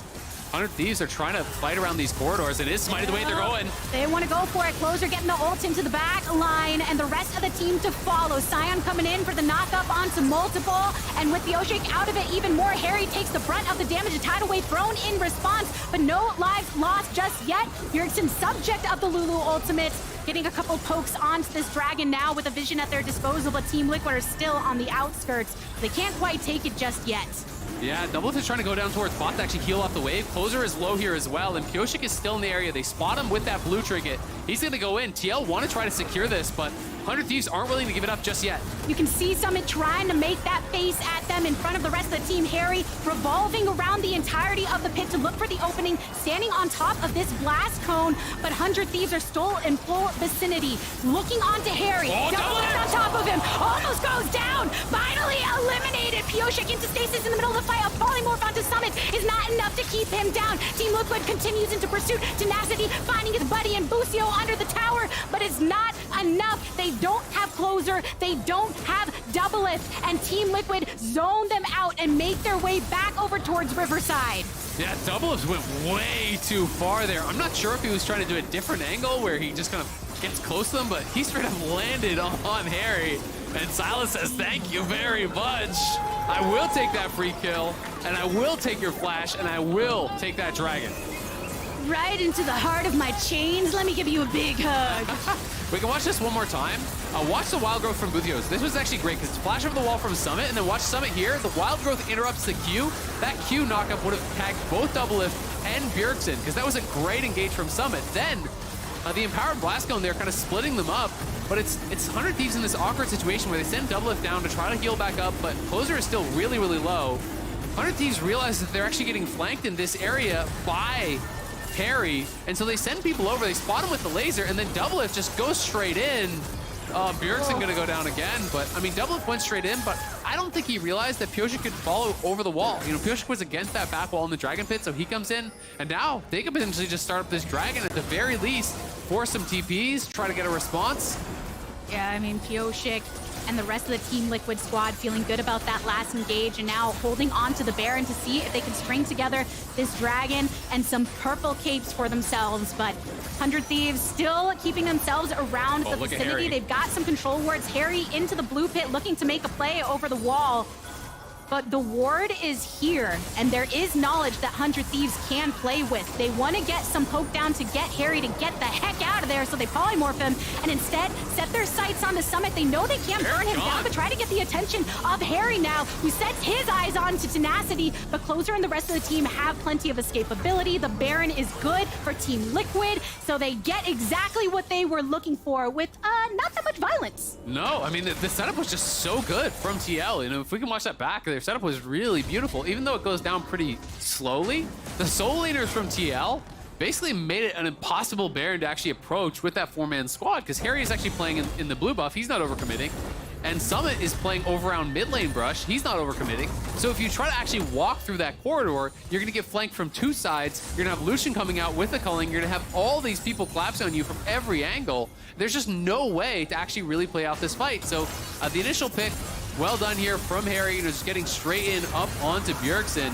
He is separated from the team. Thought he kind of had enough coverage with the wards in the area, but he goes down. And then I just love this. You know, Harry is going to move up into this blue buff area. Summit is going to play this area, because it's all about 100 Thieves trying to force their way through this corridor. And if you push through here, Summit will from one side, Harry will come in from the other side. There's not any chance for double-elimination to kind of play safely in that area, and that's why he's hesitating. That's why he's moving back. They know that both these solo laners are ready to collapse, but what do you do about it? There's just nothing you can actually do. They can't all collapse on Summit. He can just ult away. You can't all chase Harry, because he can just run away as well.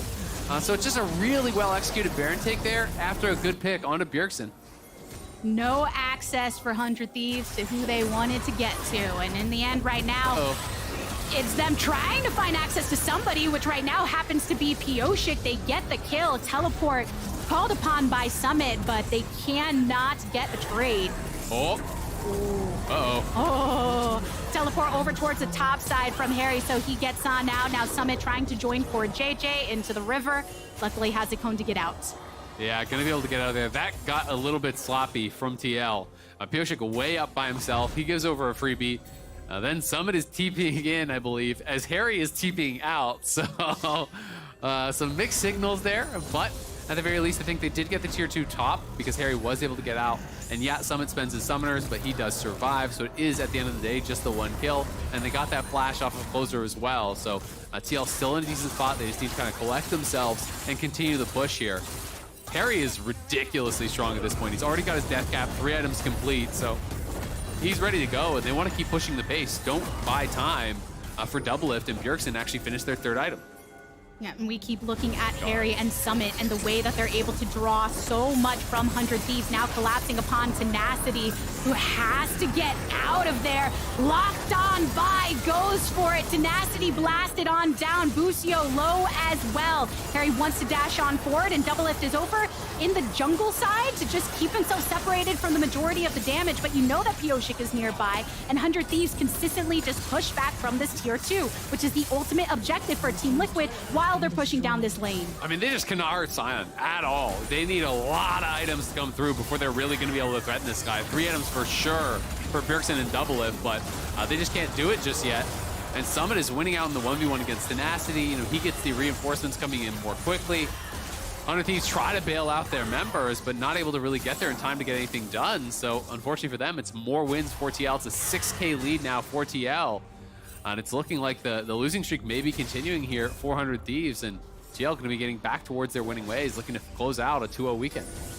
And off of the good play they've had thus far with that 6K lead, can now get Soul Point under their belt. So feeling really good across. And I think that's why when we're looking at Team Liquid and we say, okay, they have shown that promise of really good early game play, we clearly see a strength there, and how can they continue to carry that out? Yes, there was that moment of miscoordination from a couple of them, and I think that's the area that we will continuously look at when tracking how they improve from week to week, because there's a little bit of those sprinkled in once in a while, but still a lot of positive to look towards. Oh, absolutely. I mean, I think one of the big standout players in this game, though it has been kind of a quieter game because he is playing tank, is Summit. I think Summit has had really good engages. His positioning has been excellent on the tanks.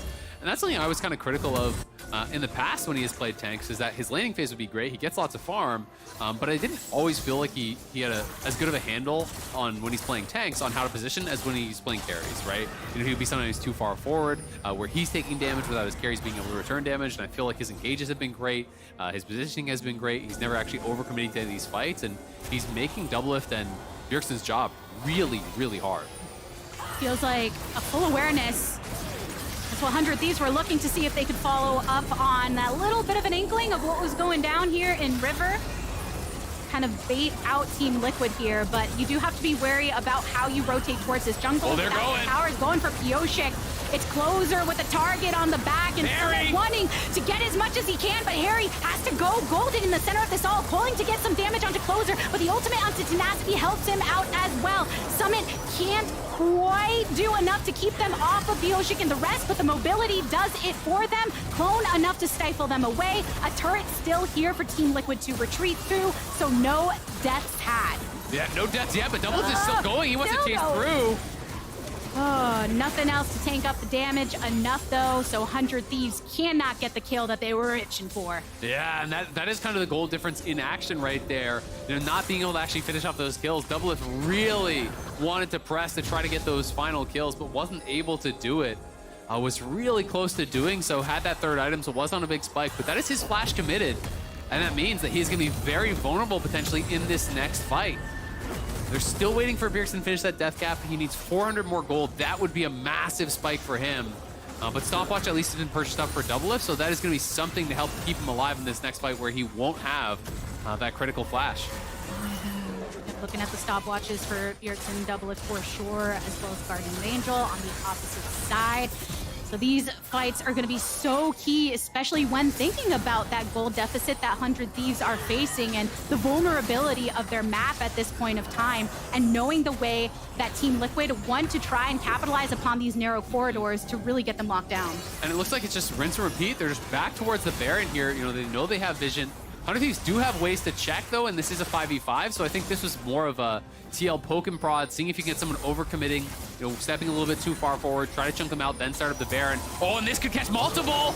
Get a knock up and a stun onto multiple there, and Summit, though, is still doing a great job of just keeping 100 Thieves locked in. Here's this little narrow, and I'm gonna put my body between the rest of the team and let him poke over me all I want and get you guys in the jungle, because that's Sion's voice, right? That's what he sounds like, just like that. Maybe a little bit deeper, but maybe a little bit close, deeper. yeah. I'm sorry, I'm gonna put my body in between myself and 100 Thieves, because that's what these team fights need from the big old tanks angle. It's the most fun part, right? But seriously though, Team Liquid going for the same style play around this second Baron compared to the first. They don't have to have the direct kill onto the members of 100 Thieves unless you do want to try and turn it. Closer, the subject of all of the action, attempted Aqua Prison, but Closer so close to death after that wild growth even. Pioshik and Pioshik though, getting to the rest of his team, had to flash to get out of there. Summit also now executing his own flash to get to the rest, but now with him in the pocket of the grave, with his passive activated, Team Liquid have nothing else to hide behind but the disengage from both sides. Yeah, it's a 1-for-1 at the end of the day, and Victor well and truly online now there. Bjergsen baked and TP'd back in the midst of that with his death cap, and he was putting out so much pressure there. It was a great early ult from Closer. Watch Closer's ult when this engage comes in, because I believe he immuned the Sion ulti and procs his Virtue very early on, so he's getting the healing from his ulti here. Yeah, actually immunes with the Unstoppable, so he doesn't get stunned up immediately. Then the Lulu shields and Wild Growth come through. He flashes out. He forces him to commit in quite a little bit more. Pioshik going forward does finish him off, but look at the backline from TL.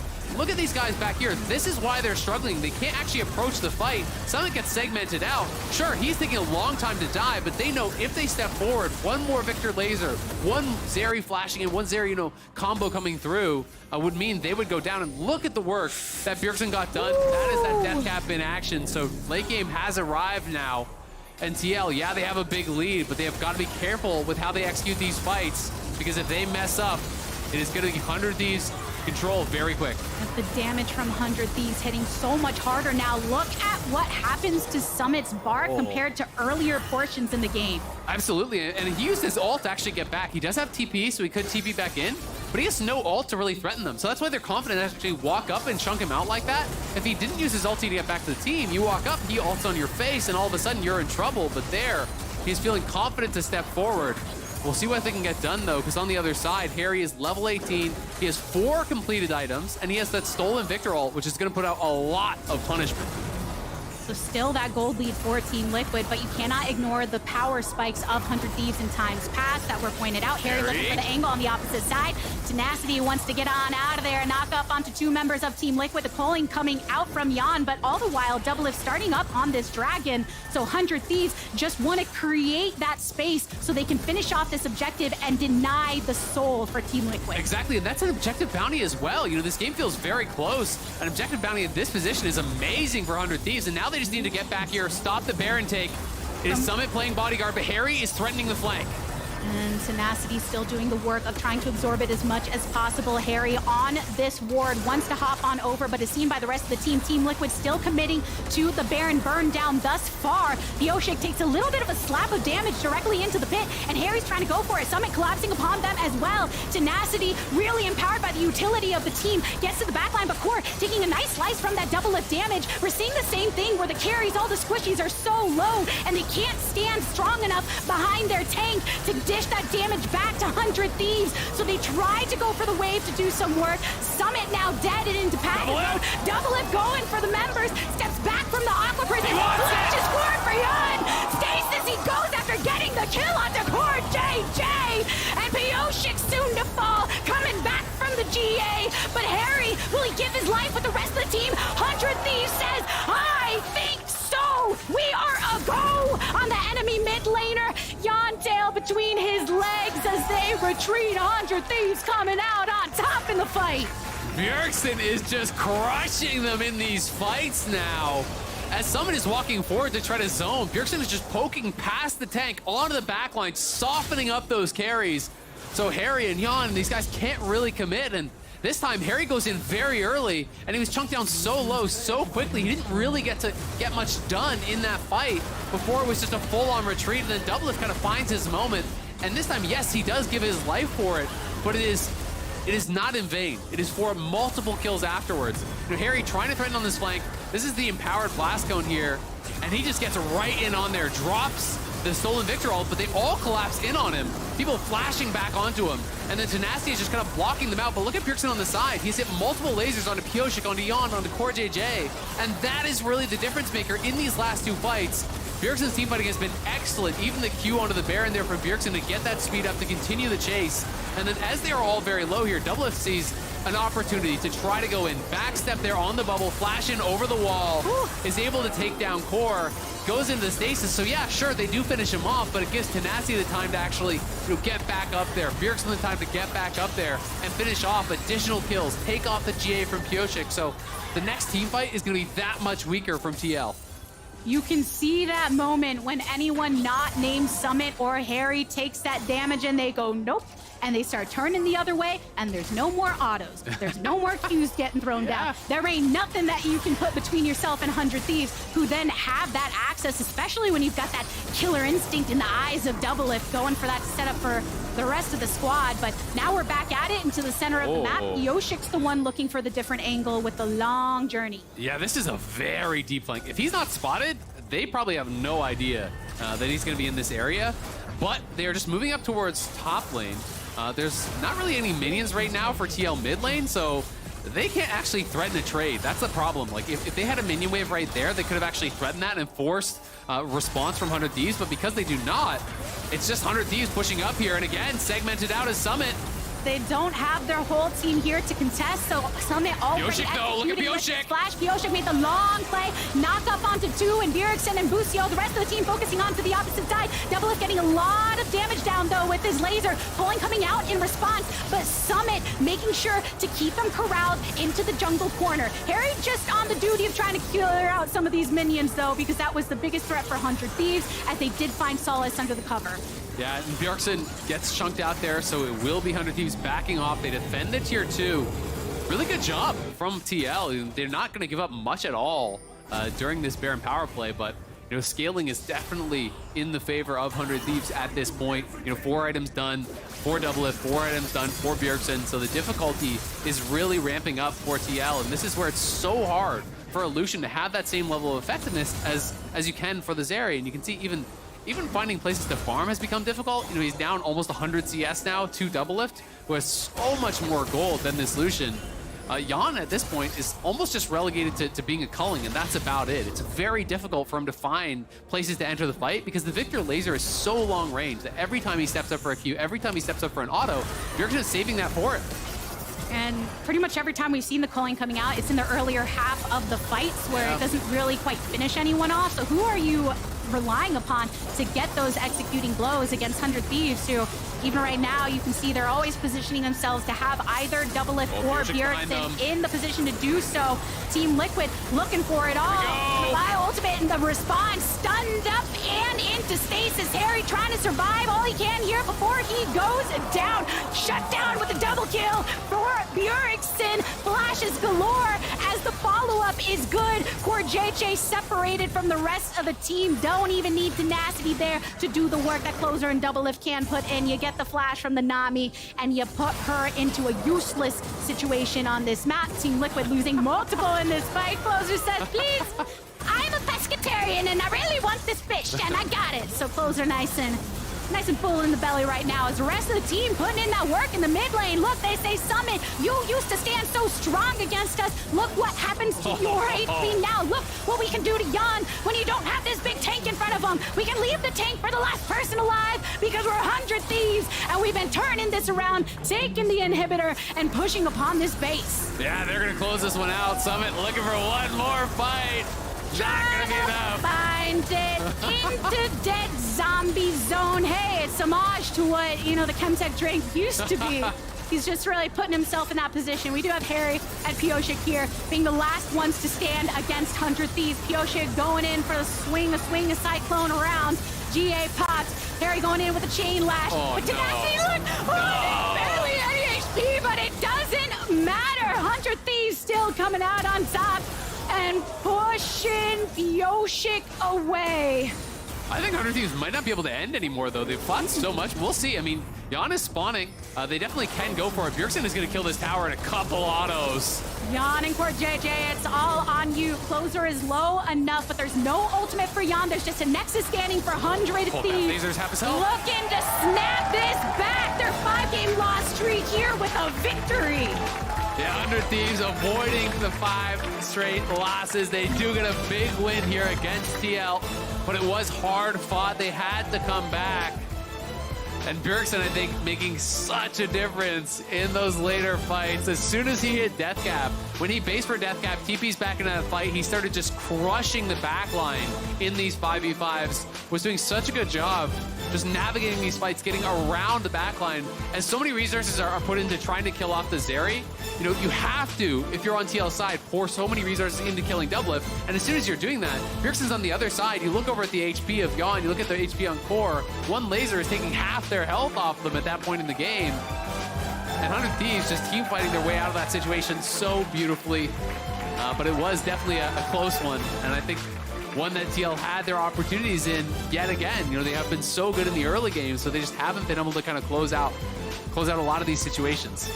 Another situation where that good early game was looking strong for them. They had that pressure on the bot lane, and in the end, it wasn't a victory for Team Liquid, but for 100 Thieves, I think that's one of the biggest things. When we talk so much about the bot lane and this bot lane centered meta, so we're looking at all the AD carries, right? But one of the strengths of 100 Thieves is Bjergsen and double-lift, they know how to carry. And when you pair them well, considering all their history together, the way they can respond to what is needed by the team, when you have 2 threats and you're not just banking it all on one, that's always going to be difficult for the enemy team to focus on, especially with threats like Zeri, especially with that mobility that you have to lock on to get locked down. But Bjergsen's right around the corner. Yeah, absolutely. I mean, it is the difficulty when you're playing into these kind of drafts. You know, I do think 100 Thieves had the advantage of kind of ease of execution here. You know, they had these carries that have better range, that have really strong scaling. You know, can Silas take over a game on full build? Yes, absolutely. But is it a lot harder to get into the fight and get that damage out than it is, you know, on a Victor just throwing lasers over the shoulder of a Sion? It is. It's much more difficult. And the same is true for that Lucian versus the Zeri. And that is why we are seeing, you know, at least in my opinion, you know, I think a way too high priority on Lucian Nami. Because Lucian Nami, to me, is losing this matchup, it feels like almost every single time. Like, you have to significantly outplay, it feels like, for your team to really be able to win the game. And, you know, they just weren't really able to do it. And that's now, you know, Core and Jan, I think, have looked good in a lot of their games in the early laning phases, but it's now 1-4 for them on Lucian Nami. And on the other side, Doublelift is 4-1 on the Zarya, and that has been very, very reliable for him this entire season. So many moments where we turn to those reliable things and say, let's see what they can turn this into. Go back to Old Faithful. Yeah, Old Faithful, always very promising. Now, though, as a reminder, we do have Fantasy LCS happening over on Sleeper, so make sure you lock in your picks and bans for next week's games if you want to top your league. I have too many times lost weeks because I forgot to do that, so please, please do. But we are joining Mark and Bjergsen for our Verizon post-game interview. Thank you very much, Gabby. We have Bjergsen standing by with us after a bit of a difficult game. Bjergsen, congrats on the win. Talk to me a little bit about that game. It was something where initially you guys fell behind. Were you guys worried at all, or did you have the confidence in the scaling? Like, what was the mentality of the team? I mean, we knew we could always win because we have a lot of scaling champs. We have Zeri, Lulu, and Victor, which is pretty much the holy grail of late game. So, yeah, I trolled pretty hard, dying top at 21 minutes, losing Baron for my team. So. That feels really bad, but yeah, I mean, I think just we've been losing a lot of games, so we've been losing a little bit of our kind of aggression and decisiveness, but I think Closer was really bringing that today. Look at your damage per minute, dude. 1,600? Yeah, I'm just like lasering the Sion all game, bro. It's kind of fake data, but yeah, I think Closer he really brought a lot of decisiveness and like really pulled us together as a team today, which is why I think even from behind we found good opportunities to come back and win. Yeah, I want to touch on what you said a little bit about the recent loss streak that you guys had gone on. It's been a bit of an up and down season for you. How have you guys kind of managed those expectations, and like what's the environment been like at the team? I think the environment's been intense, but I think that's good. You know, we all want to win. We're all competitive, and we hold each other to a high standard. So. No one is happy with losing this many games, but I think it's also the fashion in which we're losing. You know, some of these games we lose without even ever getting like a fair 5v5 team fight, where either we're just getting engaged on and getting one shot, or we're just not connected and the enemy team is more connected, and that just feels like the worst way to lose because we never even gave ourselves an opportunity to have like a 5v5 fight and actually show our skill. So we've been working on that, and I think this game at the very least, you know, we're fighting S5, 5 versus 5. I think we were just a little bit tighter than TL were in a lot of the fights. So yeah, definitely. That feels good compared to some of our other losses. Yeah, it was definitely good to see you guys clinch this one out.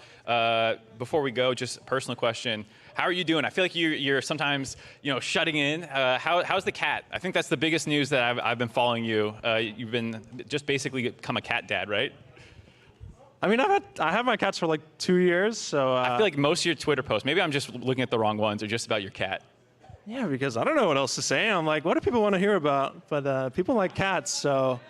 See, they like the cats. Yeah, see? You're a big reader. I heard you're in a book club, maybe? What have you guys been reading? I am in a book club with Myth, Cutie Cinderella, who is cursed because every time she wants to interview me, I just lose and get stomped. And Brooke AB from 100 Thieves. We're reading a book on like design and psychology that Myth chose, and I'm meeting with them tomorrow to talk about the book. So, yeah, hopefully. I love Cutie on the LCS, but no more Cutie curse. All right, well, we'll make sure she never comes back. Keep you guys on a win streak, hopefully. That's okay. Just if she interview requests me, I might say no this time because I want to win. Yeah, I got you. All right, well, thank you so much for joining me for this interview. We have Dignitas versus FlyQuest coming up next, as well as This or That with Kobe and Jet. See you there.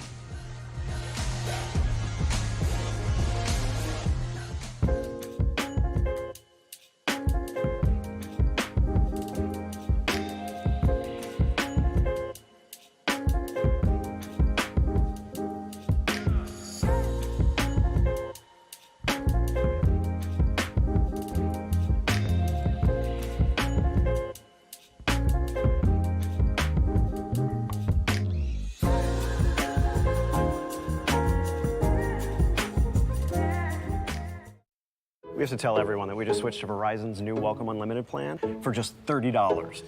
I've already told everyone. Wait, did you say Verizon for just $30? It's their best unlimited price ever.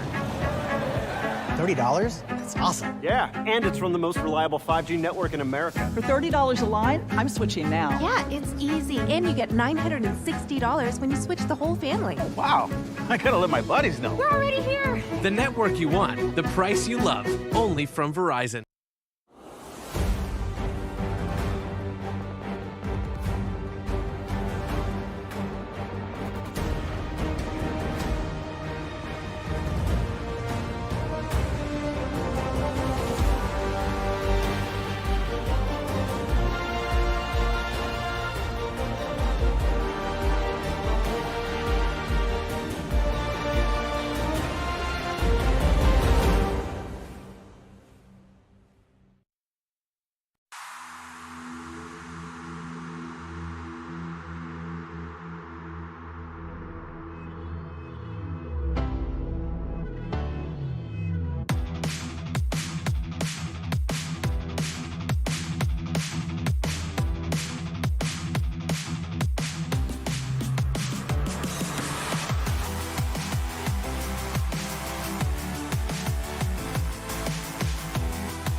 Hello and welcome back to This or That, presented by Verizon, with Kobe and Jat. Yeah. And a little switcheroo action. Yeah. Kobe thinks that should be the thing that's far away from you, and it's gonna mess him up if this is right next to him. If you're referring to two things as this and that, this will always be the thing that's closer to you.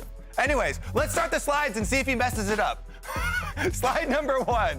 Which mid is scarier to face right now? Vikla or Gory? I gotta go with Gory. I'm gonna 7-game win streak? With that, because that's what the slide says, regardless of if it's closer to me or not. But it's because they're on a 7-game win streak. It's because he's popping off with almost every champion. Him, River, and Huhi have incredible synergy at the moment, and Stixxay's popping off in team fights. So this team is the hottest team in the LCS, and Gory's a big part of why. Yeah, honestly, that one was easy. Number 2. Vikla is really good, but Gory's just been exceptional. This or that. Was Annie it's from sleeper power pick before the buffs, or buffed from 0 to OP? Oh, that's interesting, because a lot of people were hyping up like, oh, random Annie top, random Annie support. Yeah, Annie is OP now because of the buffs. Yeah. That is the answer. The shield has a super low cooldown and just kills other people now. So I'm gonna go with that. For sure. Good question from Bobzor. More refreshing draft mix-up. IMT's Misfortune pick, Cloud9's Rengar pick is way more out there. Yeah, I like the Cloud9's Rengar pick specifically because it was pre-planned to have TSM first pick the Elise. They knew that Boogie was gonna pick it if it's open, especially with Maokai banned. It was a bait and switch. They throw the Rengar in there. Misfortune is just there because, like, maybe we can beat Zeri or Lucian with it, and it just didn't work. There's just so much more that's different about Rengar than other junglers versus Misfortune being different from other AD carries as well. Do you just never say this or that? You're just pointing to things? I point to the slide. It's that. I'm choosing. Slide I'm choosing 4. Rengar. This or that. Which team places higher at the end of the regular season split? Golden Guardians or Cloud9? Oh. Current standings.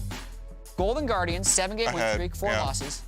Cloud9, 8 wins, 3 losses. Share your phone, quick. Based on the statistics, I'm gonna go with that. And I think M&S is gonna scale. I love the cape sweater. I think that was a really good outfit choice. The way that he wore his sweatshirt, you mean? Yes. Okay. Do you see how it's a cape? I do. I'm down Stylish. for irregular superhero, huh? Yeah. So it's superhero action. But Golden Guardians, such a good story. I mean, I have to go with Cloud9 also. You get this feeling when you're on too big of a win streak, it's gonna crumble. It's going to crumble. 7 wins is a lot of wins. That's getting too big. The risk is too high. All right, easier case for All-Pro in their role is Dokla or Luger. Easier case, not do you have him in All-Pro. Oh, man. Okay, well, All-Pro is just top 3. So it's not like Prince fully just takes over and you're not allowed to play at all. So Prince is there. You almost have to kind of run down the list. Prince and Berserker, I feel like. Yep. And then Luger, you can make the case. You can. For number 3. I think for sure. For top lane, you've got Fudge Impact, and Someday. And Dokla. And Dokla. Yeah. Honestly, I can make the case for either. Easy. Well, what is it, Kobe? The name of the game is that. It's this. Dokla. It's very simple. You just say what's on the slide. All right, next slide, this or that. Are you on board for the enemy's hype train? 1 ticket, please, or not quite yet. NMS. Enemies. You confused me. I was like, excuse me, what's... It's the glare. Yeah. MNS, Why, it looks like they're putting us waiting for the train right here. Yeah, because we're not... I've got a bit of a paunch going here on this as well. You are. As far as the train goes, I got on kind of early because I also looked at some Champions Queue games. Right, so, okay. So I'm what's your on. opinion on this? He was like 1-6 yesterday on Victor, had a great LeBlanc game. Yeah. What is more true to M&S? The LeBlanc game. Then you're on the hype train. LeBlanc is way more of an M&S champion. 1 ticket, please. Yeah. Yeah, I'm this. Yeah. I'm actually all about it. I like what Blabber says about him. I like watching him in Champ Queue. But honestly, if there is behind-the-scenes stuff, it could blow up in their face, but that's why I love to see it. More feels good, man. This Dig getting their first win, or come that on. Ayla finally arriving. It's gotta be this. Ayla had a rough first game. It's gotta be Dignitas getting their first win. This was almost historically bad, Jet. This was on the precipice of the worst LCS start ever. Yeah. And they get their win. And they gave a little heart attack in the middle, too. They threw it a little bit at the Nexus to make it real fun. I'm now anxiously awaiting the next team to hit 0-9 because that was one of the most exciting games of the split. Dignitas's fight to not go 0-10. How Jensen rose to be this hero, winning the entire game for them, and then dies at the Nexus and they almost lose everything? Yes, it was definitely a roller coaster. All right, full agreement right there. That's a wrap for This or That with Kobe and Jet. Remember to send us your suggestions in the YouTube comments. We used one of them this time. I don't know how many we're going to use next time. That could be you. If they give 7 good suggestions, we have 7 slots. Hey, yo, back to the LCS stage.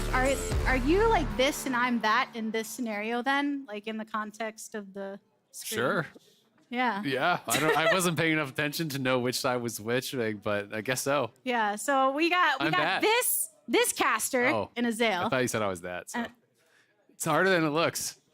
This caster, Zale, and that caster, Gabby. All right, we got it. Anyways, they were just talking about Dignitas and FlyQuest a little bit, which is the exact match that we are getting into here today. Not gonna lie, very different thoughts on this matchup earlier when we were talking about these matches until we saw what happened yesterday. Yeah, no, absolutely. I mean, it's obviously there are very different ends of the standings. But Dignitas got a win. You know, they're on the board. They both won the same amount of games this weekend. So who's to say? Ayla coming back yesterday, I think had a bit of a rougher game. You know, didn't look as dominant as perhaps he was hoping on his kind of first outing with FlyQuest. But that's to be expected, I think, a little bit. You know, he hasn't been able to play with the team. They spent the entire first 9 games playing with Winsome, and he just finally gets the sub back in. So I think, you know, whether or not it is super clean, they're going to be happy if they can actually get away with a win here and just have a successful first weekend with Ayla. I agree. I think when coming into it, you always have that thing to think about. Hey, what'll happen if we bring someone in? It's a very short amount of time.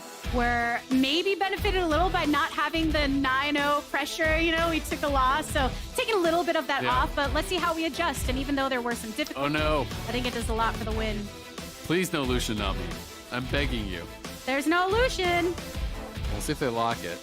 I'm not going to get baited just yet, but yeah, I mean, I think the other thing that's really nice for Dignitas is that they didn't just get a random win. They actually made a roster swap and then got a win.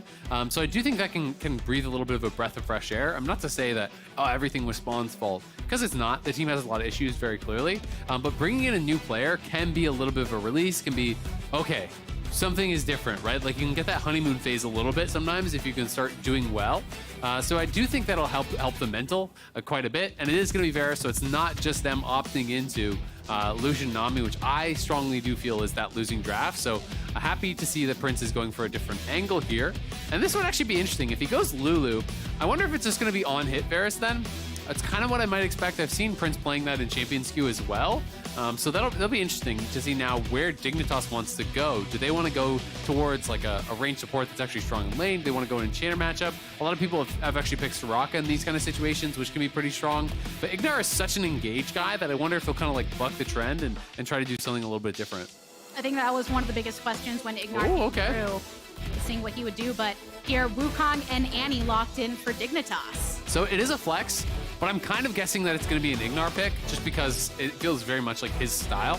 Not to say that Jensen couldn't play it. I wouldn't be shocked if he was playing it, but I do think that would kind of fit something that is both in the meta and what Ignar would like to play. You know, like looking for flanks, looking for these engages, that sort of style.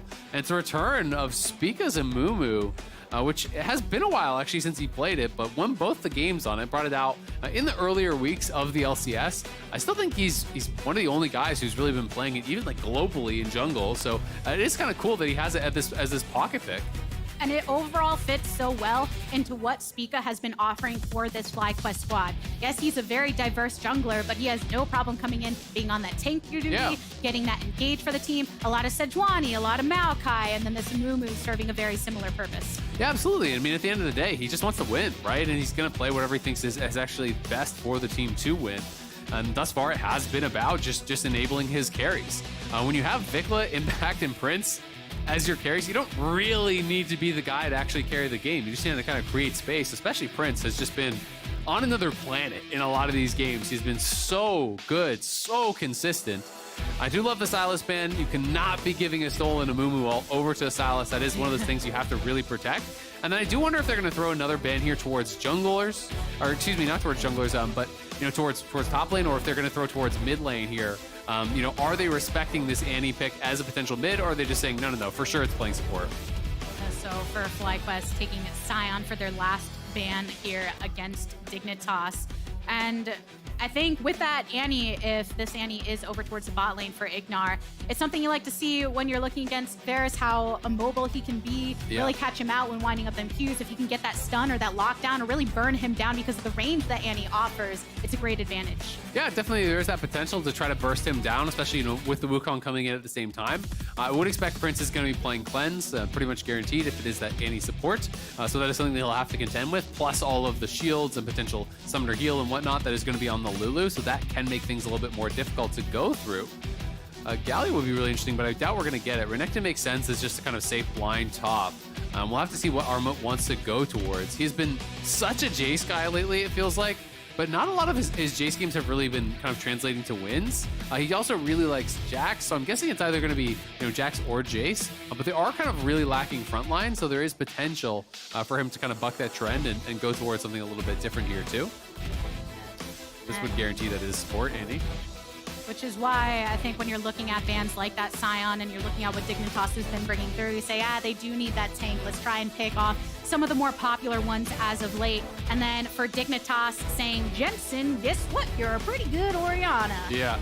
I mean, career-wise, this has been his best champion, I think. When you look at Jensen's career as a whole, he has been so good on it, Almost a 74% win rate with 91 games on the Orianna. He's been on some really good teams. Oh, this is actually really cool. We saw Licorice, I think, do this. Was it into the Jax or the Renekton? I can't remember, but it is going to be that Olaf top coming out here for Armut, getting a little bit aggressive here. Bit of a spicy pick, something that actually can really scrap with the Renekton. It is a pick that you definitely want to play from ahead with.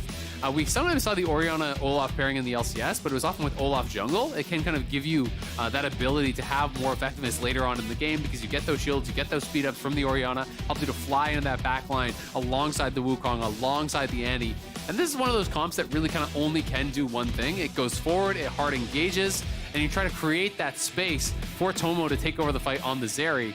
And on the other side, Vikla going to be answering here with an assassin. So his job is going to be more about, getting not so much just 100-0ing the AD unless he's super fed, but more kind of as Dignitas' frontline engages, he runs back towards the backline and you kind of create this zone of control with your Shroud to make it difficult for the carries to really follow up on that dive. So you're kind of trying to segment out those Dignitas frontliners with this Akali. And the way that you have to teamfight on it is very, very interesting. So it's going to be a fun one to watch. The Amumu also answered pretty well here, by this Olaf, that immunity to the ult that you can actually throw down. So going to be a fun one. I think so too. When you have this comp for Dignitas really running at them, making that face, and then you're looking at that Akali looking to be that ship in the night in a sense to get over towards the back. How does Dignitas respond to that? But we'll have to see going into this game. And especially with when you look at picks like the Olaf, second time for Arma bringing it through, a little bit of a divergence from what we've seen him in total, but still something he's been a bit warmed up on for the year as we get into the Rifts. Yeah, it is one of those picks that you see a decent bit in the LEC. Adam's really well known for it. Broken Blade, I believe, has been playing it some as well. So there are a number of guys that do play it over there, and it's kind of one of those more niche picks. But I always love when players can really just kind of champion a different style, right, and bring that to the forefront and show that even though this is not meta, it's actually really strong if you're really comfortable on those champions. Because oftentimes a lot of people just autopilot so heavily on the meta that they're not even comfortable in these matchups, right? Like, if you play a lot of Olaf top, guess what? You're going to play against a lot of Renekton. But just because you play against a lot of Renekton doesn't mean you're going to play against any Olaf top, right? There's a lot less people that are actually piloting this champion up there, especially at the pro level. So it is going to be a fun one to watch, and Arma is playing Ghost, so no TP can sometimes draw that attention of junglers up there. Not that Spica is really on a strong ganking jungler here on the Amumu whatsoever, but if you can even force someone to take a bad base when you're playing top lane without TP, it can get really, really rough. But do love this, threatening the invade here on Amumu push him out. Olaf very strong at level 1 with these axes. Is FlyQuest going to try to fight for this? I mean, Impact is around, but he's got to be careful too. If you get tagged by the X, they can potentially just kind of chase him out of here. Gets hit Oh by God, one this is bad. axe, and Impact kind of knows he's in a little bit of danger. Santorin sticking around for the clear, and Impact just slowly walking back. Look at how much damage he's taking on the output. Yes, he keeps his flash and all that, but still so much pressure. Yeah, and I gotta actually check. Did he actually zone him off XP there? I think he did. He missed some of the experience. So Armut, yes, he misses the minions himself, but he does not miss XP. So that is what he was doing there. That is why he wasn't actually going for the minions. If the observers can click on Renekton, so we see his XP now. Now if you can click on Armut, you'll see how ahead he is in experience. So it's gonna be at least 2 of the melees that he actually missed XP off of. Santorin, though, oh no. Ooh, flashed over the wall to get away from Spica, and Armut is here, but Impact is on the tail as well. Low on down, Impact flashing forward for the first blood. Gets some damage back from Armut, and Jensen's on the way, but again, it's both mid laners coming through the fray. Impact another kill, double. Jensen looking to finish it off and able to escape the 2-for-1 over on this top side. Oh my, and the flash to connect. The lockdown with the bandage and more. FF, get out. Get out now. It's only pain and suffering. After that, oh my God. Oh, I don't even know what to say. Like the amount of the disappointment you have as a top laner when your jungler gets killed by an Amumu is just immeasurable. Like after this start, Armut zones him off XP. He's feeling so good. But the problem is not this. We need to be watching the junglers. How the hell did Spica just slap up the Wukong? Armut has to come down here, but he's still level 1 and he's basically so he can't really do much. Impact flashes in, picks up the first blood, and this is so sad. I mean, Impact is so incredibly low. He gets both the kills. Jensen has to flash in to get it, but oh God, he's dead again, and he's got no TP. We're back to the butcher's block, and Olaf is right on it.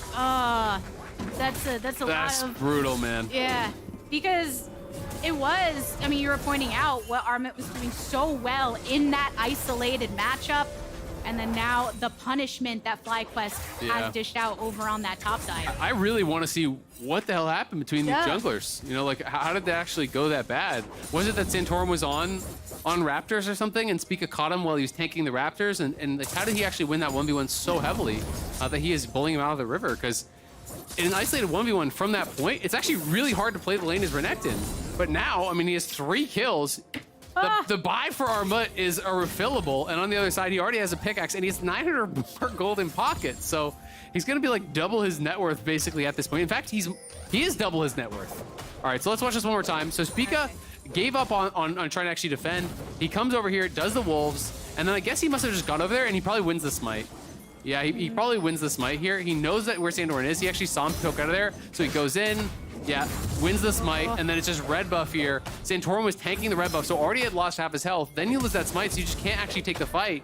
So that is a devastating lost smite fight there, which honestly, assuming this game goes to chalk and plays out somewhat reasonably, that decided the game. Like, that's rough, but that's how it is. When you play these no TP top laners, if your lane goes bad, it becomes so unplayable so fast. My, how the tables have turned for the intentions of Dignitas in the top lane. FlyQuest really wrangling him out, and Spica with that fast rotation and punishing Santorin in his own jungle side. But here on the bot side, a lot of poke back and forth. Prince throwing down the hail of arrows to try and zone off Tomo, who goes down. Prince very low himself, flashes away. One little auto, tries to connect with the Q, but there you have it. The finish off is good. FlyQuest extending leads on both sides of the map. Yeah, you definitely don't want to see that. I mean, Prince is starting with a cull as greedy as you can get down on this bottom side, and they still get 2 kills in the 2v2. Both of them on Ayla, which is definitely not what you would have wanted, but still, FlyQuest gonna be feeling so good about this start. It's not even 6 minutes and they're 3K up here. Look at the bias between Renekton and Olaf. This is so brutal. We can see it one more time. Ignar just charging up the stun here, goes forward. You know, as soon as that shield is down, he sees a window of opportunity to try to get really aggressive, but he spent the stun onto Ayla. He spent most of his damage onto Ayla. His W actually missed there, unfortunately. I didn't catch that when it was live. Ignar's W missed. Otherwise, potentially he would have actually at the very least killed off this Varus. He does flash out that piercing arrow, so able to not give over the kill to Prince, but he still does end up dying off. Prince still gets a great buy, and that is going to go to worse here as it's 6-1, 6 minutes in. So if you're Dignitas right now, you're thinking, you know, there's a lot that just happened. What do you If I'm on think? Dignitas, I'm thinking, well, at least I have tomorrow off.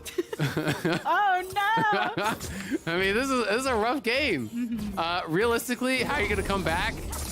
Woof. I mean, I think you're looking for the perfect engages, right? You're looking for a shockwave from Jensen. You're hoping that Jensen can have a great game. He picked up 1 kill on top side. You know, maybe he can farm to a point where you can find that explosive engage and get back in it. See if they can get this kill onto Spica. That's one way to start kicking things off, and they do exactly that. Prince and Ayla cannot stand up against the rest, and Santorin with a gap closer manages to set it up for Toma to get the kill onto Prince. Vikla is here and has his eyes set on Toma, who's zoned out of the fight, and under the Twilight Shroud, Jensen is in pursuit, throws down the ball and sees if Ignar can follow up here, but no stun available. Ooh, another close one, but Prince getting the trade there. Dignitas coming up with some kills. Yeah, they do take down Prince. You know, they capitalize on those missing flashes, so well done. Was that shuriken flip just away from killing off Tomo? Vikla couldn't connect with that. You know, Tomo flashes out away from it. You can see the trade of ultis there. Arma trying to get aggressive because he knows he can't just sit back and farm in these kind of matchups. You know, when you are playing this Ghost Flash Olaf, you want to play aggressive. But Impact just pops his own ulti in response, backs it up, and once that ulti expires there from Arma, he knows he can no longer go forward. And the early tabbies from Impact make that kind of an all-in almost impossible to do because he is just so far behind the curve. When you take that base, you're going to lose another full wave. So here it is again. Spica didn't quite have his flash. You can see the flash timer is lying to you a little bit because it's cooling down very quickly. So he almost had his flash when he did go down, but he was missing that. The cleanse was really nice there on the polymorph from Tomo. And Jensen faster on the roam, so it's these kind of plays that they will need. If they can get a lot of these sorts of plays, there are going to be opportunities for them to come back into the game. But a good stun from Ignar out there onto Vikla, and then just a nice sidestep it was actually from Tomo, and then the flash on the Q there does keep him alive, but he is going to be missing those summoners now. And Prince will have his ulti very shortly, so that is something that FlyQuest could look to try to capitalize on here, try to punish Tomo for those missing sums. With that flash one looked up and teleport up for Impact. Vikla getting his soon in a moment's time. If you are looking at Dignitas' side and what Jensen was doing in that moment, it reminds you, oh yeah, Jensen was quite the hero of their victory yesterday in the way that he was able to play. Now on an extremely powerful pick for himself, I think that it said 56-16 or something like that for his record on Orianna.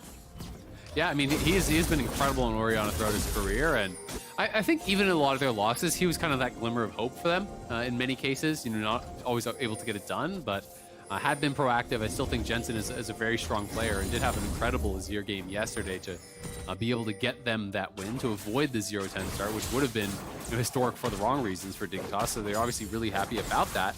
I have to give some credit as well to Tomo and Ignar, who I think are laning quite well. You know, yes, they did lose out in that 2v2, but still, you know, staying even here to Prince, and Prince now in a bad spot, no flash. Santorin the first one to go on it, and the stun up is good. Santorin with a kill, credit. So FlyQuest losing their bot laner. That was actually so nice. It's such a good read from Santorin because they knew that they were actually starting up on the dragon. So he just waited in Tribrush until Prince walks out to try to join that dragon and just gets a freebie on him as he's actually rotating over. So really nice read here. Smart stuff from Santorin. And, you know, I may have spoken too soon. FlyQuest still in a really good lead, but Dignitas definitely not rolling over here. They are fighting back. They're trying to find these windows of opportunity to make things happen. The top lane is definitely going to be sadness. Like, this is not going to change. I think it's pretty unplayable for Armut after this happened. But, you know, in a 2v1, you know, maybe you can make some magic happen. You know, maybe we'll come out with a new Nard skin or something to put a smile on his face. Arma taking some swings there, and yeah, that top lane is kind of going to be its own thing from here on out with that early lead that Impact had acquired. We're talking about Jensen historically, how good he has been, and I think that's why when you're looking at names like Jensen and like Santorin, who also just made a very intelligent move, you think, this team, they have to be able to capitalize upon something in their arsenal, right? Is it that strategic nature, the way that veterans can pull upon all of that experience to make these intelligent plays? How can they get the rest of the team shore up? But all right, now it's FlyQuest that are looking for the potential play. They've got the wave push here over on bot. Dignitas aware of this, so they're handing over some plates. Yeah, they're gonna have to give up the plates, but Herald is also there, so this gets a lot more rough. They were intelligent to back it up though, because Spica already has the Demonic Embrace done, and he has his ulti available. Now he's gonna look for a fight here. Taking some damage here in the jungle. Tipper's thrown on down. Santorin goes down as well at the hands of Vikla. Spica gets out safely. And FlyQuest picking up that singular kill means that they get prio over towards his dragon side. Spica fairly low though and has to worry about it. Yeah, he is quite low. We'll see if they want to start it up. It doesn't look like it just yet. Prince feeling pretty safe to just walk here by himself. You know, Tomo does have the ulti, but Ignar does not have his available and has no flash. So I think Prince is feeling like he is pretty safe. There's not really much of a chance of him actually being in too much trouble. You can see him just trading aggressively. He is going towards shield bow. So as expected, you know, when they locked in Lulu, I assumed it was going to be on hit. And it is going to be very likely that shield bow into Rage Blade, into Wit's End, you know, full on hit style.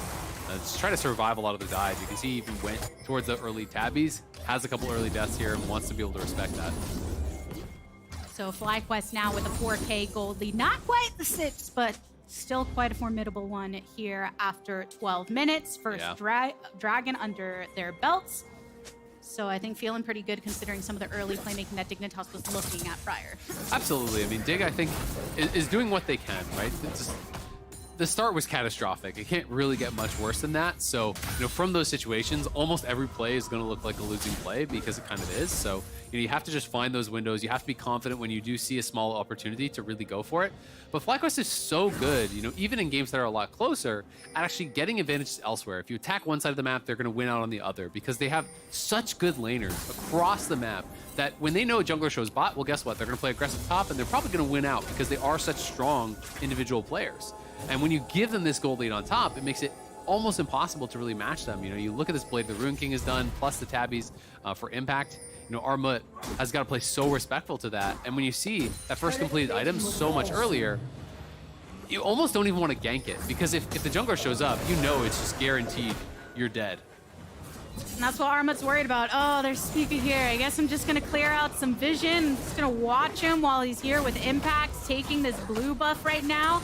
And Spica, off of what you're saying, Azale, with these laners playing so well, is one thing that's allowed him to shine. Yeah. Junglers love it when they have multiple places that they can go on the map and really flex their decision-making. Oh, absolutely. Vikla going for it onto Jensen. No Spica's nearby. Doesn't quite connect, though. Jensen still goes down. Yeah, good little sidestep on the banish toss, but it just didn't matter. Spica now looking for something more. Dig is going to 2v3. Ignar for the stun up, and Vikla fairly low, but Ignar goes into the grave once more. Wild growth onto Vikla, who has to flash away. Santorin in sight. Prince coming in through to rain out some Qs. Manages to get the chains of corruption, but a flash away from Tomo. He's trying to find the target to focus his damage on, but instead, he's the focus of the damage. Vikla coming way over the wall and more to secure the kill. Yeah, so many kills going the way of FlyQuest there. You can't really blame Dig for trying to fight it out. Again, they're so far behind. You need a miracle fight in these kind of situations, and you're hoping for that way that Tomo can somehow fight it out and get a triple kill and give you some hope to actually claw back into this game. Impact now. I mean, look at that trade. Like, what are you supposed to do against that? He just cannot do anything. He's just got to sit at his tower and wait for whatever farm Impact's going to be able to be willing to give him. But when you get a chunk that low and he didn't even use his ulti, it gets really dangerous. You know, there's the threat of the dive, and that's why we see these members actually moving up on the map. You know, Jensen is moving up, Santorin is moving up. They have to, at the very least, defend the dive, but now Impact potentially could just try to get out of there. They're walking upon Jensen, but Santorin is in the bush as well. Look at how much damage, though. They're able to get on Impact for a moment before he just heals on up and flashes out. But this is what I'm talking about with FlyQuest. So you attack topside. What's happening mid? It's getting pushed in. What's happening bot? That's getting pushed in. They're going to take the Herald as well, right? So you're losing out in 3 places because of this kind of commitment to top. But they don't really have any other options. They've got to do this, but it does make it very difficult. So many places they look like they're in trouble, and Armut with the Ragnarok. Oh no! Armut just falling, using everything he's got. He had a flash, he had the ult, and it is that Dignitas effort saying we gotta keep trying and punching back, but sometimes the punches just hit concrete. Yeah, they're just not hitting hard enough, right? That's that gold diff. They did see that, you know, the ulti plus the flash was both forced off Impact. So Armut says, okay, I know I'm way behind, but he's missing these resources. I maybe have a window here. And I think he would have got him. But Spica shows up, you know, bails him out, has that coverage there. And again, Vikla getting solo turret gold down on bot side. He already has 4 kills. Now he's going to be even more fed. But, you know, when you talk about Spica and having these options, yeah, when your lanes are all pushing, when your lanes are all winning, you're never really scouted. Like, look at the map. Where's the furthest forward ward, right? Those are the only wards really from the dig side. So there's no vision at all across the river, really. So Spica is going to be able to show up wherever he wants. He's able to look for these aggressive invades because his lanes are pushed up to the enemy tower, so they can actually come and assist him if he is in trouble. And that's kind of the jungler's dream. When you have winning lanes, you have so many different opportunities and so many different ways to play out the game. And Santorin, unfortunately for him, you know, they are in this difficult situation where your options are limited. You're getting tracked on camps. They have a much better idea of where you may be, so he's got to be much more creative in the way that he tries to attack this game. Spica has been handed a buffet, and the rest of the team says, hey, we'll be your bib if you start to like spill a little over. Santorin's like, I am in intermittent fasting mode, and I'm just looking for when I can get that first meal. When's it gonna come? Just anything. Yeah, give him just something. A little snack, you know, lettuce, like that helps expand the stomach for future stuff. I don't know. I learned that in some kind of weird competitive eating thing, but don't mind me. I do like what you're saying though. Dignitas, even though it looks sad when it doesn't quite connect, they are still trying to go for something like right here, but getting polymorph on the entry. Oh! And now Spica, look at the play that's going his way. Vikla here for the follow-up as well. Dignitas, they lose Tomo and they lose pressure here around mid. Yeah, Spica uses the Q, taxis in, then flashes forward, hits the ulti on 2. And now Vikla hunting, looking to see if he can catch any stragglers there. Jensen far enough back, knows that there could be that potential flank. Notice that we had the ball on the bottom side, so he's covering that. And he's playing towards that side, knowing that he can only be surprised from the top. So he does stay safe, but it is a small win, of course, as FlyQuest completely running away with this game. 8.5K, 18 minutes in. It's an absolute stomp. The Rage Blade's already done here for Prince. And Vikla's got to have his second item pretty soon. He's got 1K in pocket, so he's definitely working his way towards it. You know, has the components done now. Impact is probably going to go Prowlers here in this game. Like, he is so fed, and it's one of those games where you kind of just go whichever way you want with your build. And when your opponents are that far behind, and you get your full Prowlers combo off, you're going to 100-0 somebody. And that's why FlyQuest is able to move forward so effectively like this. Spica getting the Ragnarok out of Arma and Ayla over the wall if he needs to offer any utility, but they just get that old guy running out of there. Yep, just keep putting that pressure on him. You're just limiting any sort of opportunity. You know, he knows Arma can never return and fight in that situation because Impact will arrive and he will just die. So all Arma can do, pop the ulti, run away. He does that. But now there's not even that opportunity for, you know, maybe Impact makes a mistake and maybe you can try to find some way back into that matchup, but you've removed that chance. So, you know, FlyQuest just kind of checking all the boxes here, pushing this game forward. And Spica even going for a second AP item. So I think they're having a little bit of fun with it here. They know they are so far ahead. They're just going to go for full-on one-shot builds. I mean, this is Sork Boots and Mumu here. He's not going into the Radiant Virtue. He's going for more damage. He really wants those bandages to slap and get on in there with the rest of the team. I mean, Dignitas in this position against FlyQuest, you see the way that they're having to move in totality across the map too. It becomes harder for, oh, never mind. It also becomes harder to survive under a turret. Arma, lovely enough for him to be able to survive behind it, but Impact is just gonna keep trying to go for that, right? He's like, I didn't get you this time, but I'll get you the next. Yep, Arma stays safe, you know, with that W. Impact has to be a little bit respectful here. You're gonna, okay. All right, so they got. Okay, we're doing a little bit trolling. We're doing a little bit trolling, I get it. The fun having expanding a bit here. Yeah, they're having a little bit of a happy game. I mean, you just tried to dive him, you're at 5% HP, you're like, yeah, maybe I'll stay around. Olaf, he still had his ulti back up as well, so does get the 800 gold shutdown, so that's going to be feeling pretty good. At least it's the moral victory here. We can see this one more time. Impact goes in, empowered W, ulti Q. Doesn't quite get the damage as the W came through from Arma, and then Impact just staying around. He has no business staying around. Like, Arma is half health, and he has his ulti back, and he's still trying to stay and farm this wave, trying to flex on him, but just gets clapped up.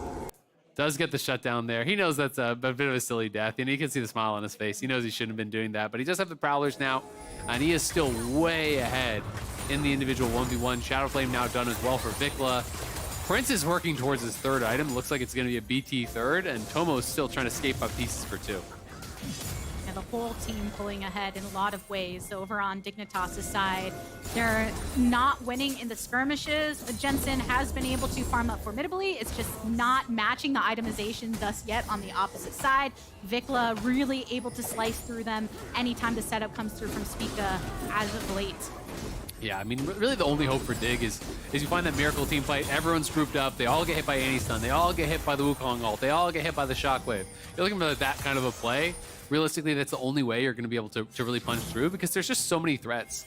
Even Speak is going to be a big threat here. When he completes his second item, like he's full AP. He gets in on your squishies, he can 100 to 0 them in a combo, so it is going to be very, very difficult, and that's not even to mention Prince, Impact, and Vikla, who are all super strong. Yeah, and Tomo, of all, will be the ones that has to be careful of that lockdown. You see what happens when he gets hit by the Prince ultimate in that moment. Wasn't quite a position yet to follow up, but FlyQuest with a lot at their disposal to take out that grand threat in the back line of Dignitas, and even off of that pressure on the side, they take down this next turret. Exactly, that's all they're really doing. They're zoning them off of that mid wave, they're pushing them away, and then Impact pushes in, takes that tier 2. Now they're over towards the Baron, but guess what? If you push in here, where's Impact gonna come from? He's already flanking you, so if they commit to this, Impact is behind you with Flash. Baron's already dead, they insta-killed it. It's done. Vikla says, oh, I want to get into the party with Dignitas. I feel like you can see in that moment the rest of the team saying, no, it's okay. Let's back off. We have the Baron buff in tow, and FlyQuest continuing to extend their lead, 9K gold. All the dragons thus far. They have the turrets that have been knocking down in their favor, and Dignitas struggling to find openings against now a Red Bull Baron buff empowered FlyQuest. I mean, it's so tough. The Proto Belt's even done now for Spica, so he's gonna have fun. You got Prowlers for the Renekton, you got Proto Belt for the Amumu. So they're just looking to really pad the stats here, kind of flexing on Dignitas at this point. Gonna be able to take their third straight dragon here. So they are checking all the boxes. They're making sure that they're not playing it, too fast and loose. They are playing the map really well still, but definitely I think having a bit of fun with the builds, having a bit of fun at times with the play. Impact staying around, giving over a bit of a freebie. But Dignitas is gonna have to kind of choose their moment. Likely it will be, at Seoul. They'll probably come out. They'll probably try one team fight, see if they can get something done. But if they're not careful, you could easily get dove from this kind of a gold advantage. If you stack up too heavily on one tower and Spica finds an angle, they can just dive you and kill you and start taking inhibitors right now. Yeah, the threat that FlyQuest have pulled for themselves means that Vikla can just remain over on that top side with teleport available if some kind of lockdown comes in that way over here on this bot side. So Dignitas, they're moving within the vicinity of the few wards that they have, but look how limited that movement is. Well, and look how far back FlyQuest is playing on this bot side. They know no one is showing on the other lanes. Look at that. They're not going to cross this lane. No one's mid. I wonder where they could be. No one's top. Wonder where they could be. It's got to be here. Everybody's here. It's a party down bot and FlyQuest. They don't want to break open that door unless they have to. Dignitas looking to make the move for themselves. Santorin going in while his growth double TP goes back with the Varus ultimate, but the teleports are coming in, and as soon as Impact lands, takes a lot of damage, but slices and dices out. Vikla at the forefront. Whoa! Look at the stun and more. FlyQuest with a good setup, but they lose 2 of them. Dignitas chunked on down, but not brought to 0. The tower, though, in the favor of FlyQuest. Oh my God, Spica getting the 5-man APM Mumu ult. But this is the downside of playing this build that Impact's playing. He arrives on the TP, pops ulti, and immediately has to slice out because he's almost one-shot. I mean, yeah, he has a lot of gold, but he has paper on the Renekton right now. And he's like, okay, maybe I'll buy a stopwatch.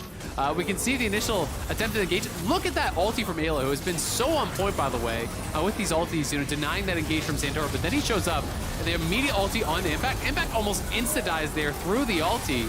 And it's a great chunk of damage down onto Vikla. So even when Spica goes in, if there was any follow-up, this is just an insta-ace and everyone's dead. Like, that is thousands of damage he put out. Prince is moving forward, but Impact was out of the fight, and Vikla was very low, had used his tools to kind of retreat. So it is some shutdowns, and they do go to Tomo. So there's that small kind of glimmer, but it is 10K, and it is Soul Point. And you have to be realistic. It took a little bit of polish, so what's going on for some of that shine for Dignitas, but if you really squint, you can start seeing a way to come back, If you really stare into the sun, then it might bring some don't do that to your eyes. Yeah, no, don't need any of that here. Maybe Dignitas wants FlyQuest to stare at the sun. Yep, they probably would, yeah. That would be great for them.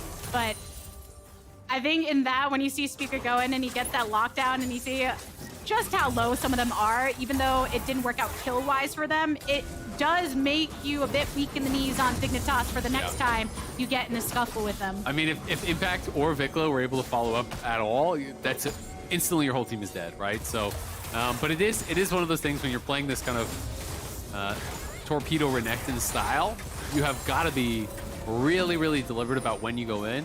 It is not like a full tanky Gore Drinker style where you can actually just TP in the back line and just walk straight into them. You've got to instantly get on someone, Prowler's Claw onto them, try to 100-0 them, and it's kind of like you're just trading your life out in a lot of circumstances, or at the very least you use your full combo, you get someone low, and then you try to just get the heck out of there because you do not have the survivability whatsoever, even when you are very far ahead. But Dignitas do get a small moment of reprieve in the sense that they don't have that same push that FlyQuest was going for under their Baron buff, and have been trying to get some of that warding over on the top side so they can continue with some sort of movement. It's just so tough though, because the gold lead never gets better, right? Like they're always pushing in all 3 lanes. They're always farming multiple quadrants here of the jungle. You know, Akali right here taking away the Krugs on spawn. We saw people invading on the top side, taking away these camps that are now getting checked for. So, you know, even when you're getting a couple of kills back, FlyQuest are farming 3 to 4 quadrants of the map at a time.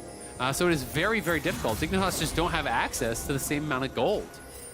And if they're looking for some place to access to try and get an advantage, you're thinking, okay, maybe set up for fights later on. But look, FlyQuest are ensuring they don't have the opportunity to do that. Dignitas here downside the middle, but Impact always over on the side so he can collapse upon them if necessary. Oh, Nicholas behind him. Yeah, FlyQuest ensuring that they can take all of this on. Look! Annie! Oh no! Went bye-bye pretty immediately. Ragnarok popped here for Armut. Wants to get back to the rest of the team and can. Impact also using his own ultimate. But FlyQuest, they feel good about this. Vikla just now getting into it and keeping himself at the ready to take Armut out. Vikla, the subject of the wild growth, means that he's just waiting for that opportunity to get over the wall. And Dignitas losing multiple here. It's so hard when they get bursted like that. Yeah, I mean, Impact just gets in on top of Ignar, and he is just gone. Absolutely knocks him down. Vikla will have to be a little bit careful, but they're going to move over. They're going to try to secure this soul. Santorin may as well try to flip it. If you can get there, just try to get into the pit, see if you can steal it away, but not even going to have a chance. Vikla's zoning, and Impact's still shoving up mid. They're constantly doing all their due diligence, at all times. This is the thing that really impresses me about this team. Bot wave again pushed, top wave pushed, mid wave pushed. They're taking away camps. They're doing the objectives. They're doing all of these right things, even in what is admittedly kind of a happy game, right? They're having a little bit of fun with it. But this is one of the things that has made FlyQuest so great, is that they do all these small things continuously that create these small advantages over time that are building up into really, really big ones. And it is fun seeing Vikla here on the Akali because one of the points that's brought up, as you can see right here, looking for the angles, finds one onto Ignar. Tippers comes on down, but it's not enough. Tomo flashing out, manages to live. Yeah, Tomo flashes out, so does Vikla. Vikla almost 1v2'd him. One more auto, one more Q, he would have had them both. He is just styling on him, has the death cap now as well. A 0-stack mage ice purchased by Spica. That's when you know you're having some fun. He didn't even have the Dark Seal stacks. He's just like, yeah, I don't think I'm gonna die anymore. Why not? Why not? Spica for sure enjoying his build path, and kind of on that point there is Prince and Alar pushing in. Oh, trading some thumbs up. And Thorin on the way. Armlet's trying to look for it. Prince, the subject of it all, teleport coming in for Fly. Prince has to flash away. They keep their eyes towards that back line, but Jensen gets into safe territory. FlyQuest, they want to take the objective all the while. They're wearing purple. They take the inhibitor. They bring that power elsewhere. Vikla way into the back to try to get this kill onto Armut. Goes into stasis as the follow-up. Armut now killed. FlyQuest feeling good about the pressure they brought forth. Impact fairly low though, and does have to be wary. Doesn't have any summoners or ultimate available to him, but Ignar also effectively brought out of the fight and one away from stun. Look how far Vikla goes! Oh, where are you? I'm gonna try and find you, but never mind. I'm just gonna be the one to die because my team's got the rest of this holding on strong. Impact after bringing up the PA ends up falling himself. Fun times had here by FlyQuest and friends. Yeah, Vikla took that shuriken in with like 5% health. is strike trolling, man. They're having some fun. You can see the player cams. They're laughing about it. Having a lot of fun with this one. And even Prince's build, he just has infinite lifesteal at this point. Shield Bow, Bloodthirster, and he has another Vamp Scepter on top. So he's just walking forward into the engage here with the Lulu behind him, feeling confident that he's pretty much unkillable at this point. It is, nearly a 13K lead. Yes, Dignitas do get some kills back, but still, the Soul plus the 13K lead, you're looking at like 17,000 gold worth of stats. We're 31 minutes in. Elder's coming up here in about 3 minutes. And we'll see if Dignitas can even get there to try to have that one last hurrah. And I'm sure it affects the feeling a bit when some of the kills and you look and you're like, why is Vikla doing that? Come in to try and get to the back. You sense the confidence with which FlyQuest is really slamming into this game, while Dignitas are... 2 pages in the book. 2? That's a short story. That ain't even a book yet. Well, before he just had the cover, so at least he's got some pages in there now.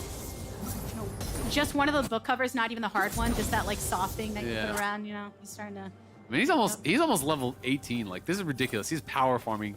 I think at this point he's trying to Flame Horizon Santorin is my guess. He's more concerned about that than closing out this game because he's just been farming both sides of the map non-stop. Like, this is the most farm I've seen a jungler have in a while. This is like Canyon on Grave style farm at this point. Who knew the mummy could do it? Yeah, well, you'll kill those camps fast if you're AP. Mm-hmm. It's what Spica has been living for this entire game, and giving himself a little side quest as the overall quest for FlyQuest is looking good. You would say they're quest experts in a way. 12.8K gold lead. They got all them dragons for the soul. They've had barons at this point, and now Dignitas. It's still the same win strategy as before. Can we get a 5v5 where we can try and throw something at them and get a pick?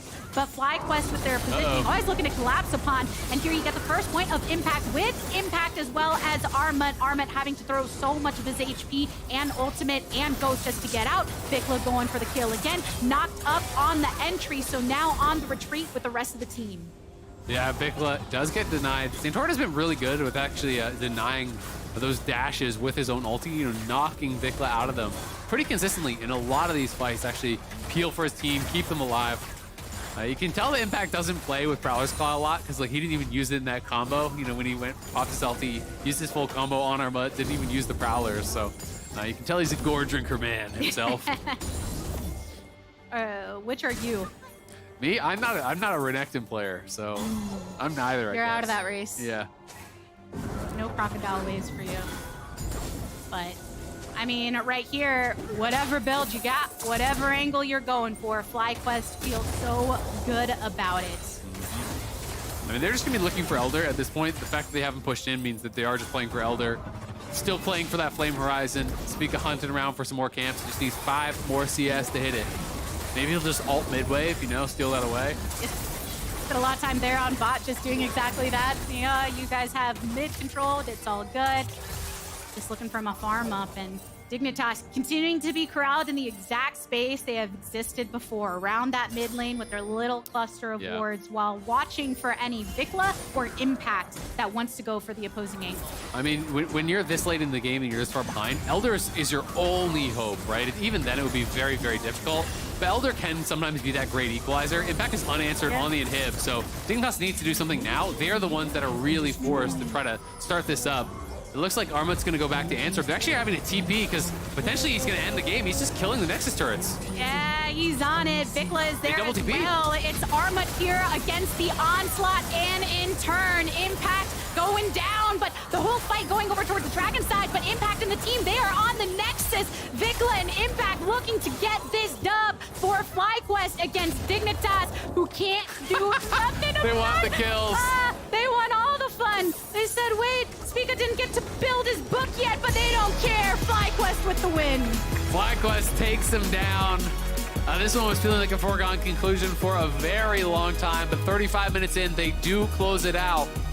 FlyQuest, a very dominant win here off of what can only be described as a tragic early game for Dignitas. Spica being able to get that smite on the red buff, chasing Santorin out. Armut comes down to try to help his jungler who was being chased out. Vikla gets up there, Impact gets down, Impact ends up with multiple kills. You know, they're able to get so much from that situation, especially when Armut's playing without TP, that they just put Dignitas in an almost unwinnable position right from the word go, and they just never let their foot off the gas pedal. They're so adept at actually pushing the game forward, at continuing to grow their advantages, you know, even when they are having a little bit of fun, even when they are messing around with their builds, they are still expanding that lead nonstop, taking down towers, stealing away camps, and that is why the gold graph the entire game is up and to the right. There was just never a realistic chance for Dignitas to get back in this, even when we saw them, you know, win some little scraps and get a kill back here or there. Exactly. A lot of those kills here and there were kind of isolated incidences, but when you saw the team in full and the way that FlyQuest were able to set it up, often with Vikla and Impact positioning very premierly, it worked out for FlyQuest. And for Dignitas side, it's one of those things where you almost feel like because there's the good inflation feeling of the day before, if we finally got the win, it hits the gut that much harder at the start of the game, where it goes like that. And you're like, I mean, everything that was good in our brain ripped in a moment's time. These are hard games to play. They are really hard to play. When you're losing like a game like that, and everyone's been in those games where it goes so tragic from level 1, but playing out that kind of game as a pro is tough. Everyone knows on Dignitas, as soon as that topside skirmish happens, that they have probably lost the game, right? But you've got to play it out for 30 more minutes and really try to find ways to come back in. And you kind of know that anything you attempt, anything you look for is going to look bad, because there's no good plays to really be had from that situation. So, you know, your heart definitely goes out to them a little bit. You know, FlyQuest obviously having some fun with it on the other side, you know, going full AP and Mumu and stuff and messing around a little bit. But definitely, you know, another great win for them and a great debut weekend from Ayla. Yeah, Ayla coming on in, it's something that we were tracking very, very closely, and coming through with a victory is a good way to start. And we are going to be joining Raz and, what do you know, Ayla for our Verizon post-game interview. Thank you, guys. I got Ayla finally back into the LCS. Oh, I mean, honestly, this is your first time in the LCS as a starter for a team. So just talk me through that. Like, welcome. Just like, how does it feel being on this stage? Oh, I'm very, very happy to be here. It's been a long time coming. I've been just spending my time on the side lanes, just watching and being unable to do much to help the team. So they're honestly really happy, but the past week has been very crazy. I haven't gotten time to like reflect on what it's been like or how I'm feeling. I've just kind of tried to play my best every day, and yeah, hopefully I've proven that. I mean, it shows, at least in this game, absolutely. And a question that I have is kind of digging into that a little bit, because I've been in visa prison. That does not feel good. Like, I was giving feedback, and I was also just like working on random hobbies, learning chess. Like, tell me about the time that you had. What were you doing to preoccupy yourself? Were you in tune with the team, like giving feedback at the time, or were you just like biding your time and waiting, keeping your mental stable? I think a big part was trying to stay sane. It's like a very tough time, being all by yourself in a different country. But I think I spent my time playing solo queue and watching all the scrims that we played. I would watch through all the games and kind of imagine myself in that position. What would I do? You know, how would I think? Like, how would I react to my teammates' comms? What would I say?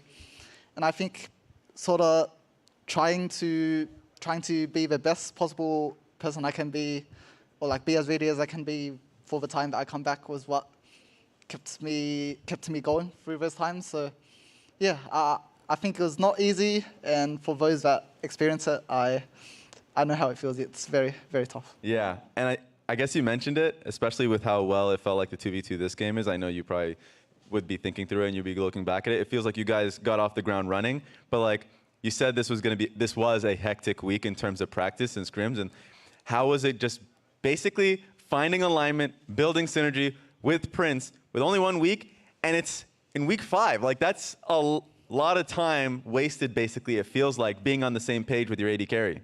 Yeah, I think because we had a Korean bootcamp prior to my visa issues, a lot of the synergy or like problems that we would have faced were sort of ironed out in Korea, or at least we had a good idea of what it would be like coming in. So I think I was not too unprepared, but I think just Prince is so good that I can make many mistakes and still be okay in the game. So I'm very thankful he's my ADC, and yeah, just it's thanks to him that I'm keeping up. There we go. And I mean, I guess for people out there that don't know you, because a lot of the build-up you had was, of course, in the OPL, and then, of course, in Academy. I'm just wondering, for people out there, tell me about your strength. Because when I watch your gameplay, it's not necessarily on Lulu, it's in engage options. Like you're set ulting in to start a fight, or not ulting to start a fight. I would say it's your engages. What would you say for people out there to know a little bit more about yourself? Like, what do you bring to FlyQuest or the teams in the past that you pride yourself on? I try to play everything. I think a big thing that I pride myself on is my ability to adapt and change to what the team needs. So last year in Academy, I was a very big shot caller for the team. I did play my fair share of enchanters, but I also played playmaking too. But I think on this team, I'm the rookie. Everyone's really smart around me. I can't be that kind of same shot caller that I used to be. So on this team, I'm trying to learn as much as I can, really focus on like my mechanics and what I can provide to the team. You know, when Speaker wants to make a play or something, I provide info. I try to make sure I'm on time. You know, and yeah, I'm just trying to do as much as I can as a rookie. I like that. And I guess the last question, kind of crazy. You spawn in, you're now 10-1. Not a lot of players get that opportunity, right? And people say it's pressure, but it seems like you're just coming into a position, just learning what you got to learn. Would you say it's more pressure being in a position where you are top of the table, top of the league, and you're in a new role? And on top of that, like, yeah, mostly just ask that question. I think is simple enough. Yeah, I think I don't credit myself for the 10-1 score. To me, I'm 2-0. Mm-hmm. I think Winston did a really great job filling in my shoes, and I thank him for that. But the pressure I feel doesn't come from that, actually. I think the pressure my teammates give me is already too much. It by far outweighs anything else from the outside world that could ever affect me. So every day I'm just hoping I can meet my teammates' expectations and don't really think too much about anything else. There it is. I mean, that sounds like great training for the path ahead, path to playoffs. Thanks a lot, Ayla, for this interview. It's amazing to see you here again. And for the people out there, we're going to be going straight to the LCS Lounge. There we go. I got that one right. See you guys soon. Thank you, Raz. You almost messed that up. It was perfect. We're going to pull up the Samsung SSD Fast 5 for this week as Raz heads back to join us. A reminder that Samsung is partnered with Sleeper and Fantasy LCS, and you can now earn bonus points each week for correctly predicting the fastest performers. Congrats to those of you who have claimed that reward this week. Let's take a look at this. Alrighty, Ayla showing up for the first weekend and making it to the prestigious Samsung SSD Fast 5 item transformation for supports. Big ups to him. Yeah, I'm also looking at fastest kill FBI being at 7:16. Very not bloody week for AD carries. No. I think there's just so much Lulu's area, and people have learned that matchup so many times. You're not surprising people with Lucian Nami all-ins at like 3 minutes anymore. No, if I was going to give it to anything, it's probably Gory's fastest mythic. He had a pretty insane weekend. Damn, I thought, okay, never mind. You made it. What? They did it with the graphic up. I thought I would get it. Oh, you thought you're in perfectly. You got it. That's what it works. It works. You're here. All right, I cut someone off. Okay, this begins our post-Week 5 podcast. If you're on YouTube, which most of you are, you see FlyQuest being in first. But there's streaks. This was a week of streaks. So Golden Guardians being tied for third at 7-4 after being tied for 10th at 0-4. That's insane. Just 3 weeks ago. Yeah. And they had really difficult opponents this week as well.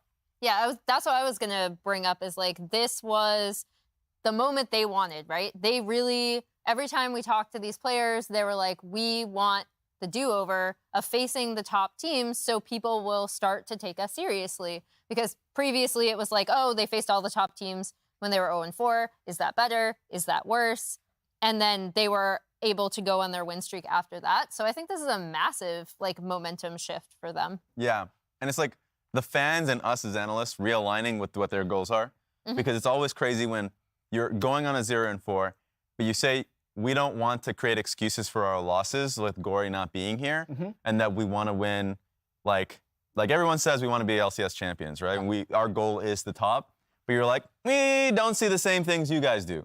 And then Gory comes in, they look amazing with Gory, obviously, and they just find this insane streak where it is challenging a lot of our preconceived notions of, yes, Golden Guardians throughout its history being a successful organization, but also just this year starting off 0-4, setting basically an idea.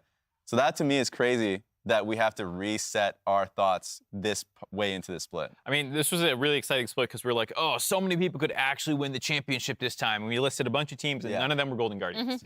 And so it's cool now to be like, they're actually dark horses for the championship. They just beat the number 2 and number 3 team this week in C9 and EG. They did it pretty convincingly. It wasn't like the enemy teams burger flipped it away from them. Like, they were contending the entire early games, actually continued to have great early games. And now they have a number of players, as we started doing our All-Pros this week, where we're like, we submitted these at the start of the week, but at the end of the week, we probably would put some more Golden Guardians members into, like, River, potentially best jungler, Gory, maybe breaking into best mid. You know, Stixay is up there in top 380 carries. It's really impressive. Yeah, this Golden Guardians team feels different to me than other surprise teams of the past. Like CLG last summer? Yeah, maybe CLG last summer. Actually, even FlyQuest last, I think it might have been spring.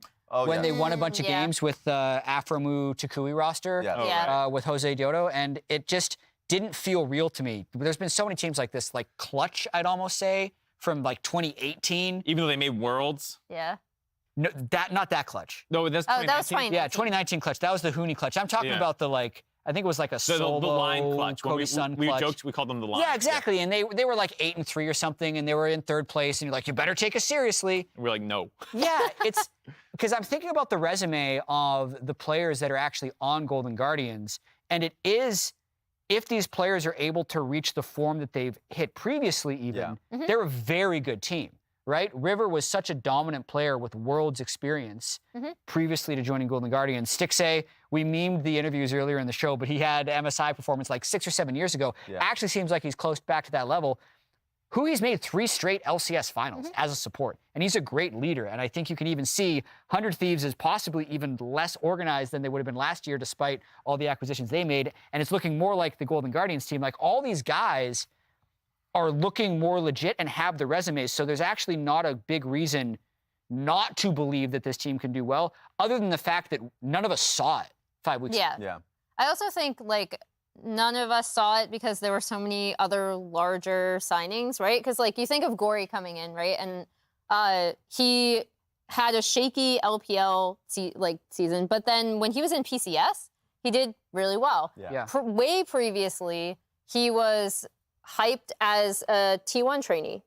So, like, I mean, that was before his start. But, like, it's really cool that all of these players coming together, we now get to talk about their stories, because I think every single player has a very interesting road to get here. And to your point, so much more experience than I think we gave this roster credit for initially. Yeah, and Stixay for me is the one that is the craziest one, because we've seen so many players that go through a similar cycle of, you hit a peak that not a lot of players get to have.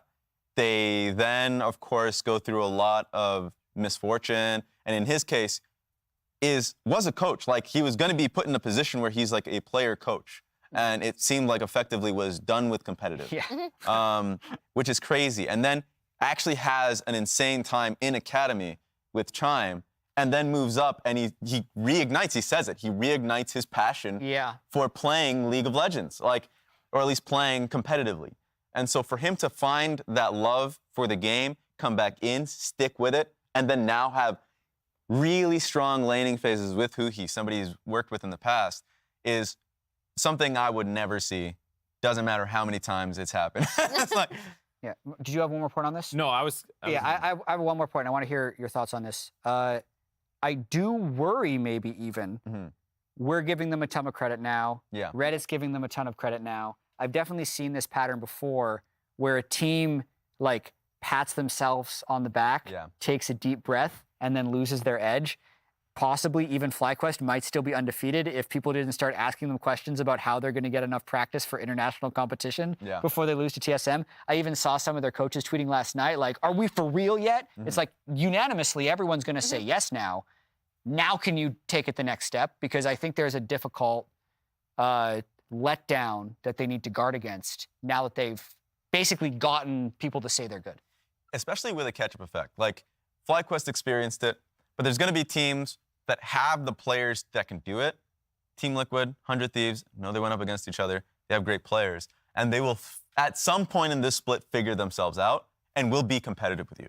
So learning when you are unreasonably far behind is actually quite easy because you're learning off of other teams, you're figuring out how to work with each other. Whereas if you're now figuring, like, if you're Golden Guardians in this case, but mostly, like, I guess more so to Flight Quest, you're, like, at the top, you're like, how far can we go when we're still doing really well in scrims? We feel like we're great.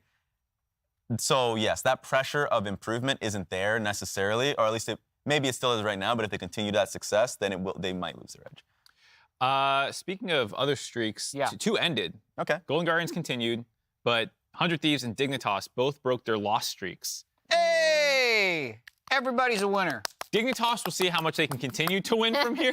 But at least for 100 Thieves, I interviewed Bjergsen after the game, and you could just tell that this was, like, getting to them. You know, like, he was like, it was intense recently, and he was like, it's kind of good, you know, that we all take it so seriously, but also, you know, it's kind of like, you could tell that it was a big, like, thank God we finally broke it, and, like, hopefully, like, maybe there's, like, a little bit of a mental concern that was, like, living in the back of their minds about the loss streak when you have Double-If coming out of retirement. You know you have all this talent around you, but you just aren't winning games. And he said that they were maybe being a little bit too inactive. They weren't getting to team fights. They were like, we know we're great team fighters, but we just keep getting there, like, so much gold down that it doesn't matter and stuff like that. So I hope that this helps rebound after, like, what seemed like was beginning to become a hurdle. Yeah, it reminds me a lot of 2020 summer TSM when Double-If had the really bad split on 9th place Team Liquid, went to TSM, rejoined up with Bjergsen.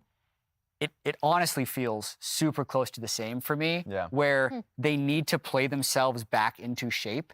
And for that team, like, it didn't turn on until down 0-2 losers bracket of the playoffs before they made their miracle run. So I don't think it's going to get much easier. Like, I think that's their process in a sense. Like, with Double-If taking 2 years off and integrating the system that they've ran to win many championships, like, it's not guaranteed to still work, and they're going to have to fight and refine it, I think, kind of the whole split. It also is really interesting because we talk about, I think, how volatile playing best of ones is. And we, going into this year, we're like, LCS is super hyped because we have all these really good players coming in. We have these players returning. We have a bunch of really interesting team build exercises and team building, right? And I actually think that giving up some of these losses really hurts now when you look at where the standings are at behind us, The loser right? of that TL 100 Thieves game was going to be alone in 8th. Yeah. So now TL is alone in 8th, which is disastrous. Another one I want to point out is EG, even though they're technically tied for 3rd, they did lose both games, and it also comes off the least impressive 3-0 Super Week from week 4. Like, literally last week they had multiple games that we felt like they should have lost, and we're like, but they won them, and they are EG, so it's fine, but it's not fine? Yeah. How worried do you think EG is? It's hard to say because this is, like, somewhat reminiscent of their spring last year where they were 9-9, and like, they were kind of running it a little bit. You know? You're like, and then they win playoffs, you know? Yeah. So, like, some teams get this, like, aura of, like, it's hard to criticize them because you know how talented they are. You've seen them do it before. And if you doubt them, you're going to look dumb in 3 weeks when they're in finals or something. Right. And, like, I think they have that trust earned that, like, I'm not quite ready to doubt them, but, like, You are doubting them. You're just like, I don't want to be. I'm not going to say it. I'm not going to speak it into existence. But And a lot of the concerns we have right now, one in concerning their draft, is literally the same thing we were concerned with in that regular season. So they'll figure it out. It's the drafts, it's mid-game, like, basically moments where they int, and it's like, okay, but I know that those things you can get disciplined on and really work at. What works for you in the draft, but also just not putting yourself in poor situations in mid-game. Like, I think they'll get back on it, so I'm not too concerned, but they do need a kick in the butt, and I feel like Golden Guardians is turning out to be that kick. Hell yeah, tied for 3rd. There it is. What is CLG's win rate or win streak? Are they on a streak? They 2-0'd. So they 2-0, and they 2-1 Super Week with a loss at the end. Oh, so they're 4 of their last 5, but only a 2-game win. Okay, that's why I was like, are they actually insane? But no, they're not. They're mid. They're mid. What the hell? Wait, but they're alone in 5th with a winning record. They're good. Yep. But they're just not on a streak, so we can't talk about them. Yeah, okay. MasterCard Player of the Week this week is River! Bang! Wow! River and Gory, for us, was the clear choice. I voted for Gory. I'm not sure what you guys did, but we take the opinions of all of the broadcast talent. So I think both of these are respectable. I hear the vote was 5-4. Yeah, I was.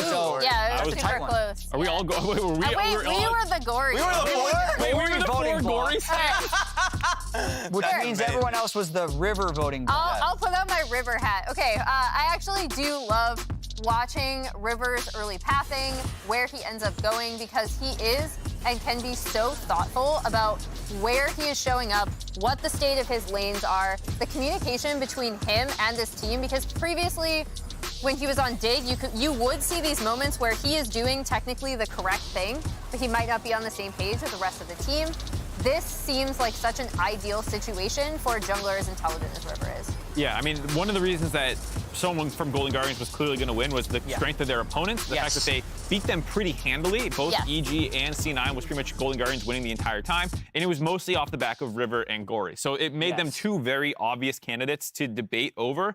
You can say maybe Gory, I think, maybe had the better C9 game. I think he, River had the better EG game. That's why it was so split. Both of them just had an incredible weekend. Yep, I mean, one person that has to be happy about this is Dom. Oh, yeah, sure. Right, yeah, there it is. Fearless. And it's crazy because the one thing, I'm not even, like, I know we all voted Gory here and then probably had River second. Yep. Who's going to be mad at that? Like, River has been exceptional since coming to North America and has winning lanes. Like, he has lanes in which he can play through. Stixxay and who have been great. Him and Gory, we've been singing praises for. So it's like his early pressure is amounting to something. Them clearing vision is turning into, like, legitimate wins. And so they're a strong and dominant team because of River. So we need to see more of that. Back-to-back player of the weeks for Golden Guardians. True. Damn. Yeah. Stixxay River prevented Prince from getting one. Finally. Yeah, finally. Oh Prince my doesn't God. get his third. I do want to figure out how we can gerrymander an extra electoral vote for the Analyst Lounge. We need one more. I think, actually, I would say that we run the biggest risk of just, like, single braining it because we're talking all day off camera, whereas the other groups are all, like, in their little pods. True.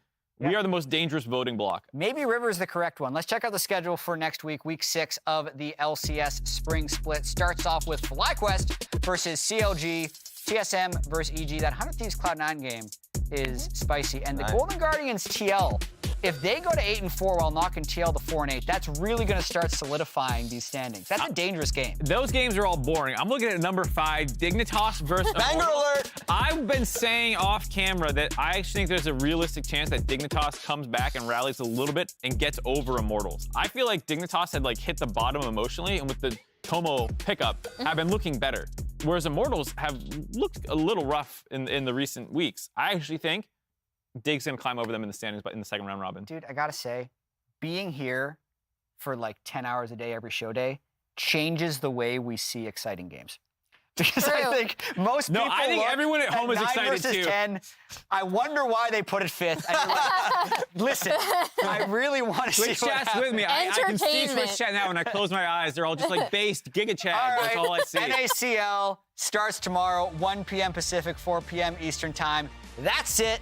Week 5 is over. We'll see you in week 6. Here's your pen. Thanks, man. Get it. Long range. I don't know. My vibes are ruined. The vibes? Vibes are ruined. Not the vibes, man. I have a bad feeling. M&S, look, poster for you. No. Change the vibe. Change the vibe. Just change it. Boogie's the next target. Trying to find some way out of here. Flashes over the wall. Oh, Flash follow. The man knows no fear. M&S being so strong, poking around. If he sees that back line, there he is! That's all it takes. The flash of the distortion cast to guarantee it. M&S, he gets another one. He's just making fools out of them. Arrow comes around as Sven and Berserker can reinforce their mid laner. M&S just danced on their graves. All out on Luger, who uses the spell shield to block the knockback. Oh, Luger nearly dead, and Tactical guarantees it with a nice use of the bullet time. Doka decides to enter into the fight, but he's a bit separated from everybody else. They reinforce. Tactical nearly dies. Walking away still for now, but the demonic embrace is burning. Revenge being focused down by 2. The damage goes through. Its contracts burn. That kills off Tactical. It is a 5-0 ace. And the end of the game for CLG. Now Evil Geniuses might have an angle to fight back, but as soon as they try, Inspired's in the middle of 4. FBI has to disengage. Inspired's killed first and JoJo goes right after. Stixay may have been stunned, but there ain't enough damage left. They don't got the bullets, they don't got the men, they don't got any way to fight back. Inspired and Stixay are isolated, but Zeri's not in the middle of the fight. Stixay grabs the first kill, but now can Someday get anything back? No, he can't. Stixay's right back into the melee, and Golden Guardians just kill everybody. It's an ace. Stole in full vicinity, looking onto Harry. Double hit on top of him, almost goes down. Finally eliminated. Pioshik into stasis in the middle of the fight. A polymorph onto Summit is not enough to keep him down. Double it going for the members. Steps back from the Aqua Prison. Just scored for Yun. Stasis, he goes after getting the kill on the core JJ.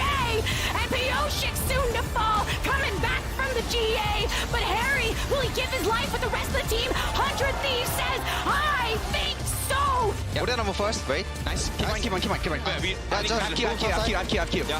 Go, keep on. Put it on ice here. Put it on lightning spread. No flash. Okay, nice. Keep on. No flash. Q. You have Q? Q 6. Okay, we can say 4. 3. 2. 1. Let's go. Yep. Kill. Nice. Good. The guy's good. I go base. He's on it. Vikla is there as well. It's Arma here against the Onslaught, and in turn, Impact going down, but the whole fight going over towards the Dragon side, but Impact and the team, they are on the Nexus. Vikla and Impact looking to get this dub. Do some Garner. We had a... Where's your stinger? I don't have... Yeah. Yes! Let's go! I don't know. Cue it. You're queuing. Yeah, we gotta cue him. We gotta cue him. Remember, when you attack a champion, you cue fast. You said, yeah.